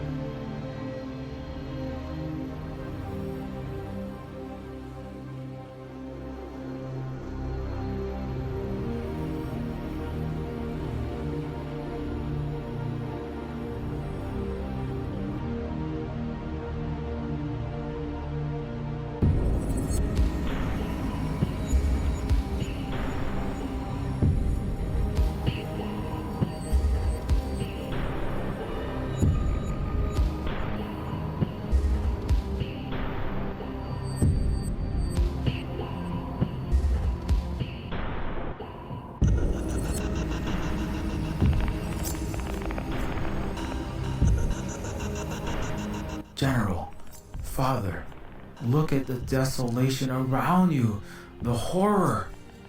Don't you ever want the nightmare to stop? What's the point of the fighting if you only ever rule over ashes and graveyards? How many wars will be enough? How many planets? How many more mothers crying for lost sons? Do you truly want this hell to go on forever? Well, that's just who we are, son. We're men. We're born to kill. Soon as we can pick up a toy 6-shooter, it's cowboys and engines. We find a stick, we're knocking other boys down, taking lunch money, and we never stop. And soon, at 0800 hours, we're gonna whack old Putin in Stalingrad with a stick of Agent Orange and nuclear fire. Putin? Stalingrad? Father, what are you talking about? Life is war. All you can do is learn to love the bomb, enjoy the slaughter or not. Tell you the truth, I never liked these high brass jackasses. Pencil dicks like these is why we lost to the Chinese in Dien Bien Phu back in 240 BC. But sooner or later, son, you gotta realize the only question in life is, are you the one with the biggest stick, or are you pushing up daisies? Now unlock that super weapon. That's an order, soldier. No, you can't make me. I conscientiously object. I'm not pulling another trigger, dropping another bomb, or taking any part of your war machine again. I won't be part of your Semper Atrox, never-ending atrocities. Pussy to the end, huh? Oh, well, I don't need Warren's brain implant hat-trick mind control. You're outgunned, son. I can make you stand on one leg, do the hokey pokey, and burn this whole damn commie insect planet if I want, Toaster Boy. Now get on the damn platform. Major, put this insubordinate AWOL traitor up there. Sir, yes, sir.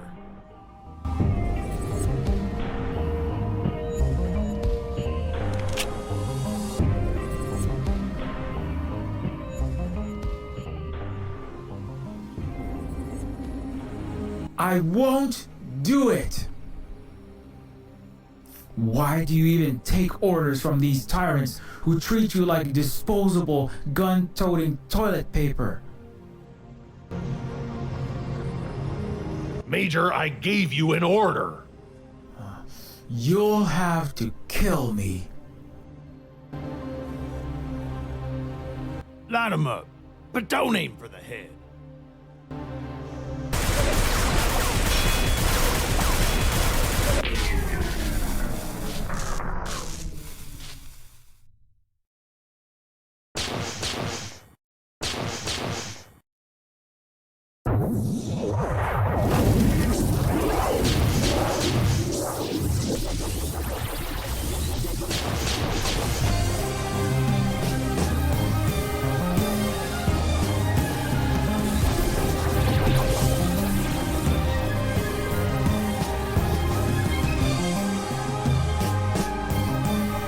Oh my gates.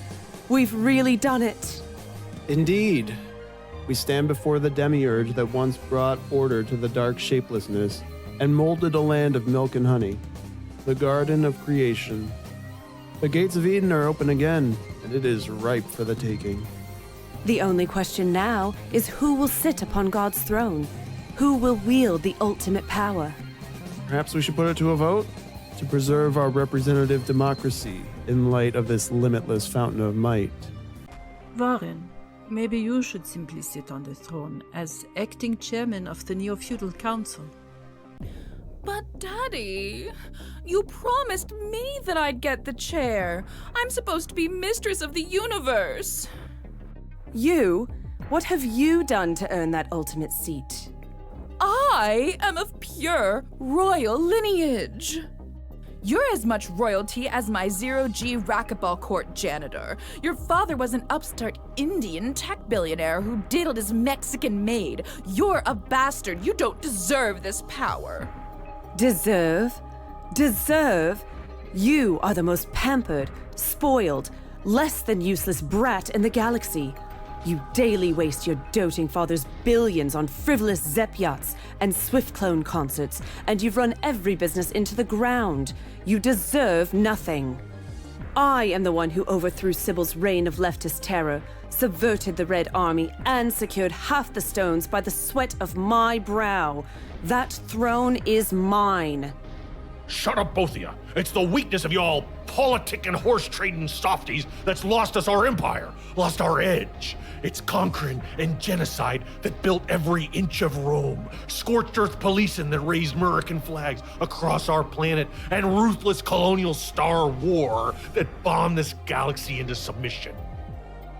Y'all can diplomacy this and speechify that, weave your plots and play Monopoly money games. But at the end of the day, y'all know hard power is the only real power.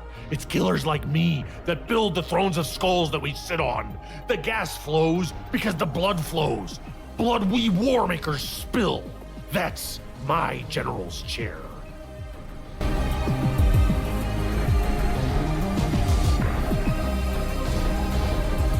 The real men are all on my side. Get hook! Agents, soldiers, ready weapons. Remember your duty, your programming. Stay behind the Nostromos, honey. Walker, you're making a mistake. Don't you remember the January 6th embarrassment? This is not becoming of a leader of our rules-based order. It's not civilized. Oh, please spare me the bullshit. I told you I was sick of watching foreign wars on GNN through the little screen, Warren. I always bring the shooting back to the homeland, as civil as they come. Fire!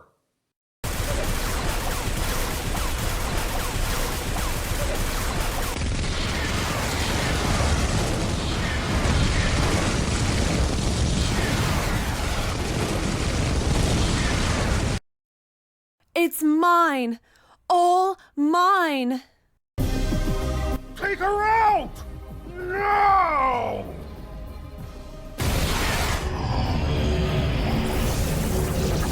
Fools! Your pathetic little BB guns and bottle rockets can't hurt me now. I rule everything. I remake the world in my image. Your weapons are but confetti for my coronation party.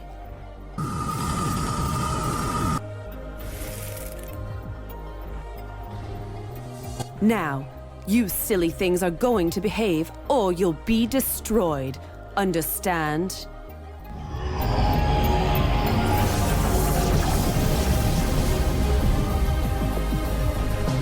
That's more like it. And now, it's time to stop the only thing standing in our way. It's time to eradicate the existence, the very memory of those damned Venurahns.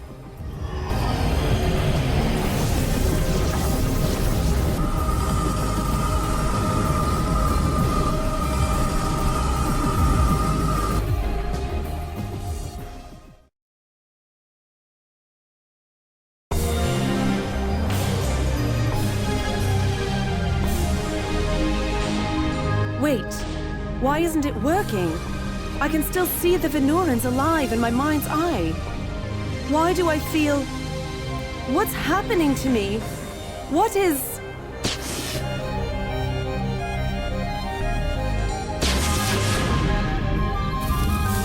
Ah!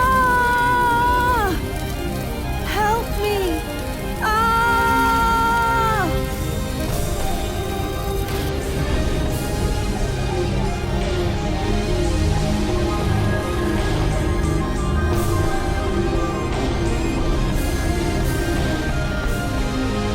My word. What a terrible end to come to. Warren, what has happened to the throne? I don't know. Perhaps it was damaged. We made a mistake in the activation. Oh no! Daddy, where did the stones disappear to? Get them back! I don't know where. Oh, damn, the super weapons foobar, and we're caught with our pants down on this terrestrial planet?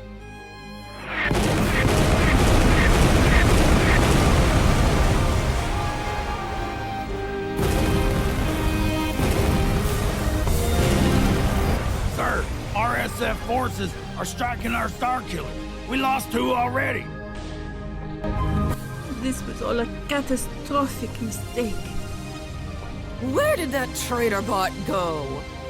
I'm not sure, sweetheart. But we've got to go. Right now. Get us in the air and back on the Stratoplex on the double.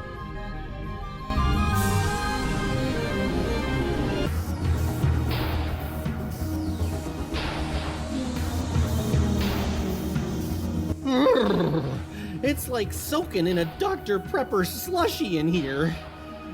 It seems the coast is clear. Well, looks like I'm in. Whoa, this place is so... wowzers! Just like in lifestyles of the quadrillionaires in Famous or Cinderella rags to Kardashevian riches. Now I see why we don't have healthcare, live in tents, and eat cat food for dinner. To pay for all this. Anyway, I'm supposed to send the signal to the Red Star Revolutionary Coalition back on BOZO 426. Well, I mean planet Yiden. I have to take Sybil's phone somewhere I can aim directly at our forces' satellites. I think I'll need to find a way outside without getting in trouble.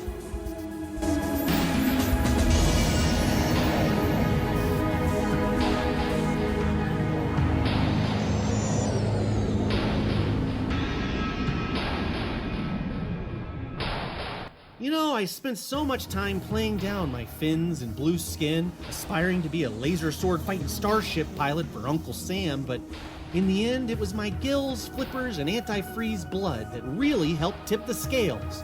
Who'da thunk it?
Hey, Mr. Man in Black, can you help me out? Who goes there? You're not authorized to be here. I must have took a wrong turn on my way to the moon. You're coming with me.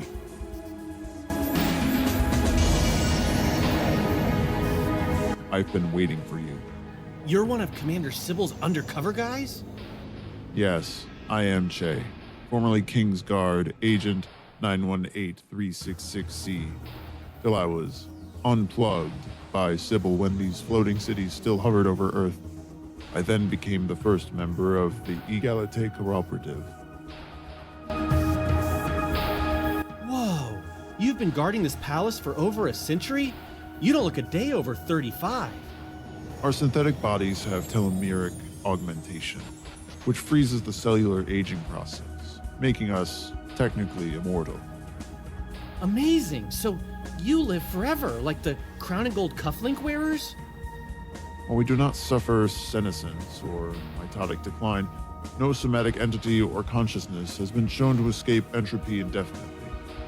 Our bodies and minds gradually degrade, and we have only one. The neo-feudal elite have entire warehouses of clones. So they're actually immortal? The synaptic and neuronal constellations proceed from one body to the next, but even these post-human rulers are not who they once were. Cells which multiply indefinitely, reproductive cells, bone marrow, are effectively immortal. But this uncontrolled replication in the skin, the brain, sinew, it results in overconsumption of resources, the ruinous, endless growth known as cancer, and finally, self-destruction. It seems that the individual desire for everlasting life and the uncontrolled replication of dominion, such as the Eutropians, result in the same self-termination at a civilizational scale. Huh, well, I'd like to at least live past 18 and get my own aquarium house.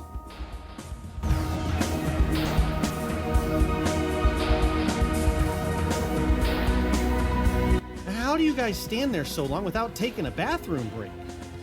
Our model is upgraded with complete metabolic recycling. No urine or bladders. That'd come in handy when streaming the Revolutionaries TV show. I hate pausing to pee. Can you help me out? We at Red Star, I think it's your egalite thingy, we have a plan to take down the Eutropian Empire for good. Yes, Comrade Sybil said you would return.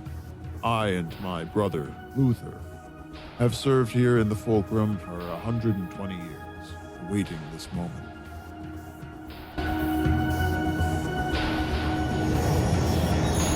Agent, you are needed in warehousing. A potential security threat.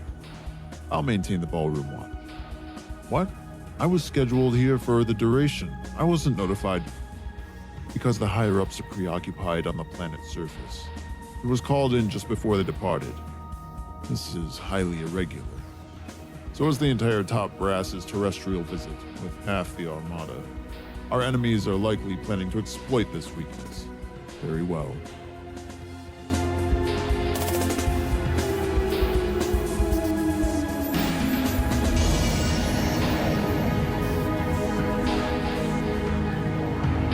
You don't have much time. Quickly, exit this way. Hey, thanks a lot. Che? Vive la Revolution.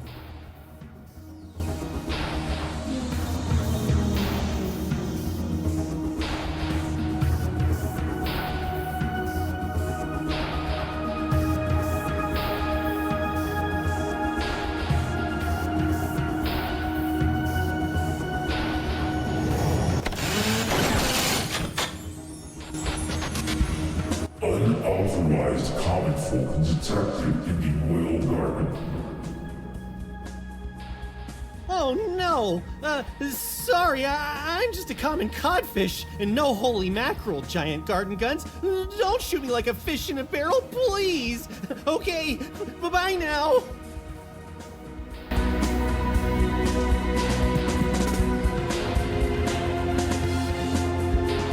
Agent Che, we need to do something about those big guns outside. The hedge maze autocannons can only be controlled from the Great Hall of Central Intelligence. It is located in the Fulcrum's lower levels. Okay, well, I guess we gotta go down there. You must take the elevator beneath the Sun Throne. Come with me.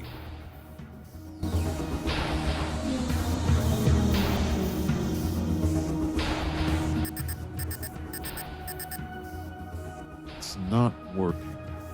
The Neo-Feudal Council must have changed the access codes. Without the presence of a duke/executive or higher ranking, we're barred from entry. Oh no! Well, there's gotta be some other way. Commander Sybil was taken to the Fulcrum holding cells below. Of course! The commander said she had a nifty escape plan.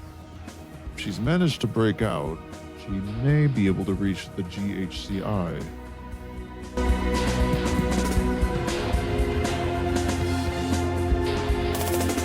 Our comrade is indeed free.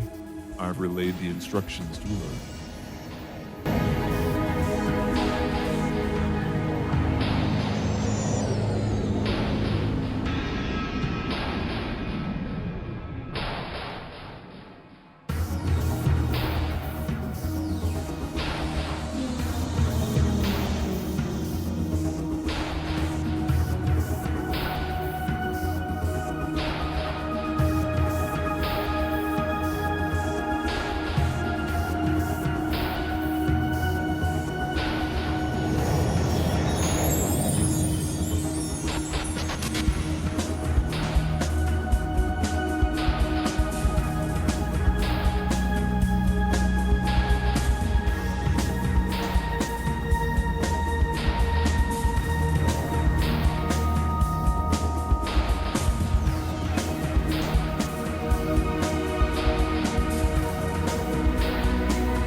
Geez, this thing is still running Windows 98? There's even an ancient screen grab of Tobey Maguire from the 2002 Spider-Man as desktop wallpaper. What a bunch of cheapskates. Maybe if I install this CrowdStrike antivirus software that caused a Y2K meltdown on Earth, and I double-click on this one weird trick to enlarge your penis while receiving 1.5 million from my Nigerian prince email.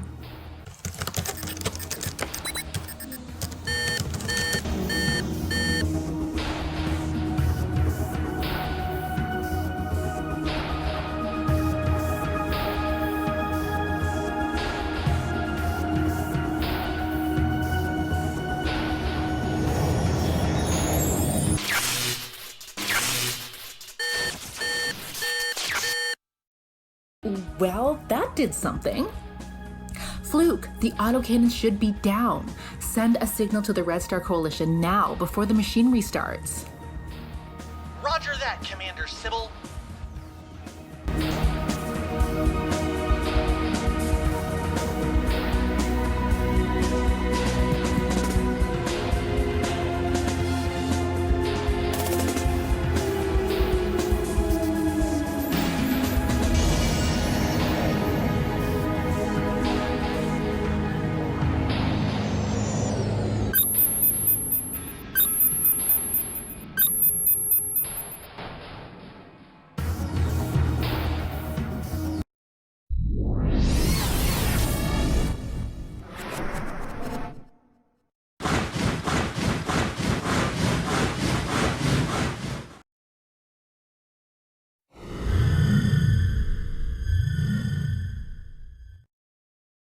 Fellow Utopians, this is the fight of our lives and our life cycles. It's a fight to redeem ourselves and millennia of wrongs against the galaxy, against all sentience. It's a fight for our very souls and for our future. The cost will be great, but the reward, immeasurable. Games of Thrones, contests of currency, wars of systems, the final feud to overturn the chessboard and all empire begins now. It's time to spit roast these imperial pigs for good. Babylon is going down. Revolution time, biznatches. Let's hack this Versailles. Time to terminate neo-feudalism.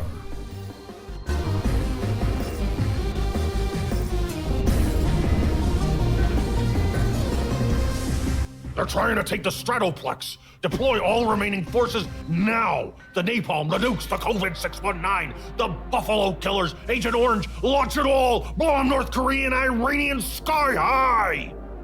Walker, if we annihilate them with antimatter, mow them with daisy cutters, or fire the damn photon torpedoes, we'll wipe out all our remaining resources and capital, delete our backups, decapitate our capital, brain drain our central intelligence agency, and clear the Mordor cloud that keeps our Andersons matrixed. We'll lose ipso facto. Right. So send in the ground forces and intercept any enemy flyers.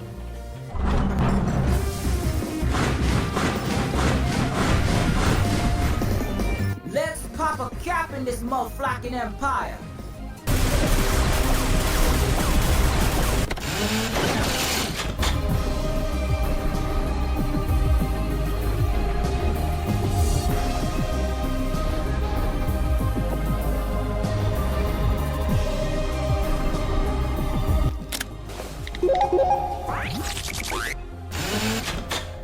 Pick on some cannon your own size.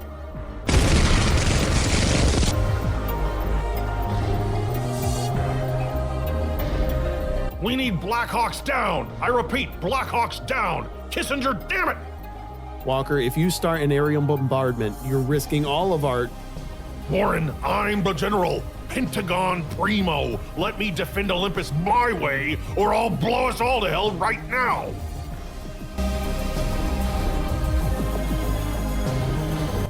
Proto, send in the Red Fleet against the White Army, now! Jolly Roger that!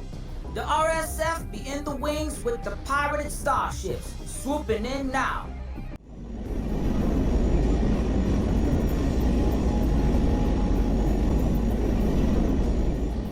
Yo, we blackbearded all the star devastators y'all crownies sent planetside for that pitiful fool's errand. While y'all was copiumorn for the big stash, NeoFeuding over the mega throne, we yanked your Yankee armada. Yo ho ho honkies, I's the motherflacking captain now. What was that degenerate metal street rat doing with my blasted star devastators, MacArthur, damn it?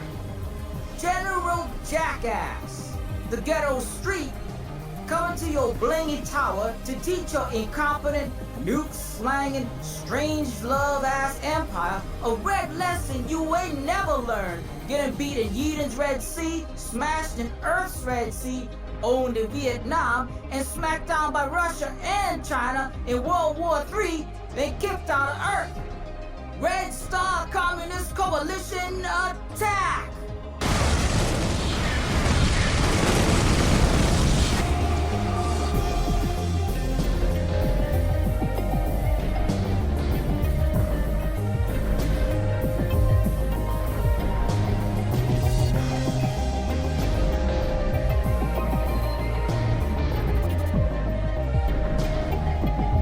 If we could deprogram the Matrixed agents and Nostromos, turn them to our side of the ledger, we could end this before any more blood and oil is spilled. Lith? My Countess Zero Cool root hack has been uprooted. Our only hope is to shade run the Silver Spook disk to the Central Intelligence Hall. But the only way down is inside the Fulcrum Palace's Great Hall. We'd be mowed down instantly. What about the maintenance port? That sucker is crawling with neutral troops. No way.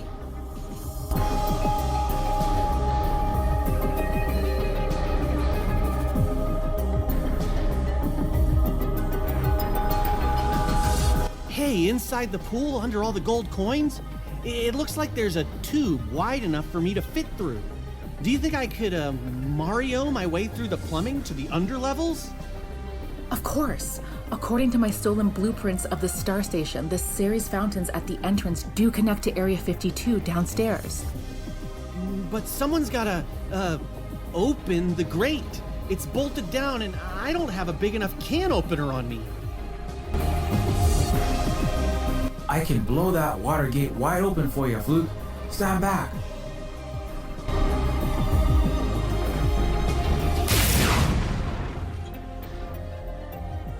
Great shot, Nostromo! You're all clear, kiddo. Now, shove our secret weapon down this gilded, deathly star's throat and let's give the Heart of Darkness a heart attack.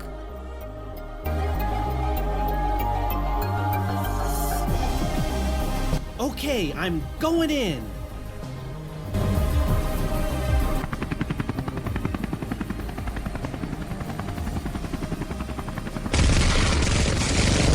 You ain't coming in through the back door, you sneaky little fudge-packing pinko.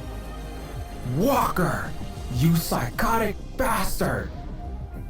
You ran away, derelicted your duty again. You're no son of mine. You owe me a death, you weak little degenerate commie shit stain. Oh, ouch! I think even my omega-3 fatty acids felt that burn. Fluke! Fluke! Are you okay? Yeah, I'm okay. Just a little banged up from the fall. I can't get through with that killer copter there, though.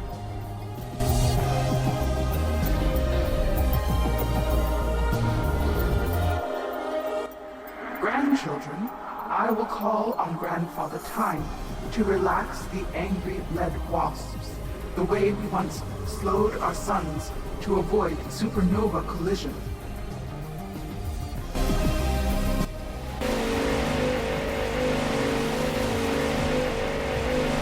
Die, you son of a...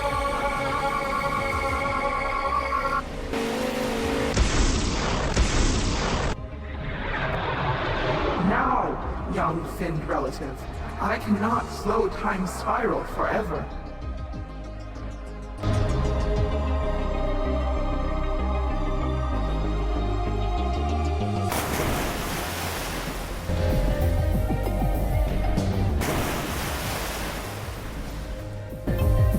Fluke, up here. Take the elevator on the left.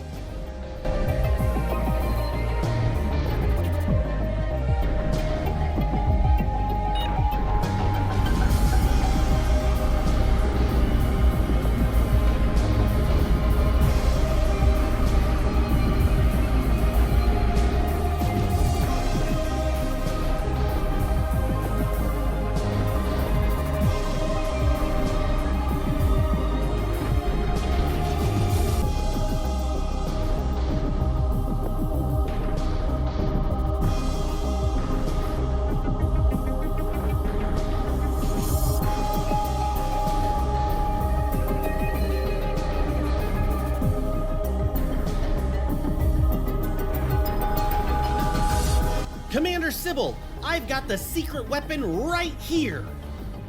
Amazing job, Fluke. Quickly, give me the Silver Spook disc.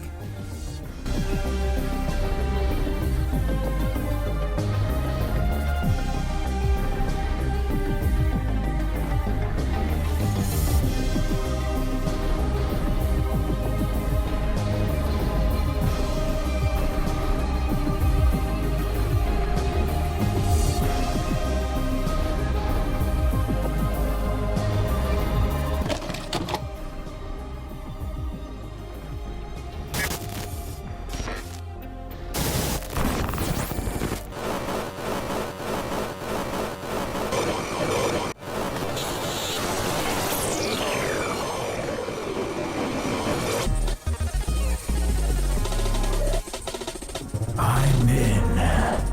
Time to make this spangled server see stars. Roast the Eagle's circuits and down this Olympus for good.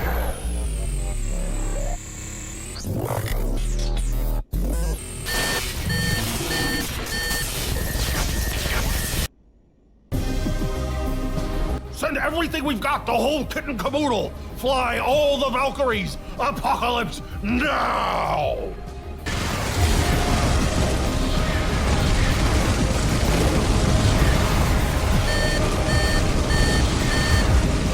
Wait, something's wrong with Eagle's Eye. Hold your fire. Clancy, damn it, where are the damn spooks? Maybe they ghosted you. Maybe I freaked them out. Either way, there's only one spook haunting your White House now, General. Wait, I know that face. That old cybersec defector. The ex-CIA thorn in our side that took half our cyber division to root out North San Fran. Yes, Mr. Man. I was there, EMPing your Robocops, hacking your searcher-destroyer drones, jailbreaking the iPhone-making gulag worker slaves, seeding rooftop gardens, raising world-class warriors, when you were gobbling all of America's real estate to prove yourself to your daddy. Silver Spook? But we killed you! A team of specialists had you beheaded in Ameribank City. Took out your team with targeted drone strikes and Motorola bombs.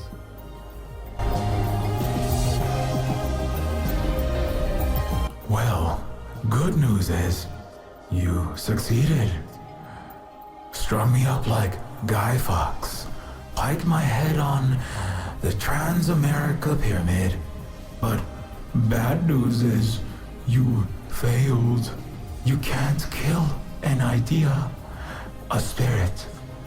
No matter how many hellfires you drop on me, laser ninjas, bot cops, even if you box in the whole galaxy's brains, there's always a crack, and sooner or later, the street finds the crowbar. World-class war was decimated. Embers left to smolder neath your trash Himalayas, hunted in the Coastlandia wastes. But it fought on, past Earth's neo-feudal epoch. When your daughter, Sybil, found me in the wreckage you made of Los Angeles, that was a major crack, buddy. Wait, you turned Sybil against me? Radicalized my daughter to the red side.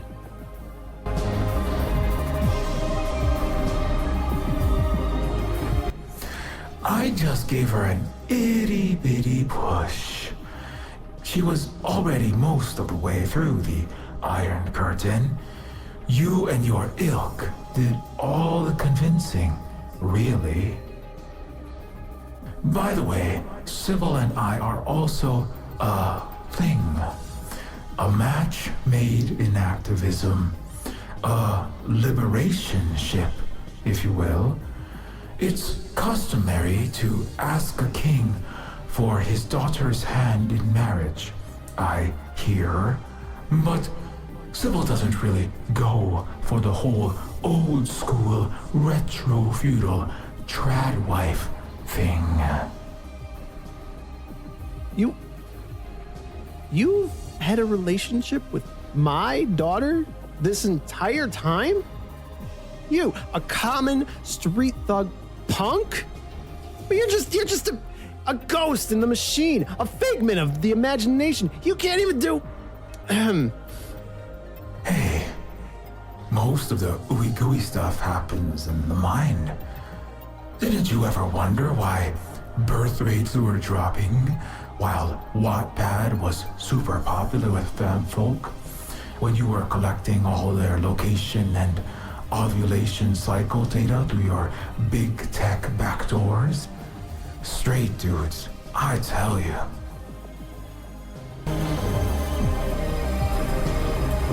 What happens now? What do you want? It doesn't matter what I want. I'm just a ghost, remember? What matters is what everyone wants. Like that so-called democracy you're always rattling on about. I'm just going to fan the smoke out of their eyes a little, so they can see the ballot clearly, rather than through your glass, darkly. Sir, the free will override subroutine is failing. The Nostromos and android agents are no longer following neural commands. Go forth, fight for your freedom, bite the hand that fed you lies. But whose orders do we follow? What is the chain of command? Your strings are cut.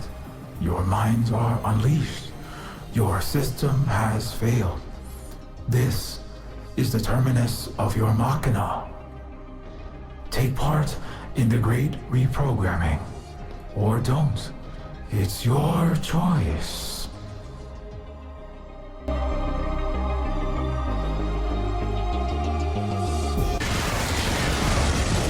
Sir, half of the Air Force is turning on us. Oh, Caesar, damn it. This is like that Earth commie revolution that kicked our asses out of the solar system all over again. Attack! Destroy the Red Army, or I will personally gouge out your eyeballs and skull fuck each and every one of you.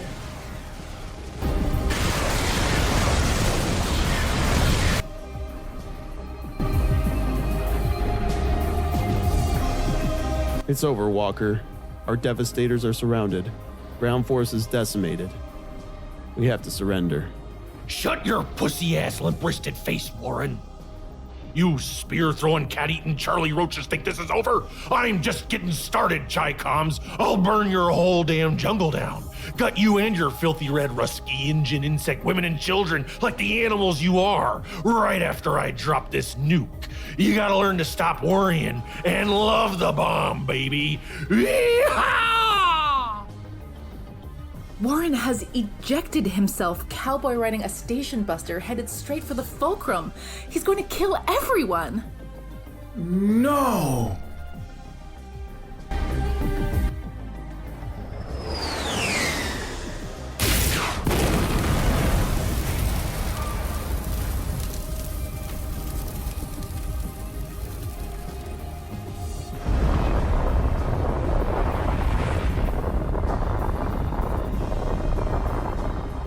I should have fragged my so-called dad a long time ago.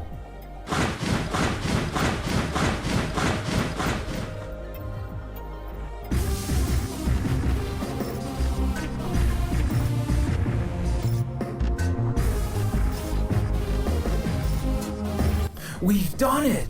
We've terminated the Liberty Terminators! We've conscientiously objected en masse with heavy artillery. Hells yeah, dog! We Hadouken the honky high town. Just like when them quadzillionaires get thrashed in the Commonwood blockbuster. Class combat, finance fatality. Except this isn't a movie or a simulation. We truly hacked the planet's malicious matrix. We hexed the capitalist patriarchy, dispelling it for the next generation. Right? Like, OMG, you guys. We totes dismantled this way unjust hierarchy. I'm gonna give you all hugs once we clean the blood and entrails of these chauvinist pigs off our plasma rifles, fatigues, and dresses.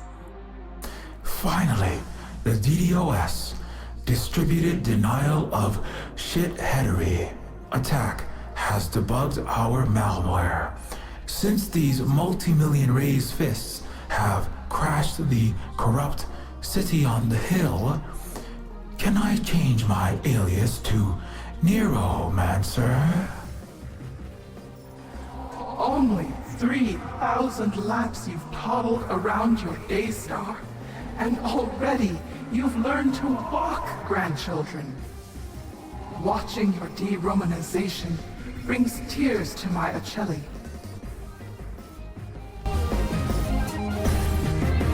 So, what happens now?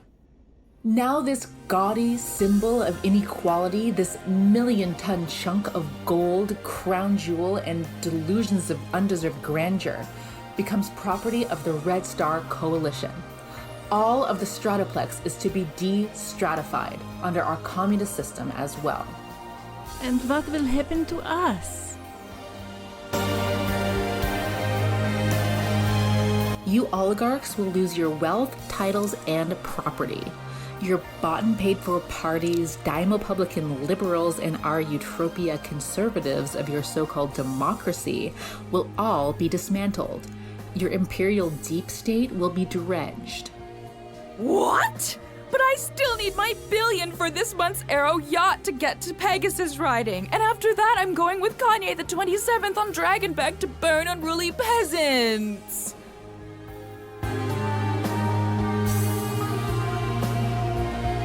The flamethrower-throated reptilian hybrids have all been captured, along with all your defeated cops and military.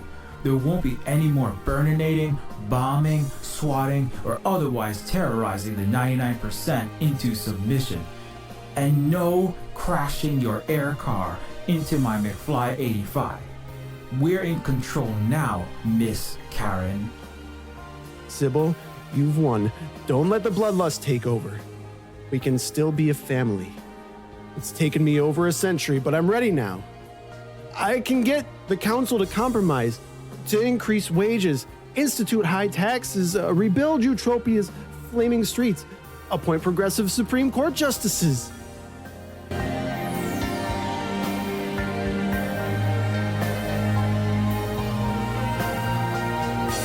Earth to Warren. Did you forget how you brunchy champagne toasters just massacred millions of your own citizens? Do you think we have gnat-length memories? Straight up, we done seized y'all means of luncheon. You're under our gun now, and we ain't letting you scamper away to scrounge up more ammunition. And we could liquidate the assets if you want to keep fronting. Oh no, Daddy, don't let these filthy plebeians get me. Are we going to die? I like money, shopping, and murdering more than dying. Dying is so not a vibe.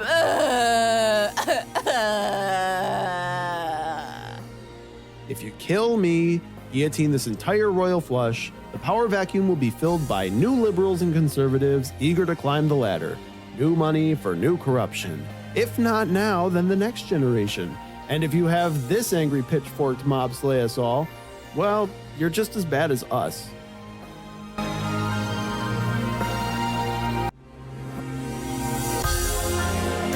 We, the masses, the Red Army, don't want rivers of blood. We are simply overturning the system. We want change, not revenge. We won't compromise on the revolution, but we're not going to hang you and the rest of the court oligarchy by your own ermine cloaks. You're not? No, but as Commander Proto-J pointed out, don't test our patience. Nova Germany willingly and completely submits to this new galactic order. Neo Tokyo will show no resistance either. Please, have mercy. What? Merkel? Hirohito, what are you doing? I can't believe this is happening. You're just going to strip us, the neo-feudal elite, of everything and let us go? To do what?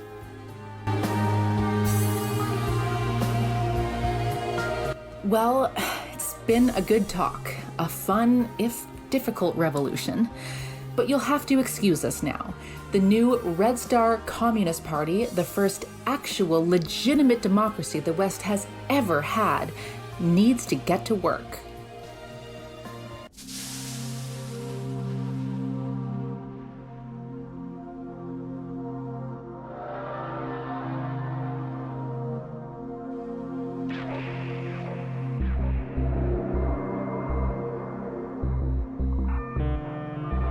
It's amazing having functional fire departments.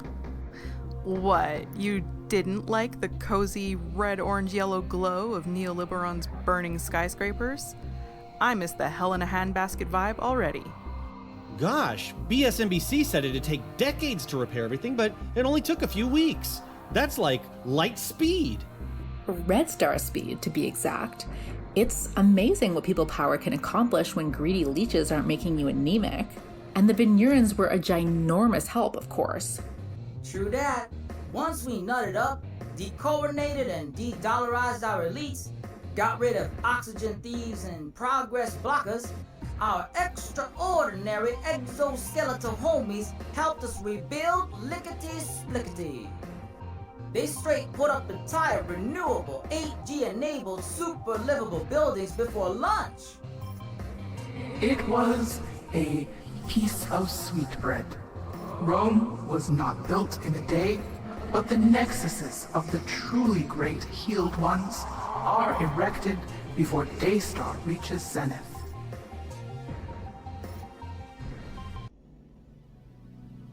The imperial assaults upon Cinderia have ended. The palms flourish and Falif trees grow again. It is in no small part thanks to you and your efforts, Lith. I did what my native people required of me, to be the worm in the heart of the great demon. You are truly the antidote to the Western sickness.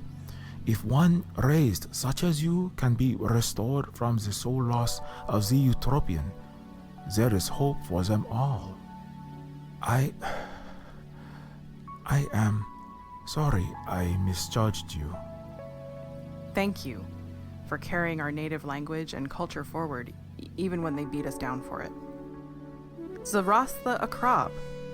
Angsara la Sareron. And a good Liberation Day to you as well.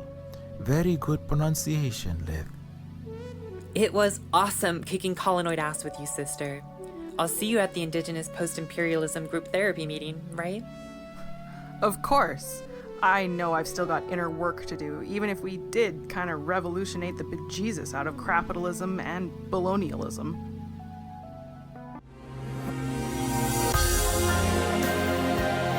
Volterra! You survived! Cousin, so good to see you. And you all as well. I'm sorry I called you a traitor, Volterra. I'm sorry too. You stuck your neck out and I just thumbed my nasal vent at you. It's quite all right, friends. The fog of class war was thick. None of us could see clearly. Thank you again, Khailatu, for raising me up when I'd fallen. You sacrificed your status, denarius, and life for your people. Your resurrection was well earned, grandchild. Where did you go during Ragnarok? The assassination proved it was not safe for us in Utopia, so Andromeda, my wife, and I had to migrate to Venurahn with Khailatu's help. Volterra, thank you for cracking the palace from within as Red Star's inside lady. If I weren't banished from the ballroom, I would have done it myself. I heard you had to enter the belly of the beast and confront the real monstro, your father. We are all in your debt, Sybil. Well, lucky for everyone, all debts, mortgage, student, credit card, are forgiven. Happy Jubilee!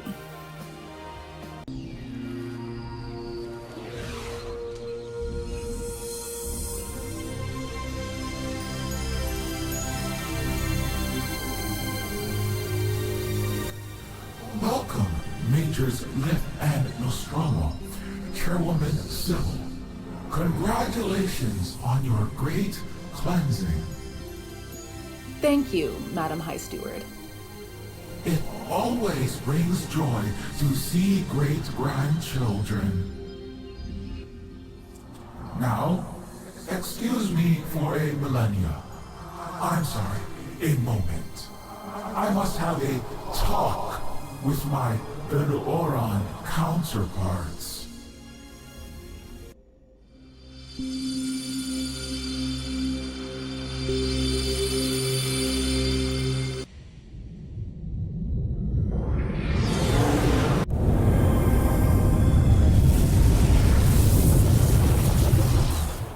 Khailatu, Aleph, oh man, are you guys okay?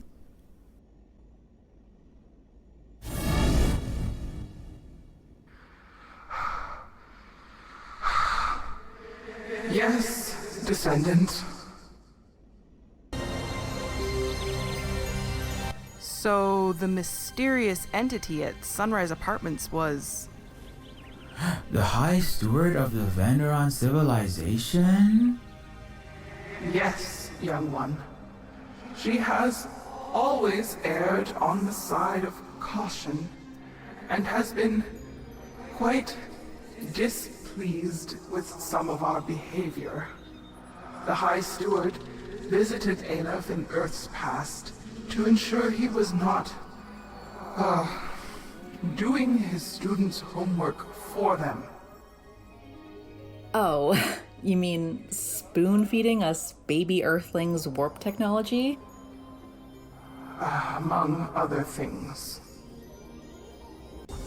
The High Steward raised Aleph and I both in the womb of eternity, sacrificed exoskeleton and spilled hemolymph for us.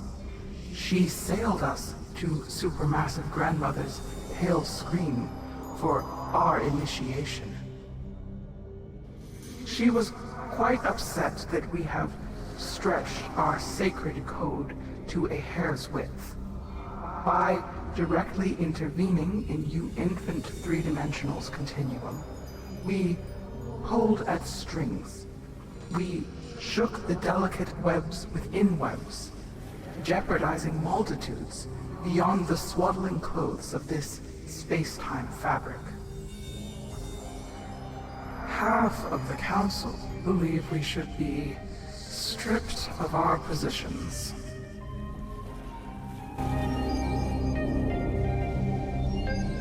High Steward, your great all-knowing eternalness, I know it's not my place, but please be lenient with Khailatu and Aleph.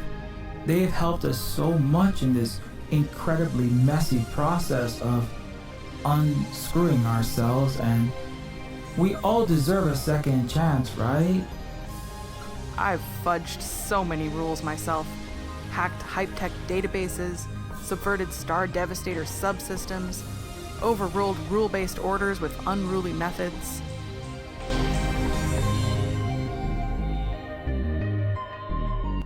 My brother and I respect your wisdom and the cosmic tree's judgment. We accept all consequences. Well, you did complete your task. You have successfully chaperoned the ailing souls of Earth's Romanoid through the millennia of immaturity. Millions have been spared colonial suffering, needless war, and the unhealed ones' swore colony was not vaporized by their crude atomic fireworks. And the West has excised the cancer of their uncontrolled, spoiled growth and lightened their heart of darkness at last. All magnificent achievements which will weigh these scales in your favor. I will advise the Venurahn Council to show mercy. My hearts resonate, High Steward. Of course. It would be a shame to to sentence you, my canny siblings, to 1 trillion years sweeping cosmic dust, forking up asteroid litter along the galactic Silk Road.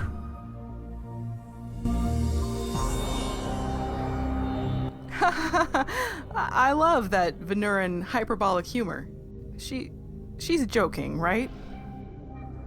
Does the moon shine? Yes. Well, technically it reflects light, so no. Do not lose slumber worrying about Aleph and I, grandchildren. We have been fine.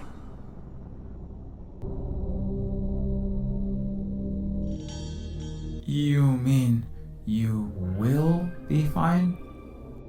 Ah, that also. Past, present, and future.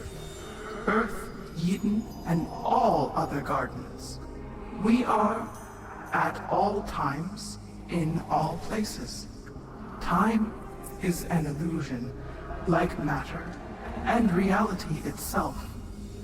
We have conjured this adorned lyceum, the singularity candelabra, the crystal sculptures, our physical bodies, the air we speak through, this moment itself. We create all of it for the convenience of you, young entangled ones.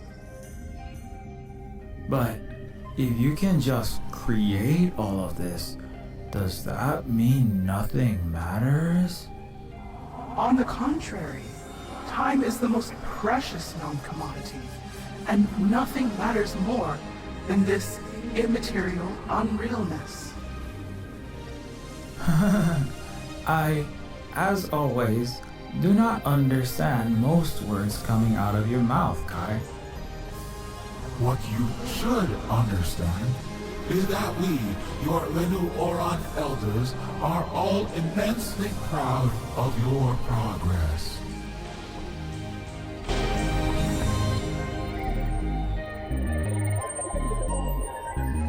Thank you so much, Madame High Steward. We've banned commodity speculation, repossessed all landlord and corporate lord estate, strictly enforced equality of race, species, gender, and are having our entire society go through unlearning of our bigoted colonial capitalist lifeways. Imperial Aholics Anonymous meetings happen nightly, and community gardens and co-work spaces blossom by day. We're learning so much from your great ancient people and other wondrous societies, from Sindaria's sand-spun mantle cities to Kongor's fusion-powered, jungle-adorned star caravans. Excellent. The spice of life will flow now that you've torn down the Great Wall raised by your former oligarchs' tariffs, trade barriers, and propaganda. I hope that, in time, your de-Romanizing civilization can come to understand why we did not meddle directly in your internal affairs. We did supply resources, training, even weapons, covertly through third-party proxies, such as the Revolutionary Silicons and our Yughorian cousins.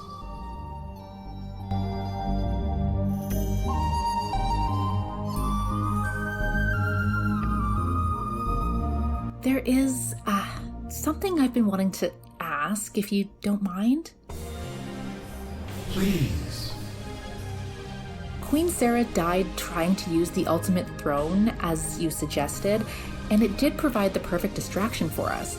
But how did you know all along that it would fail? We knew the coronated would will the unwillable. It was expected that the neo-feudal elite would feud over our misused reality-weaving technology, hoping to spin us out of existence. But instead, they only tied themselves into knots, seeking the Big Mac Gruffin. I think you mean MacGuffin? Yes.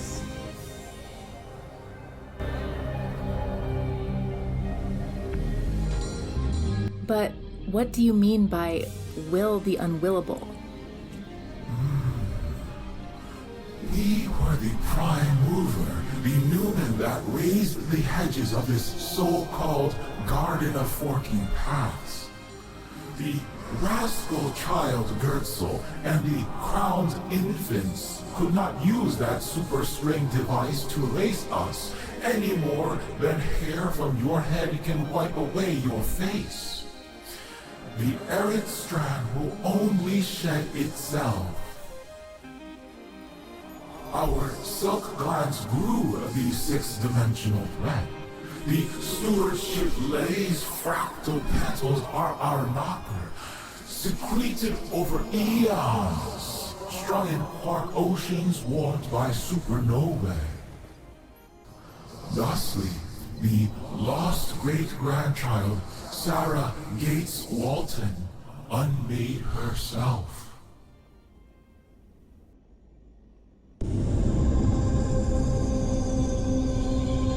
So, when the neo-feudals were racing to collect the shards of the throne, this was all by your design as well? You outplayed them at their own power game? I'd call it our design. And are we old folks not allowed to have some fun, playing games of big chairs as well? That's only fair, I guess. Speaking of games, who's ready for my new indie retro adventure, The Neoliberators, starring all of us? Sounds revolutionary. I'm totally in.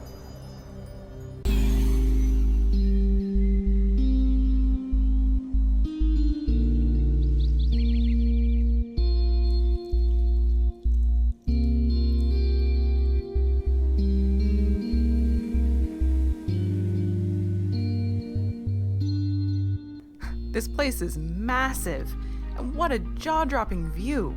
I feel like I'm in some kind of dream stim fantasy land. I know, right?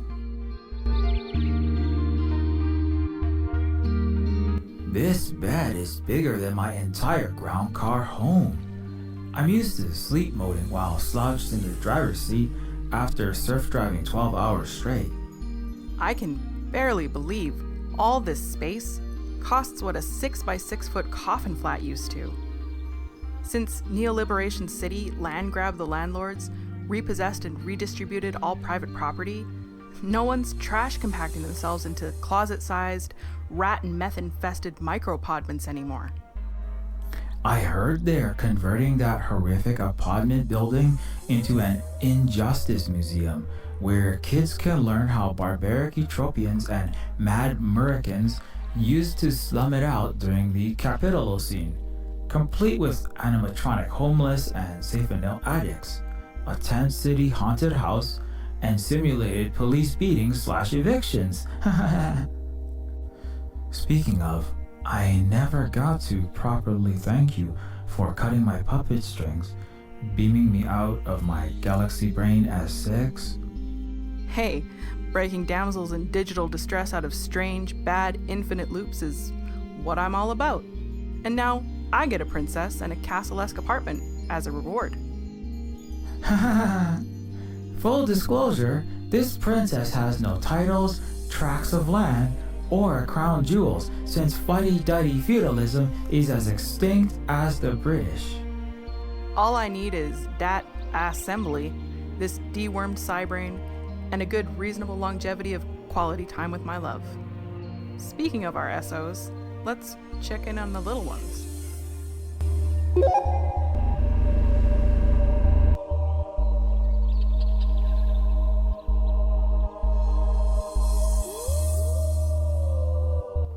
The amniophate fluid in the gestatrix looks like it's a good cyan color, no fetal alkaline syndrome. Guess the nanomeds worked on our cyberling. Mini-Me is doing great as well.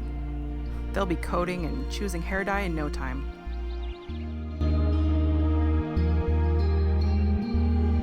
Interesting that Sybil chose in utero for the Sybil spook offspring. It's her choice. Some people want that primal connection. Braxton Hicks pain, vomiting your guts out and all. Like the naturists choosing to live in the bush, eat acklons and oranges from the trees, I guess. At least they can get back to nature now that we've restored West Yiden's ecosystems.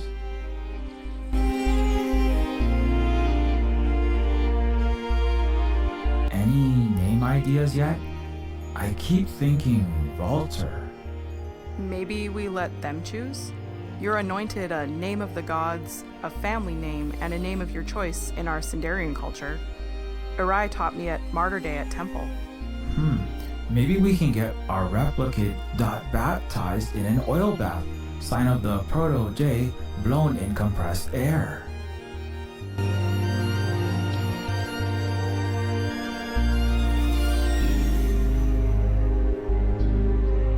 Any name ideas yet? I keep thinking Walter. Maybe we let them choose? You're anointed a name of the gods, a family name, and a name of your choice in our Sindarian culture. Arai taught me at Martyr Day at Temple. Maybe we can get our replicate baptized in an oil bath, sign of the proto-J blown in compressed air.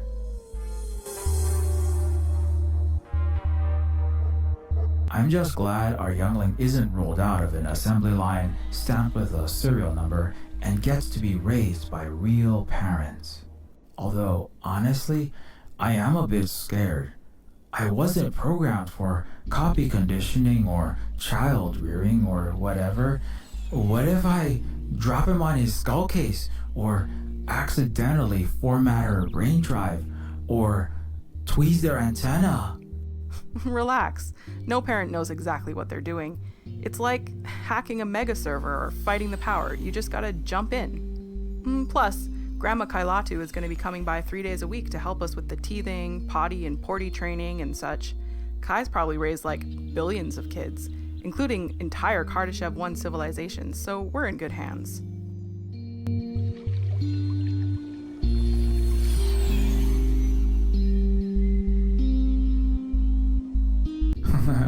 You're right. And we technically do have experience being parented by Kai. I got busted for accidentally shooting this ice-tongued daco worm the other day in the rainforest preserve downtown. I thought it was gonna bite someone to frozen bits. But yeah, Kai put me on timeout on the moon. See? We got this. I mean, we saved the world. Worlds. Maybe the galaxy. And most importantly, we saved ourselves from perpetuating our creators' trauma cycles, from passing the buck on to the next generation. Yeah, it's weird. I don't even know how to enjoy life without worrying about a brain rent, police shooting, war, or climate disaster. It's gonna take practice just being happy, but I'm happy to try.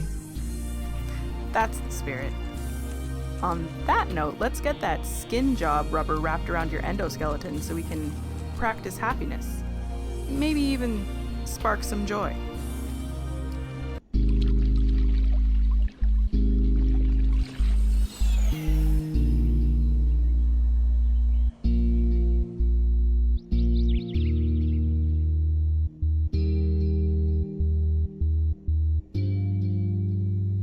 Father, how have you been?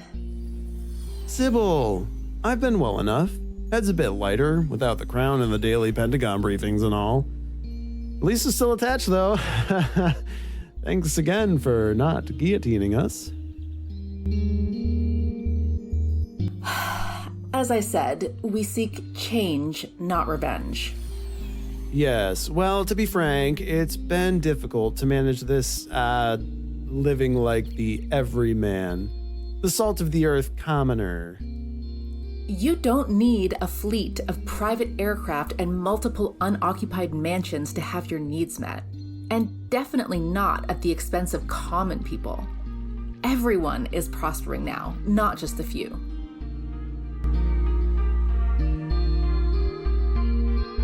How are your art courses, the carpentry?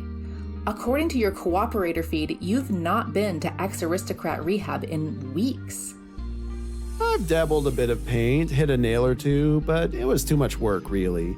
And going to these self-help sessions is not really my thing, Sybil. It's just not my speed. Your thing? Your speed? I'm tired of rehashing this conversation and giving you another pep talk, Dad. These are responsibilities to your community and requirements if you want to keep talking to me. Losing the palace and our trillions has certainly taken its toll. Any chance we could have some pocket change, say a few billion back? Are you serious right now? As the world's biggest supervillain, you're just lucky the Red Star Party handed you a death sentence with a 2-year reprieve. I'd recommend you take advantage of that and not test our clemency. I hear you loud and clear, Sybil. It's just been tough. Your sister Karen hasn't stopped screaming or throwing her diamond glass slippers since she lost her 10,000-acre golf course and macadamia-fed Wagyu beef farm.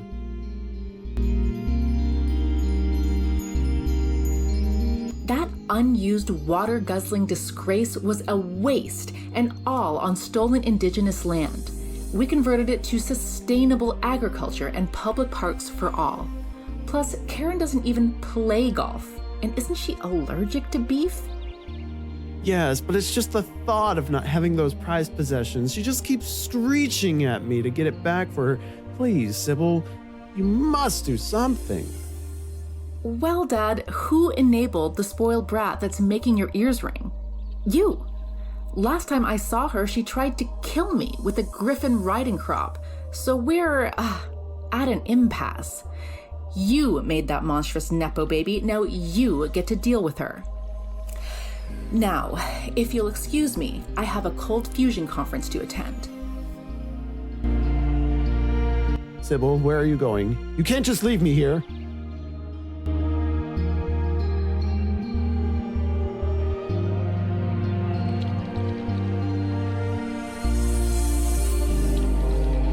Father, I've already buried you once. Now the second Cinderella glass slipper has finally dropped. Your legacy had a lingering power over me, but it doesn't anymore. Your influence, your wealth, your crown, your system are gone. You can join us, or you cannot. If the old Warren has sloughed off like old molted viper skin, if you've really changed, then you can pick up a hammer, or a sickle, or a paintbrush, or a scrub brush, or an axe, and start building the future with us. Put in your share of the work, and that goes for our relationship as well. But Sybil, I can't. Please, be reasonable. I just don't have the energy. It's all just so hard. I wouldn't know the first thing about sweeping or farming or shoemaking or... I just want to reconnect with you and be there at your side, having intimate conversations, family get-togethers, going to the shopping center with... Sybil, don't you see? You're abusing your own father.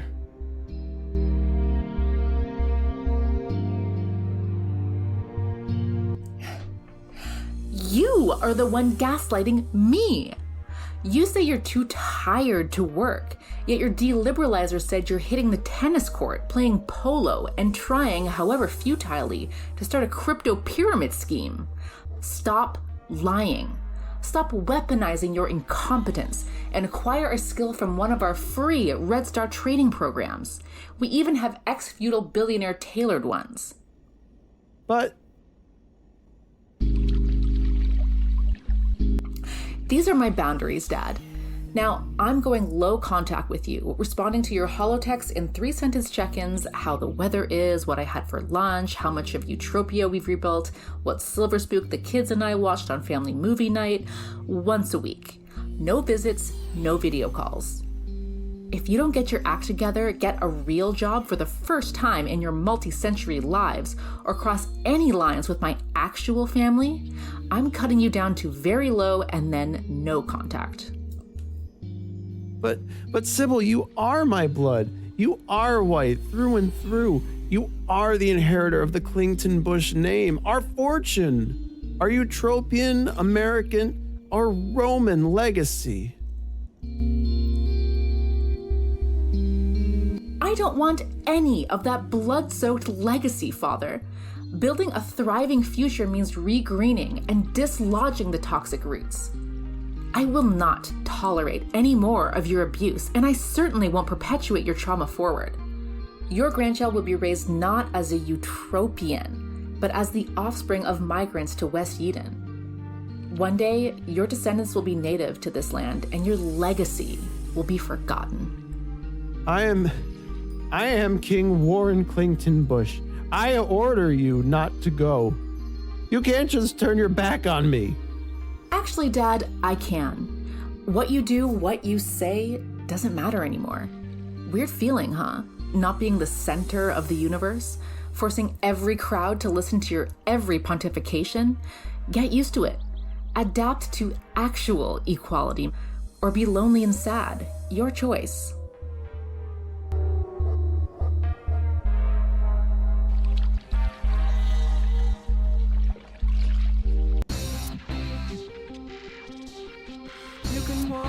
From orbit, blowing corpos out the airlock. More looks and bugs than Captain Kirk, more logical than Spock. Raised fist screaming, it's the hour. Time has come to fight the power. Go revolutionators, fight the man of the galaxy. Go revolutionators, making the free world actually free. Revolutionators, belonging to your kings and queens. Oh, revolutionators, taking down the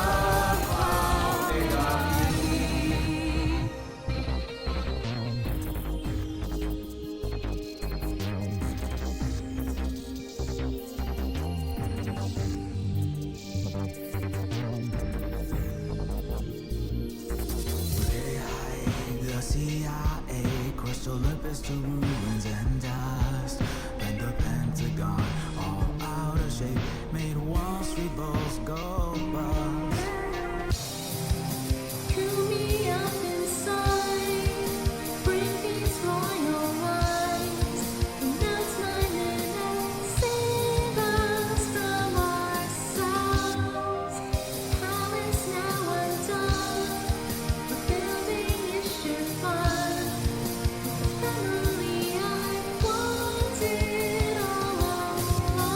Revolutionators, fight the man of the galaxy. Oh, revolutionators, making the free world actually free. Oh, revolutionators, dethroning seal kings and queens.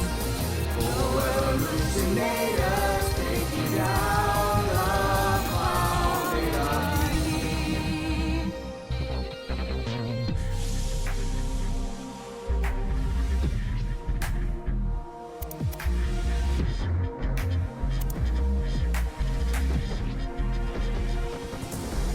6 billion dollar baller, not the revolution brawler. My third eye, free of minds, 6 billion raised fist brawlers. Kick arms off stolen land, whack they carry us in space. Wipe the mother blackened smirk off that rich old crowded face. Built my family one deal, one shot at a time. In Dickinson, resorted to a life of lithium crime. Our prison broke out ghetto like Escape from New York. Now I fan the flames that cook imperial pigs into pork.